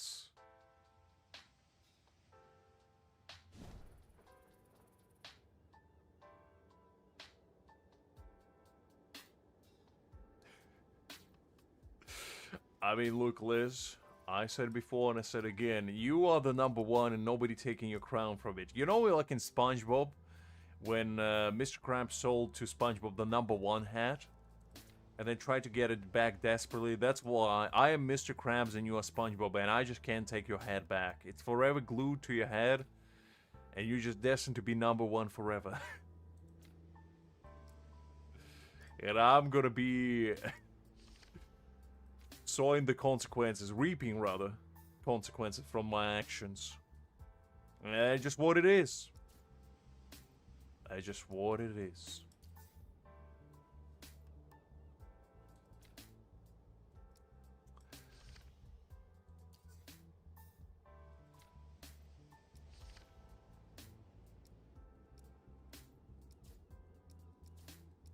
I think I might need a couple of these.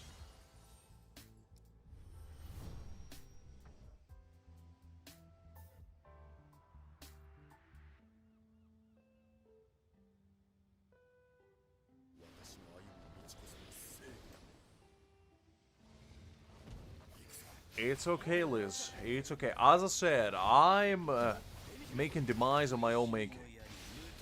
And it's fine. It's fine. Sometimes we make choices in life. And say choices could lead to our prosperity or downfall.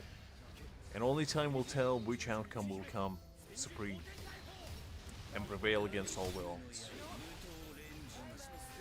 Because power is not the blame, it's the one that wields that power that could be guilty.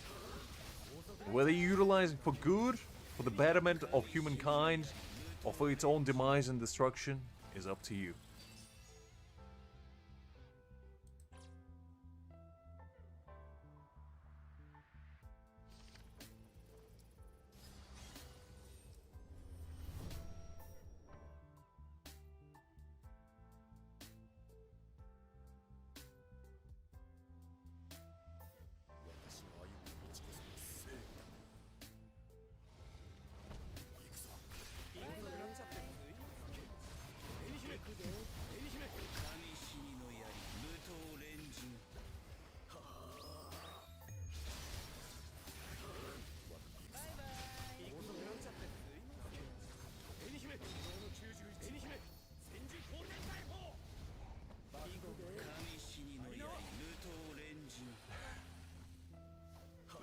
I mean, to be honest, you have been hustling ever since I introduced it. You've been showing up every time, so I can't really say you're not working for it.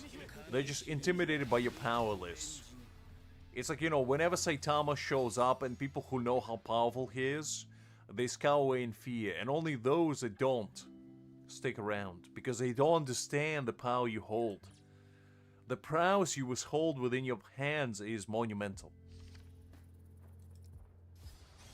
Because on the streets, you are known as one EXP woman. As in, you can level up them all in one fell swoop.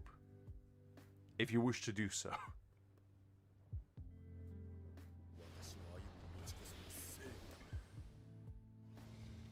At its finest, kind. At its finest.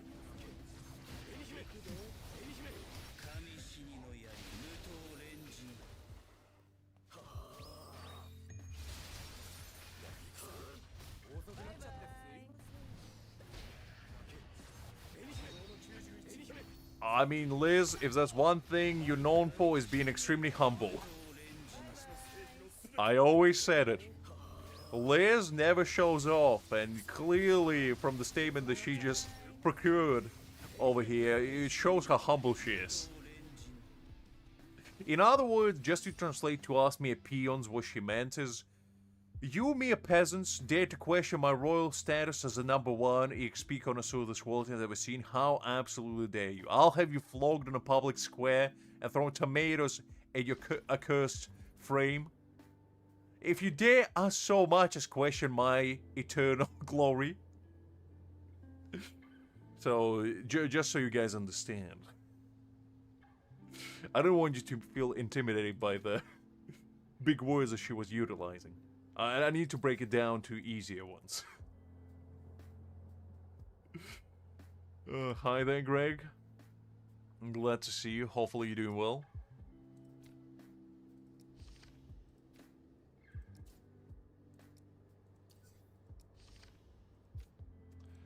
Let's get a couple of these, why not? I know, kind, trust me, I'm fluent in Liz. Whatever she says, I can perfectly translate with the finest of degree of accuracy. My success rate is 100%, and nothing but less than 100.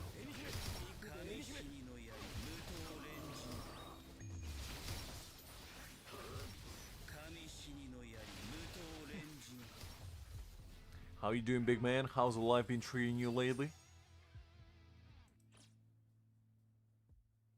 I don't know, Liz. You tell me. Hi there, Hakeem. Glad to see you. Hopefully the game went well.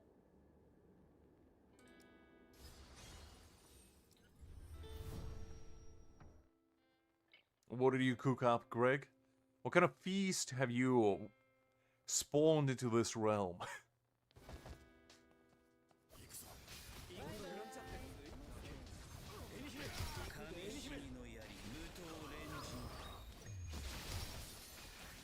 Hi there, Segdu. Glad to see you. Hopefully you're doing well.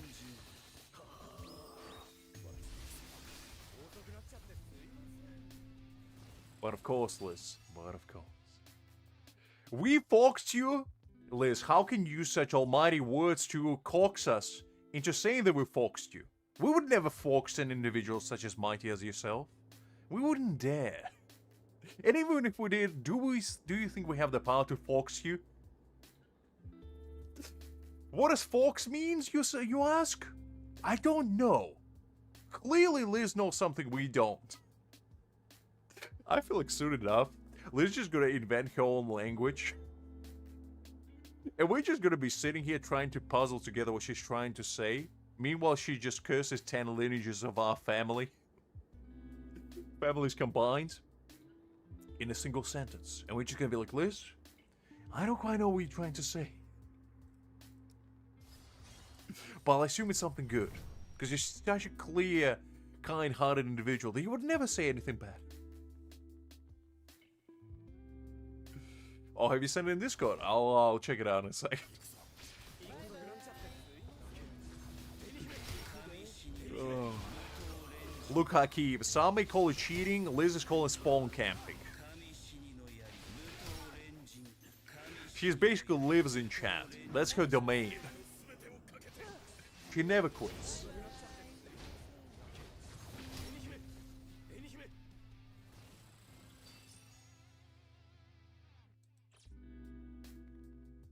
You out of your meat? Liz, I always saw you a bot person. I didn't know you were a mid individual. Golly, the next thing you're gonna tell me you're in the jungle. God. Don't take my role away from me. Golly.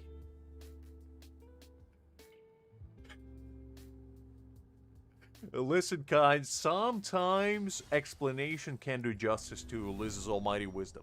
Sometimes you're gonna embrace it and realize that Liz knows more than all of us combined. She has her third eye open 24/7, and we mere peons are so lucky to be in her almighty presence.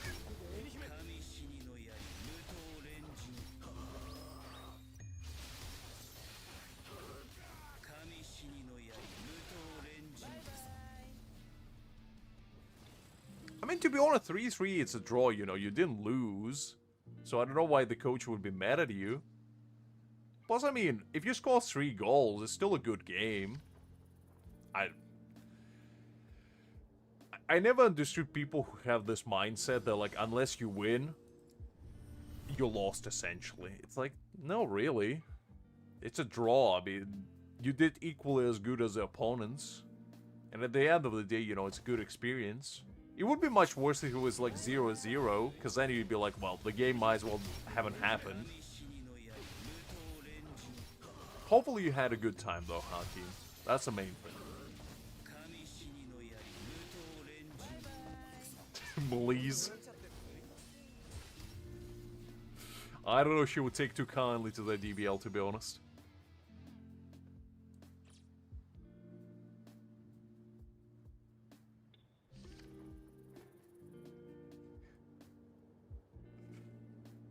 Golly! Creek, you just had to jinx it. Look what you did. Look what you unleashed upon this mortal realm. Like, golly, she's level 29 now. Every single time you slander Liz, she levels up. She's like Goku, she fuels on rage. Every single slander you give to Liz, she just becomes stronger and stronger by the result of said slander. Unbelievable.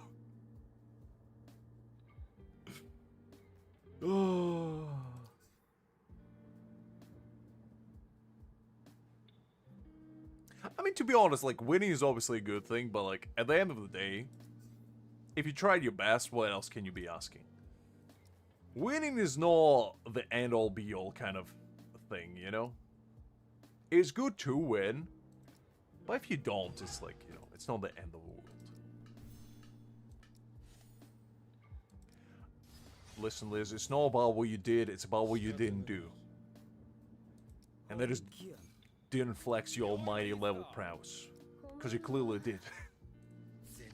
And Creek went into the shock, you know, he started foaming out of his mouth, eyes rolled back into the back of his skull. He had a Winter Soldier episode to all the times you flex your almighty experience, and he's never gonna be the same. You broke the man today. His blood is on your hands.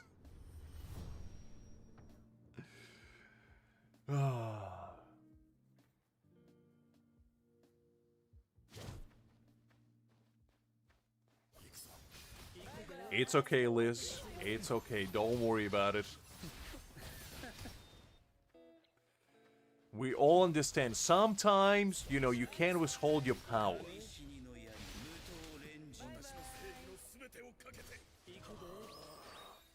Sometimes you just can't help yourself but, you know, unleash your almighty aura.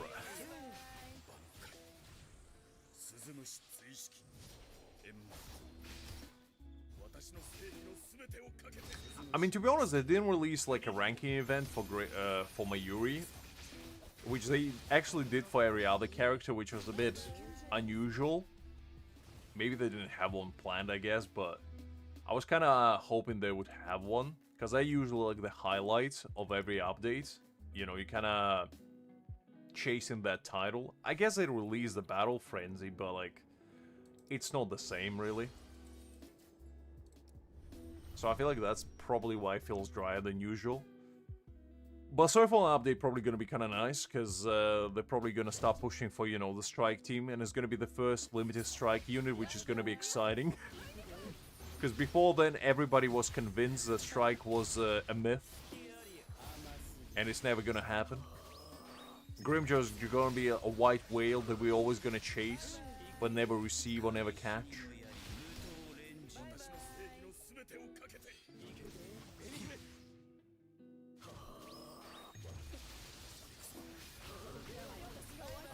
Well, that's kind of what I was saying, DBL. Title would have been nice, but, you know, maybe we'll get one later.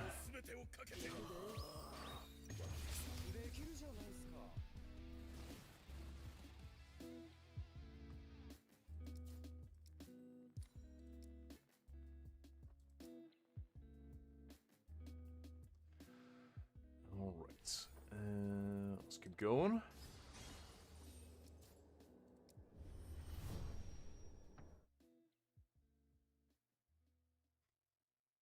Are you trying to indoctrinate me into a cult, Liz? What do you mean, do I believe? Believe in what? Aliens?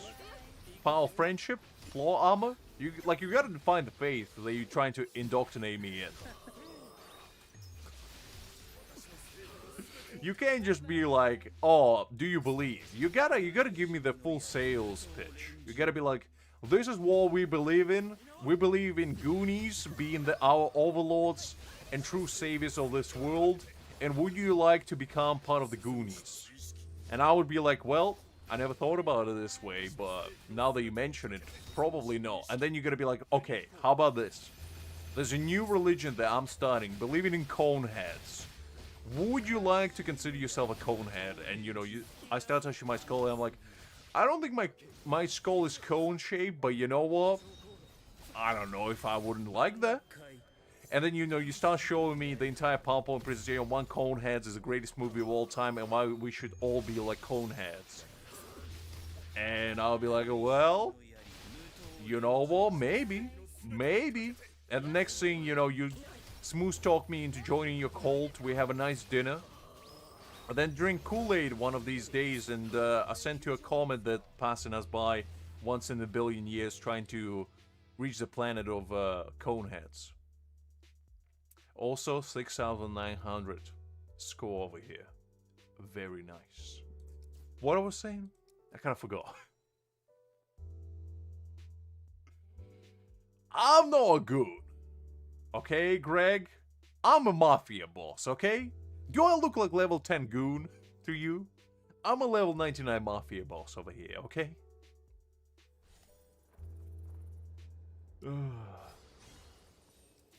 Listen, it takes one to know one, Mr. Goon.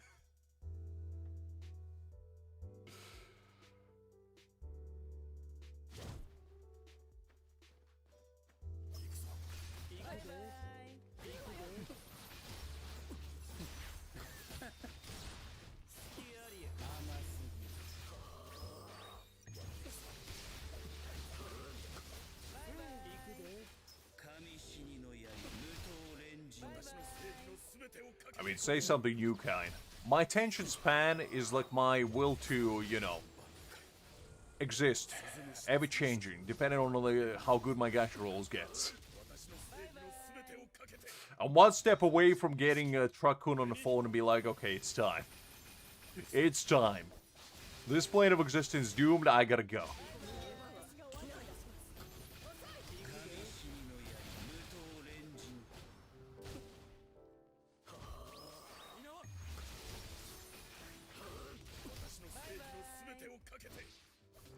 You are not indeed, Liz. You are fun size, as I always said and as I always keep saying. A white cliff fairy indeed, Liz. I always said the cliff fairies, why do they even exist? Like, this subgenre of fairies, why don't just stick with regular fairies? Why do you have to subgenre them? Golly. And they think they're better than all of us as well, you know? Regular fairies putting in the work, getting the nectar, indoctrinating new people, and cliff fairies just, you know, getting all the benefits of that. It's like, where's the prosperity in there? Where is the justice? Oh man, I'm losing my mind. Ah, God.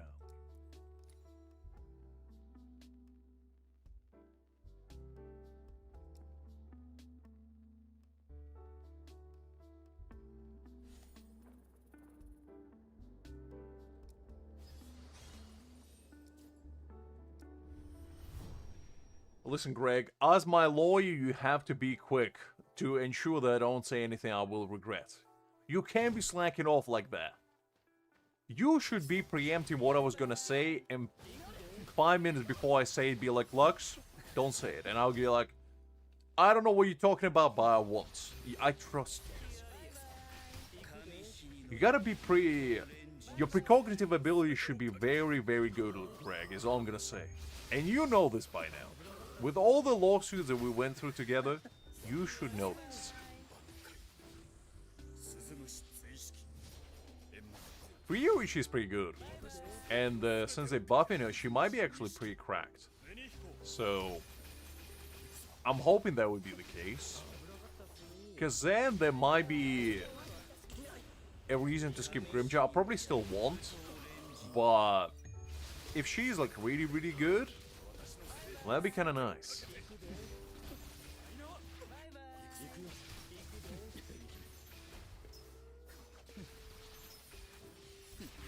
Liz, I think you forgot N before your M. You know, nanometers. No meters. I just wanted to correct it for you, okay? I didn't want to cause any misconceptions, that's all. I mean no harm.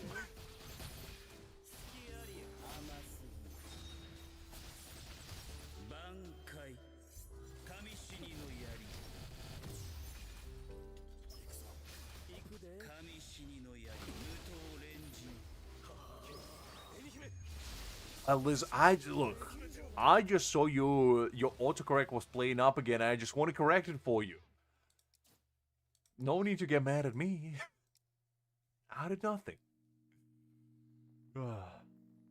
This actually an update for Bankai Ichigo is kind of huge for my free-to-play account because I have Ichigo on here, and now he's kind of actually pretty good.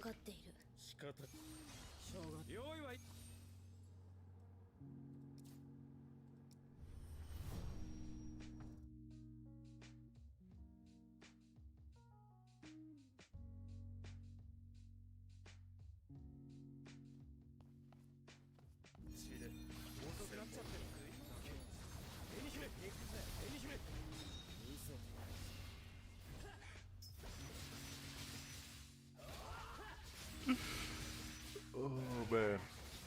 Oh, absolutely. I think they did a really good buff update for Ichigo.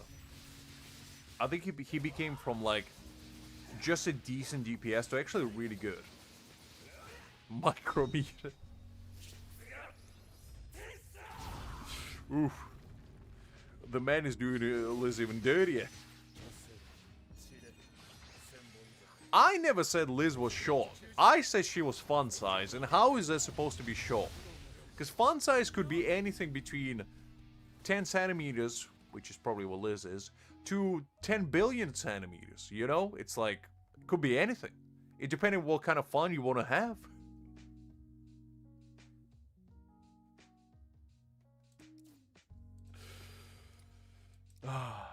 I personally like a lot of fun, so for me, the bigger the better.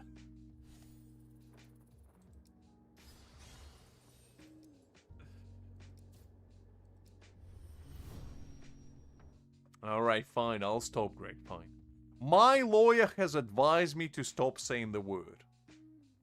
So, I would like to apologize to all the parties that are involved and issue my official statement that I do not think anybody's fun size. And as such, I would like to retract my statements from before. Please don't sue me. Or us, rather. They'll do good, Greg. They'll make you proud. I don't know what that means, and I don't think I want to know what that means. Because I'm pure soul with pure heart and pure mind.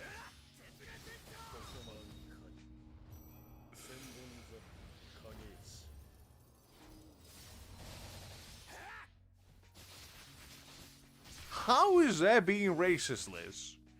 I was merely admiring your almighty frame, which is very grand, and very large, and in charge.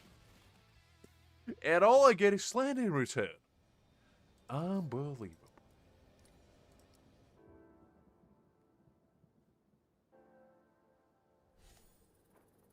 I didn't actually know that timing, but now that I do, 70 minutes is a long time. 70 minutes? Golly, that's a long time. I mean, I never played Metal Gear Solid, to be honest. But that sounds like a lot. But thank you for sharing that. That's actually pretty cool information. Also, hi there, by the way. Hopefully you're doing well.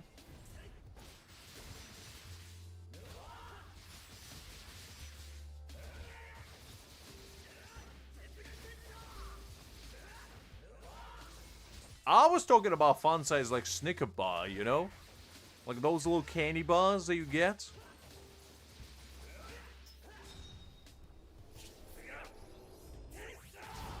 I don't know what you guys thinking about. Golly.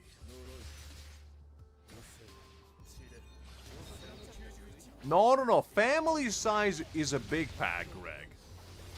But I'm talking, you ever seen those little like Snickers bar and they call fun size? It's the same thing with like little candies. Like they actually have like Snickers, Mars bars, Bounty, like whatever else is a Galaxy.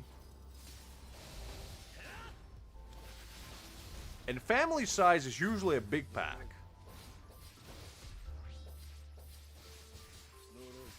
Look kind. I trust my lawyer with my life. He bailed me out of many sticky situations in my time, and I think he got a plan. Worst thing come worst, we'll just bail like we always do, through the window.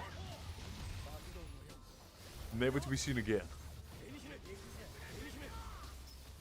Well, define what you eat in one sitting, Greg, to be honest. Because, like, if we're talking about, like, a candy bar, that's fine. If we're talking about, you know, bag of chips, that's fine as well. But depending on what said food is, if you eat, like, a bag of nuts that's family size, you know, like 10 kilograms of nuts, that's kind of nuts. You gotta admit.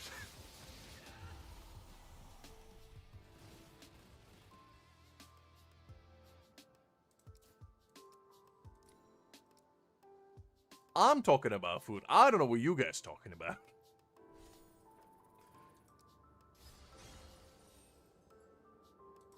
Well, Creek, sometimes you have to team up with those that you swore to fight against in order to defeat the greater evil. They said greater evil? I guess it's me and Greg in this case. I don't know.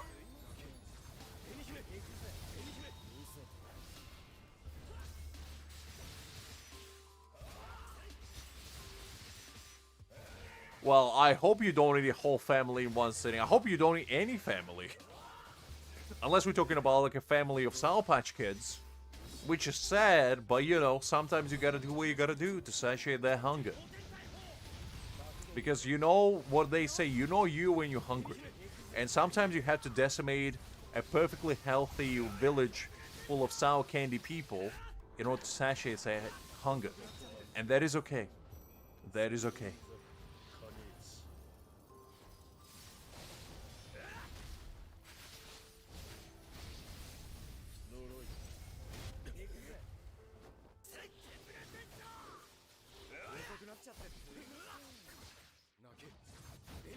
I think I was actually gonna check out in Discord, but I kind of forgot. Because Reg did mention he was cooking up a feast, and I completely blanked out.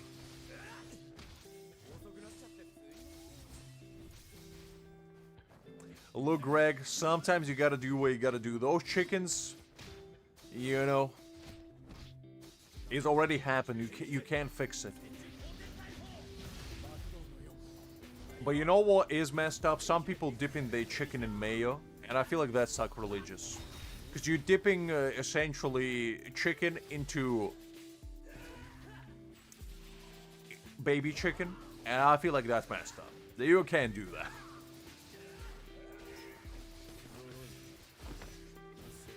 But otherwise, I think it's fair game.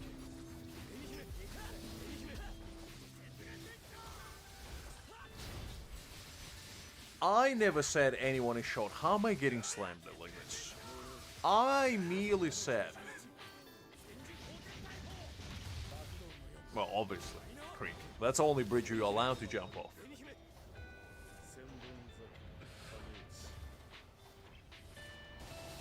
Ah, you're talking about Hanky-Moke. Fair enough. I mean, I might be. I could be 2 feet 4 for all you know.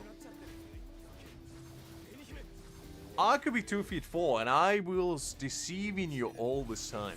You might all be thinking that I'm an almighty Eastern European gladiator sitting in an almighty 6'4" with a voice as deep as a Mariana Trench. But in reality, I'm 2.4. I'm just 1 meter taller than Liz.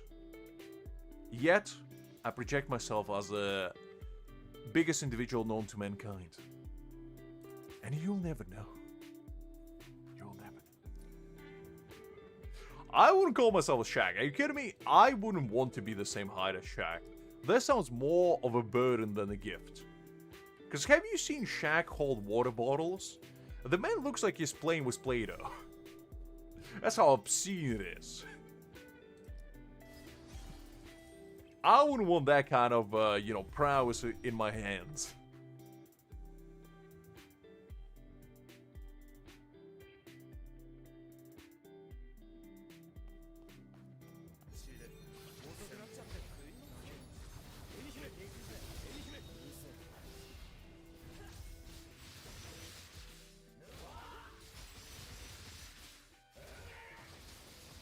Well, funny you say that because I am actually large. Like, all my clothes is large. Double XL would probably fit me like a tent. And sometimes I actually wear mediums as well, depending on like what it is. Usually for like jackets it's large. But for like t-shirts and whatever, no, I usually stick with medium. The only thing that I have issues with is like shoulder-wise. Because I have broad shoulders, so for me finding like clothes that fits me pretty well is kind of tough. Because more times than not, all the larges are not really built for gentlemen like me, unfortunately. But I used to be like the biggest I ever was I think XL when I was bulking up back in like high school or whatever, no. But I dropped down back to, instead of having a 6-pack, having 1-pack. Unfortunately.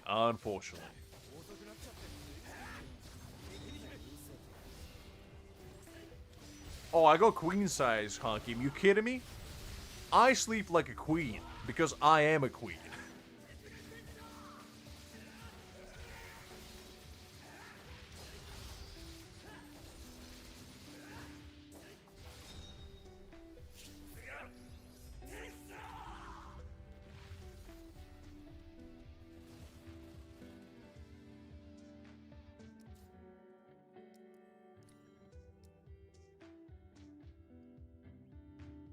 Liz is trying to create a cursed doll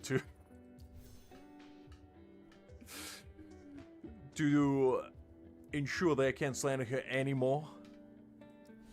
Seeking all the information.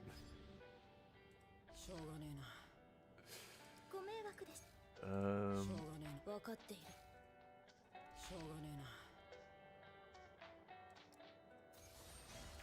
let's go with this one. Indeed, Liz, indeed.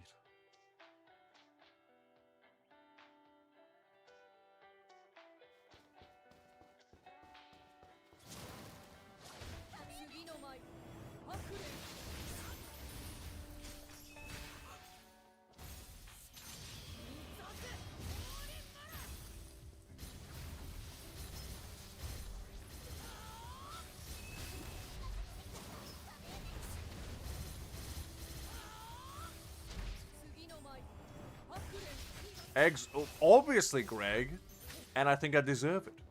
I just want a big, strong, powerful lady to carry me like a princess. Is that too much to ask?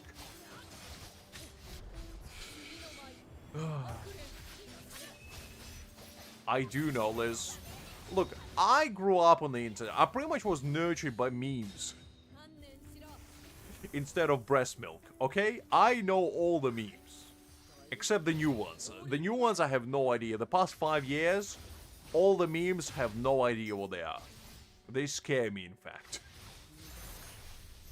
The only memes I know is the ones that Greg tells me about. And even then, I don't understand what they are.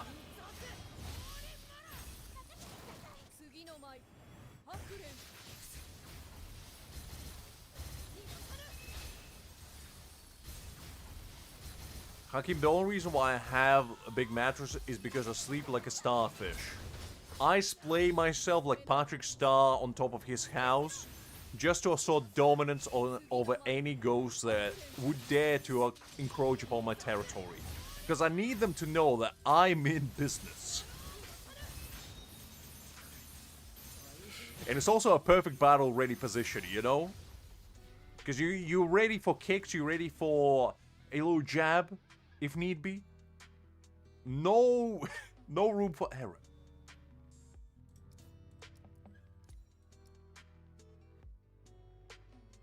Exactly, Greg, exactly.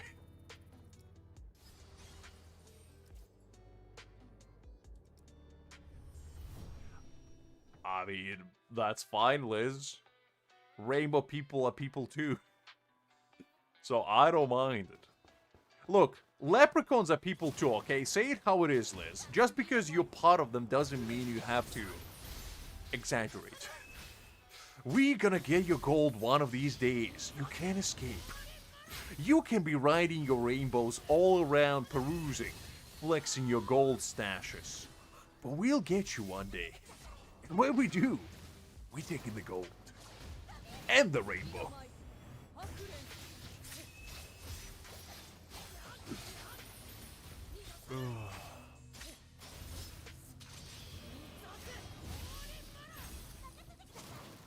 Ah, the ultra wide screen kind. The full 4K experience. Ah, I see, I see.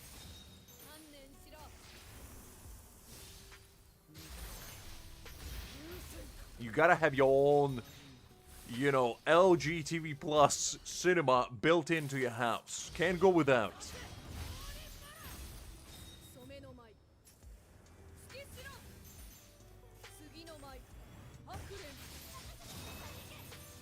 I think he's a brilliant man with just very peculiar mind, Tamir. Some of the most creative people out there are kind of insane. In a good way. Because it takes a very special kind of individual to come up with concepts like that, shall we say.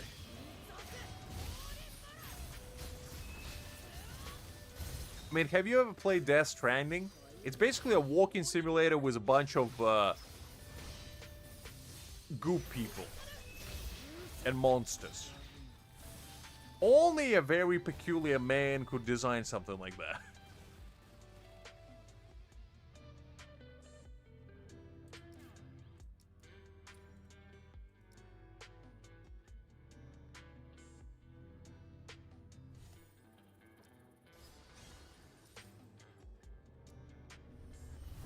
I never could understand Death Stranding, to be honest, because, like, I know some friends who were like, raving about being, like, a really cool game, and I tried it once at one of my friends' places, and I just couldn't understand the appeal.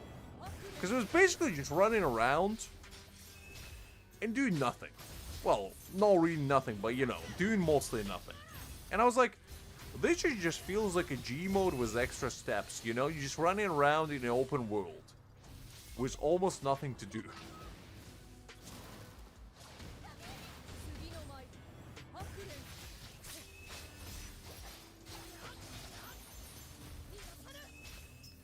I know about, like, Solid Snake and all that. I never played Metal Gear Solid personally, but I watched some friends play it back in the day. GTA has things to do, kind. That's a difference.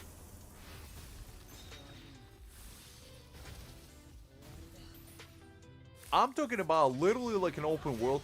The only experience that I can kind of trace it back to, have you guys ever played Shadow of Colossus?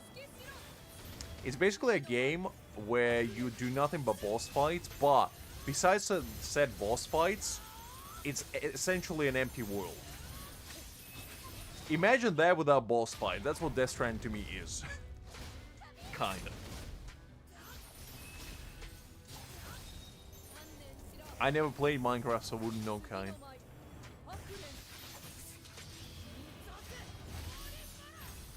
Alright, I'll check it in a second, Greg, after I'm done with this fight.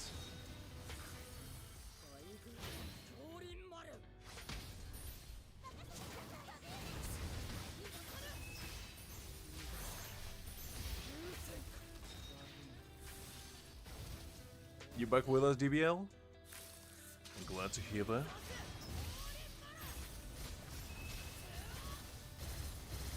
I never played GTA either, to be honest, but that was mostly like a conscious choice because it just wasn't my type of game, you know? I know, sacrilege, but I don't know. I was always an RPG and MMOs guy. Any other game like shooting games, you know, sports games, I just never been into.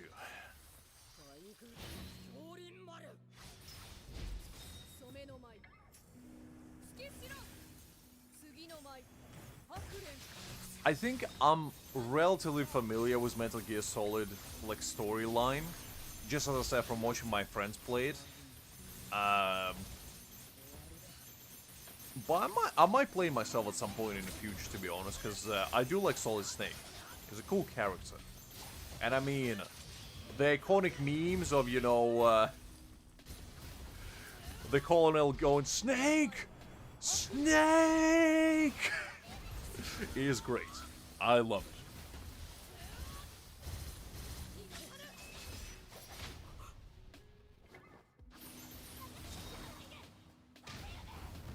Oh, no, I don't think it's a shooting game, but I don't know, I never got into those kinds of games. As I said, I was always RPG games through and through, and MMOs. That was like my bread and butter growing up. I mean, I never even played a single Nintendo game, so that says a lot. Look, Liz, I don't have time for MMOs nowadays. Like, they're too addictive for me. I explained it before. The main reason why I don't play MMOs is because they're too good. I have a very addictive personality when it comes to games, and I just can't afford myself to sink back into MMO rabbit holes. Because they just mentally ruin me. Because all I think about is playing them. And I don't have mental capacity to get back into them. Because I can't play MMOs casually. It just doesn't work for me.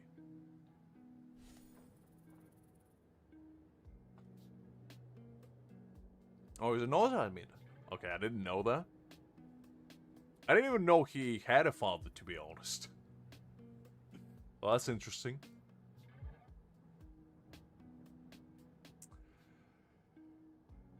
Okay, how many points do we have? Oh, we actually cleaned it up already, so that's kind of nice. Okay, let's go check out Greg's cooking prowess. Let's see what kind of glorious concoctions he has made, and then we'll jump back in there. Let me just pull it up quickly.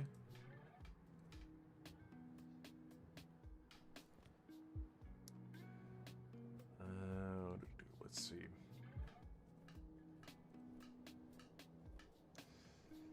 Alright, Greg, where is it?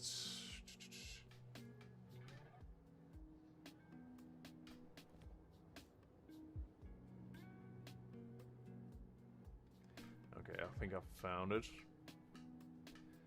Alright, so let's check out what Greg cooked up. So what I assume this is grilled potatoes with some fried... I assume this is either chicken or bread. I'm not 100% sure what that is, Greg.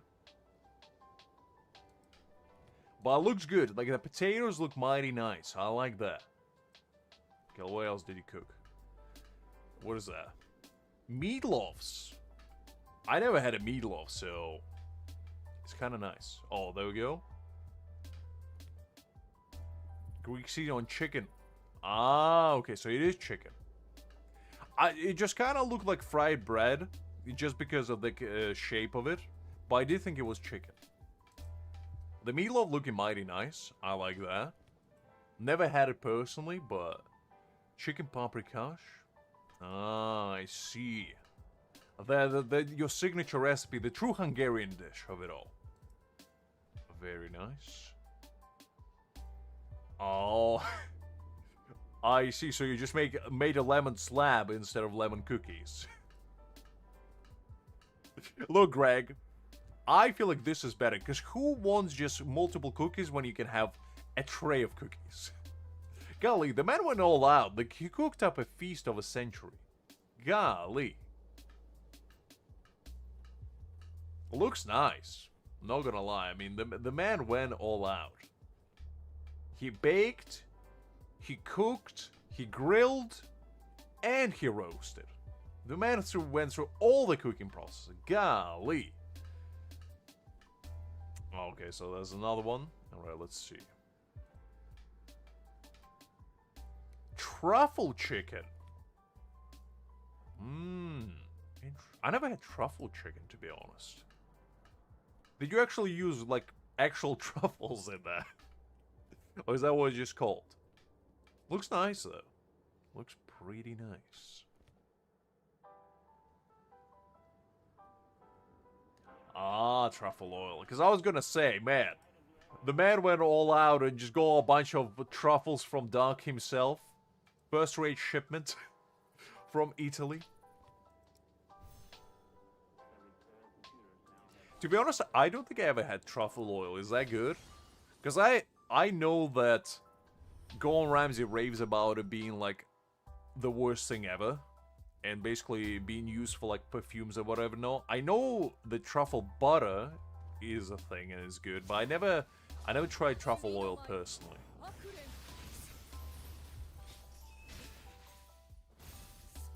Exactly. Ah, I see. So, it's only if you aren't to food. Go you, Greg, go you. Okay, so it's basically like a little just on top drizzle. Kind of like you do with olive oil, in a way. I see, I see. But yeah, Greg, Easter is coming and I'm coming, okay? I'm coming up.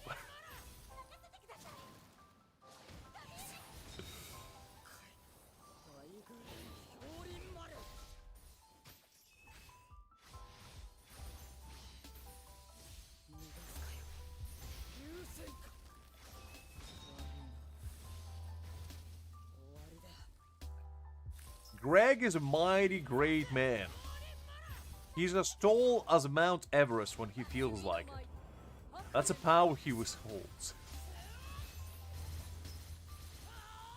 But man, every single time I see Greg cooking up a feast of a century, I'm like, I gotta level up my game, because like, I've been slacking lately. You know, I had a streak of where I was cooking like feasts upon feasts, but now I kind of reverted back to cooking the same thing over and over again.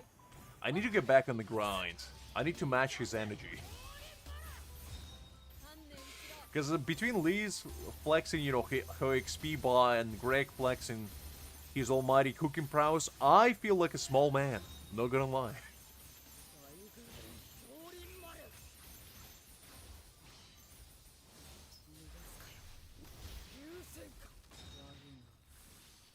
No. I'm not that lazy, Hakim, okay? That's why I draw the line. I don't take takeaways. I still cook for myself. It's just, I don't cook different things. Because my daily diet is basically the same.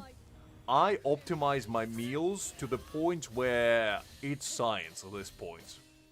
So basically, every day, I eat like vegetable ragu with a little bit of peanuts in there and tuna, which basically gives me all my protein for the day. It gives me all the good amino acids, gives me a good range of like minerals and vitamins. And then what I have is basically an omelet on the side. I make a cheese omelet, a mean cheese omelet of that. And the secret to my omelet is that you gotta add a little bit of dry dill. Now let me tell you something. Dill is the secret of life. Because dill is the best possible herb in existence. I'm telling you. If you want to have the greatest omelet of your life, get some dill. And I make it French style, okay? I mix it with a little bit of cheese. And you gotta stir it around. You gotta make it nice and homogeneous. And then when that's done, what you gotta do, you add dill on top, and then you add some extra cheese on top, and then you fold it in half, and let it kind of like steam a little bit on low heat, then you turn it off, and then you have yourself a meal. And then I slice a little fresh cucumber on the side, because, you know, you gotta get the little crunch going. And then I have my little tray of rice crackers on the side, and I just have a feast of a century. And then for dessert, you get a bowl of Greek yogurt, you slice some bananas, some apples, and some pears. Mix it all together, add a little bit of honey, and then toast a little bit of seeds and nuts on the side. Like I usually use walnuts. You can use almonds as well. A little bit of mixed seed nuts. Like mix, you basically add for some extra good oils and whatever, no? You toast it up, you add it on top, and then I add a little handful of like dry cereal. I usually get like brown flakes or whatever, just for some extra crunch. You eat that up, and then you chase it all up with a nice big cup of green tea, or sometimes chamomile tea, depending on my mood. You got yourself a great day. That's what I eat pretty much every day, without exception.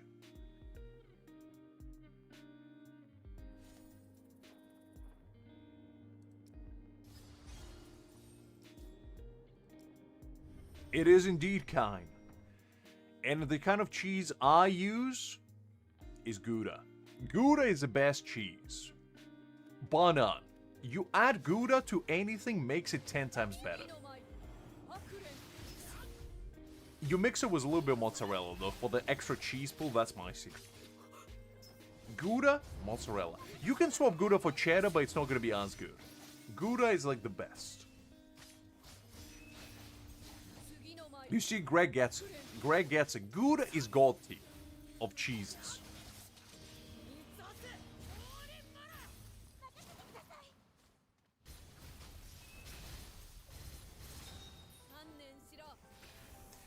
Greg, what's your opinion on smoked Gouda? Because that's what's gonna define if your stance is valid or not. Because let me tell you something: smoked cheese is goated. You get a slice of smoked Gouda, you put it on anything, and I'm saying anything. Okay, that's fair. If you prefer without it, I can get it. But let me tell you something: if you like smoked cheese, Gouda is the way to go. It's so good. It's unbelievably good. No, that's fair. That's fair. You know, I get that. I get that. Because smoked Gouda is very strong, but I like my cheese nice and bold. Just like I like my man, I like my cheese big, strong, and bold. Anyway. Smoked Gouda, king of smoked cheeses. Regular Gouda, king of regular cheeses.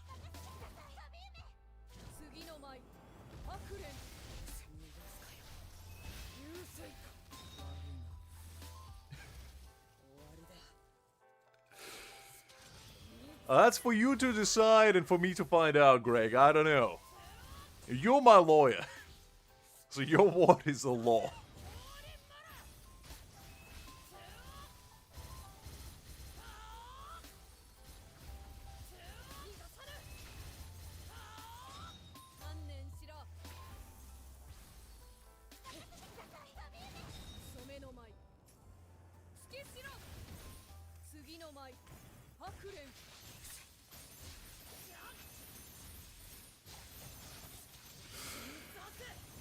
Look, guys, I saw an opportunity and I had to take it. I had to take it. I don't have an LG TV system yet, Kai. Maybe in the future. Maybe in the future. The TV screen is too big for me right now.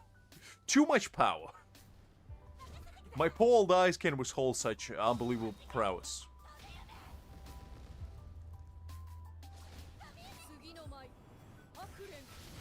Okay, while we're on the topic of cheeses, guys, what's your favorite cheese? Give it to me straight. Don't hold back.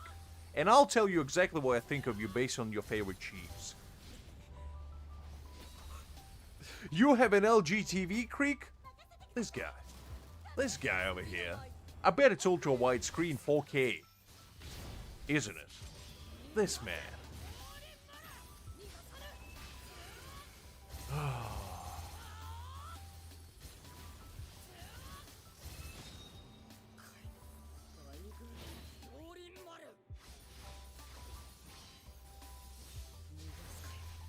Caravan cheese? I never even heard of it, to be honest. That sounds exotic.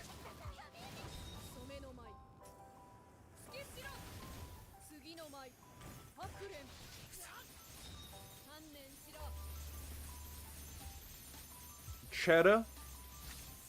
Are we talking like Leicester cheddar?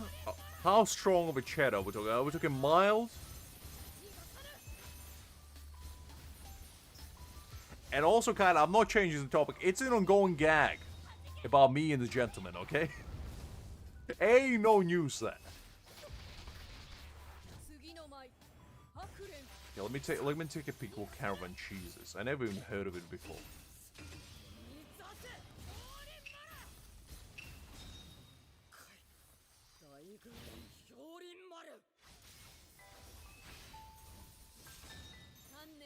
That looks fancy as all get out, Greg. Golly.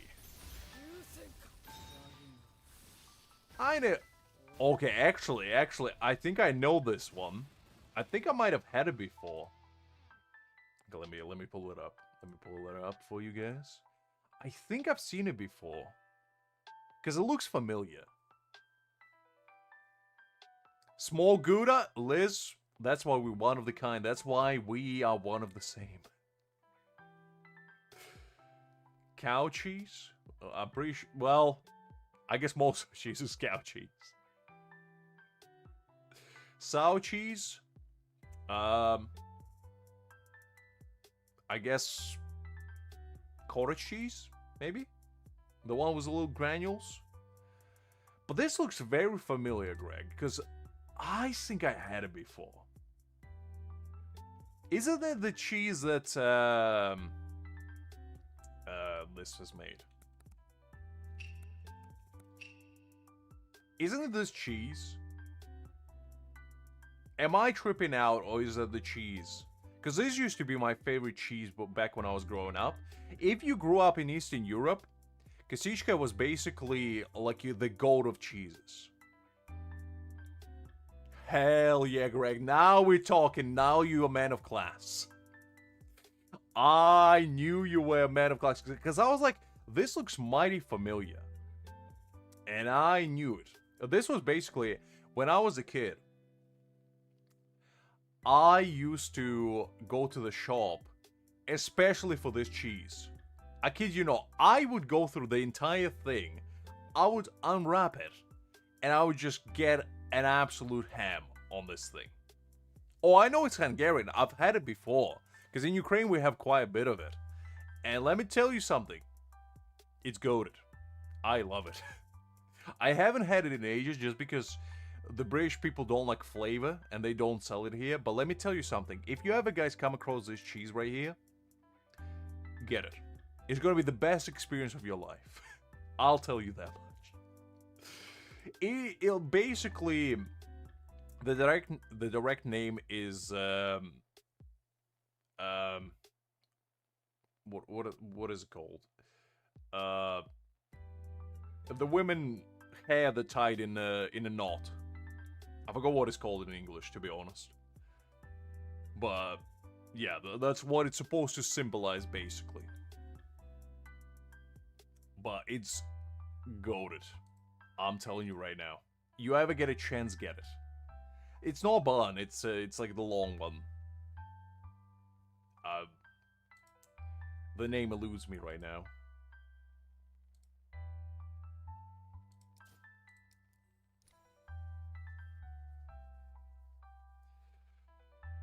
Yeah, kinda, I know, trust me. Braid, that's the one I was thinking, yes. Thank you very much, Liz. Clearly my fashion knowledge is not as grand as my cheese knowledge. To surprise of nobody, really. But yeah, absolute goat of cheeses. And usually people use it with like alcohol, but I would just eat it like by itself. Literally without anything else. And the trick is, you gotta pull out the strings individually without unbraiding the entire thing. That's where techniques comes in, okay? You can go the easy route out and unwrap the entire thing, but if you want to make a little of a challenge to yourself, you gotta pull out the strings and try to make sure the shape is getting still intact. Kind of like playing Jenga in a way. a little part-time exercise for you. Ah, man, those were good times. I don't think I had that cheese in the past 15 years, maybe. Golly, I miss it. No, actually, probably 12, 13, some of that. But still.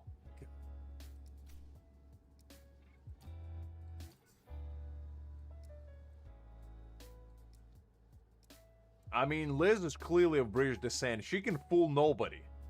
Oh, she can fool everybody besides me. I know where she's from. I know what she's been up to.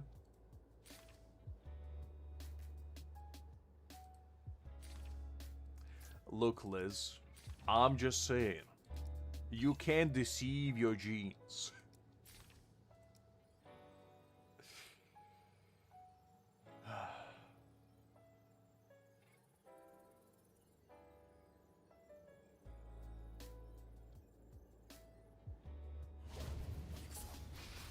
Well, Liz doesn't want to tell you guys that she descends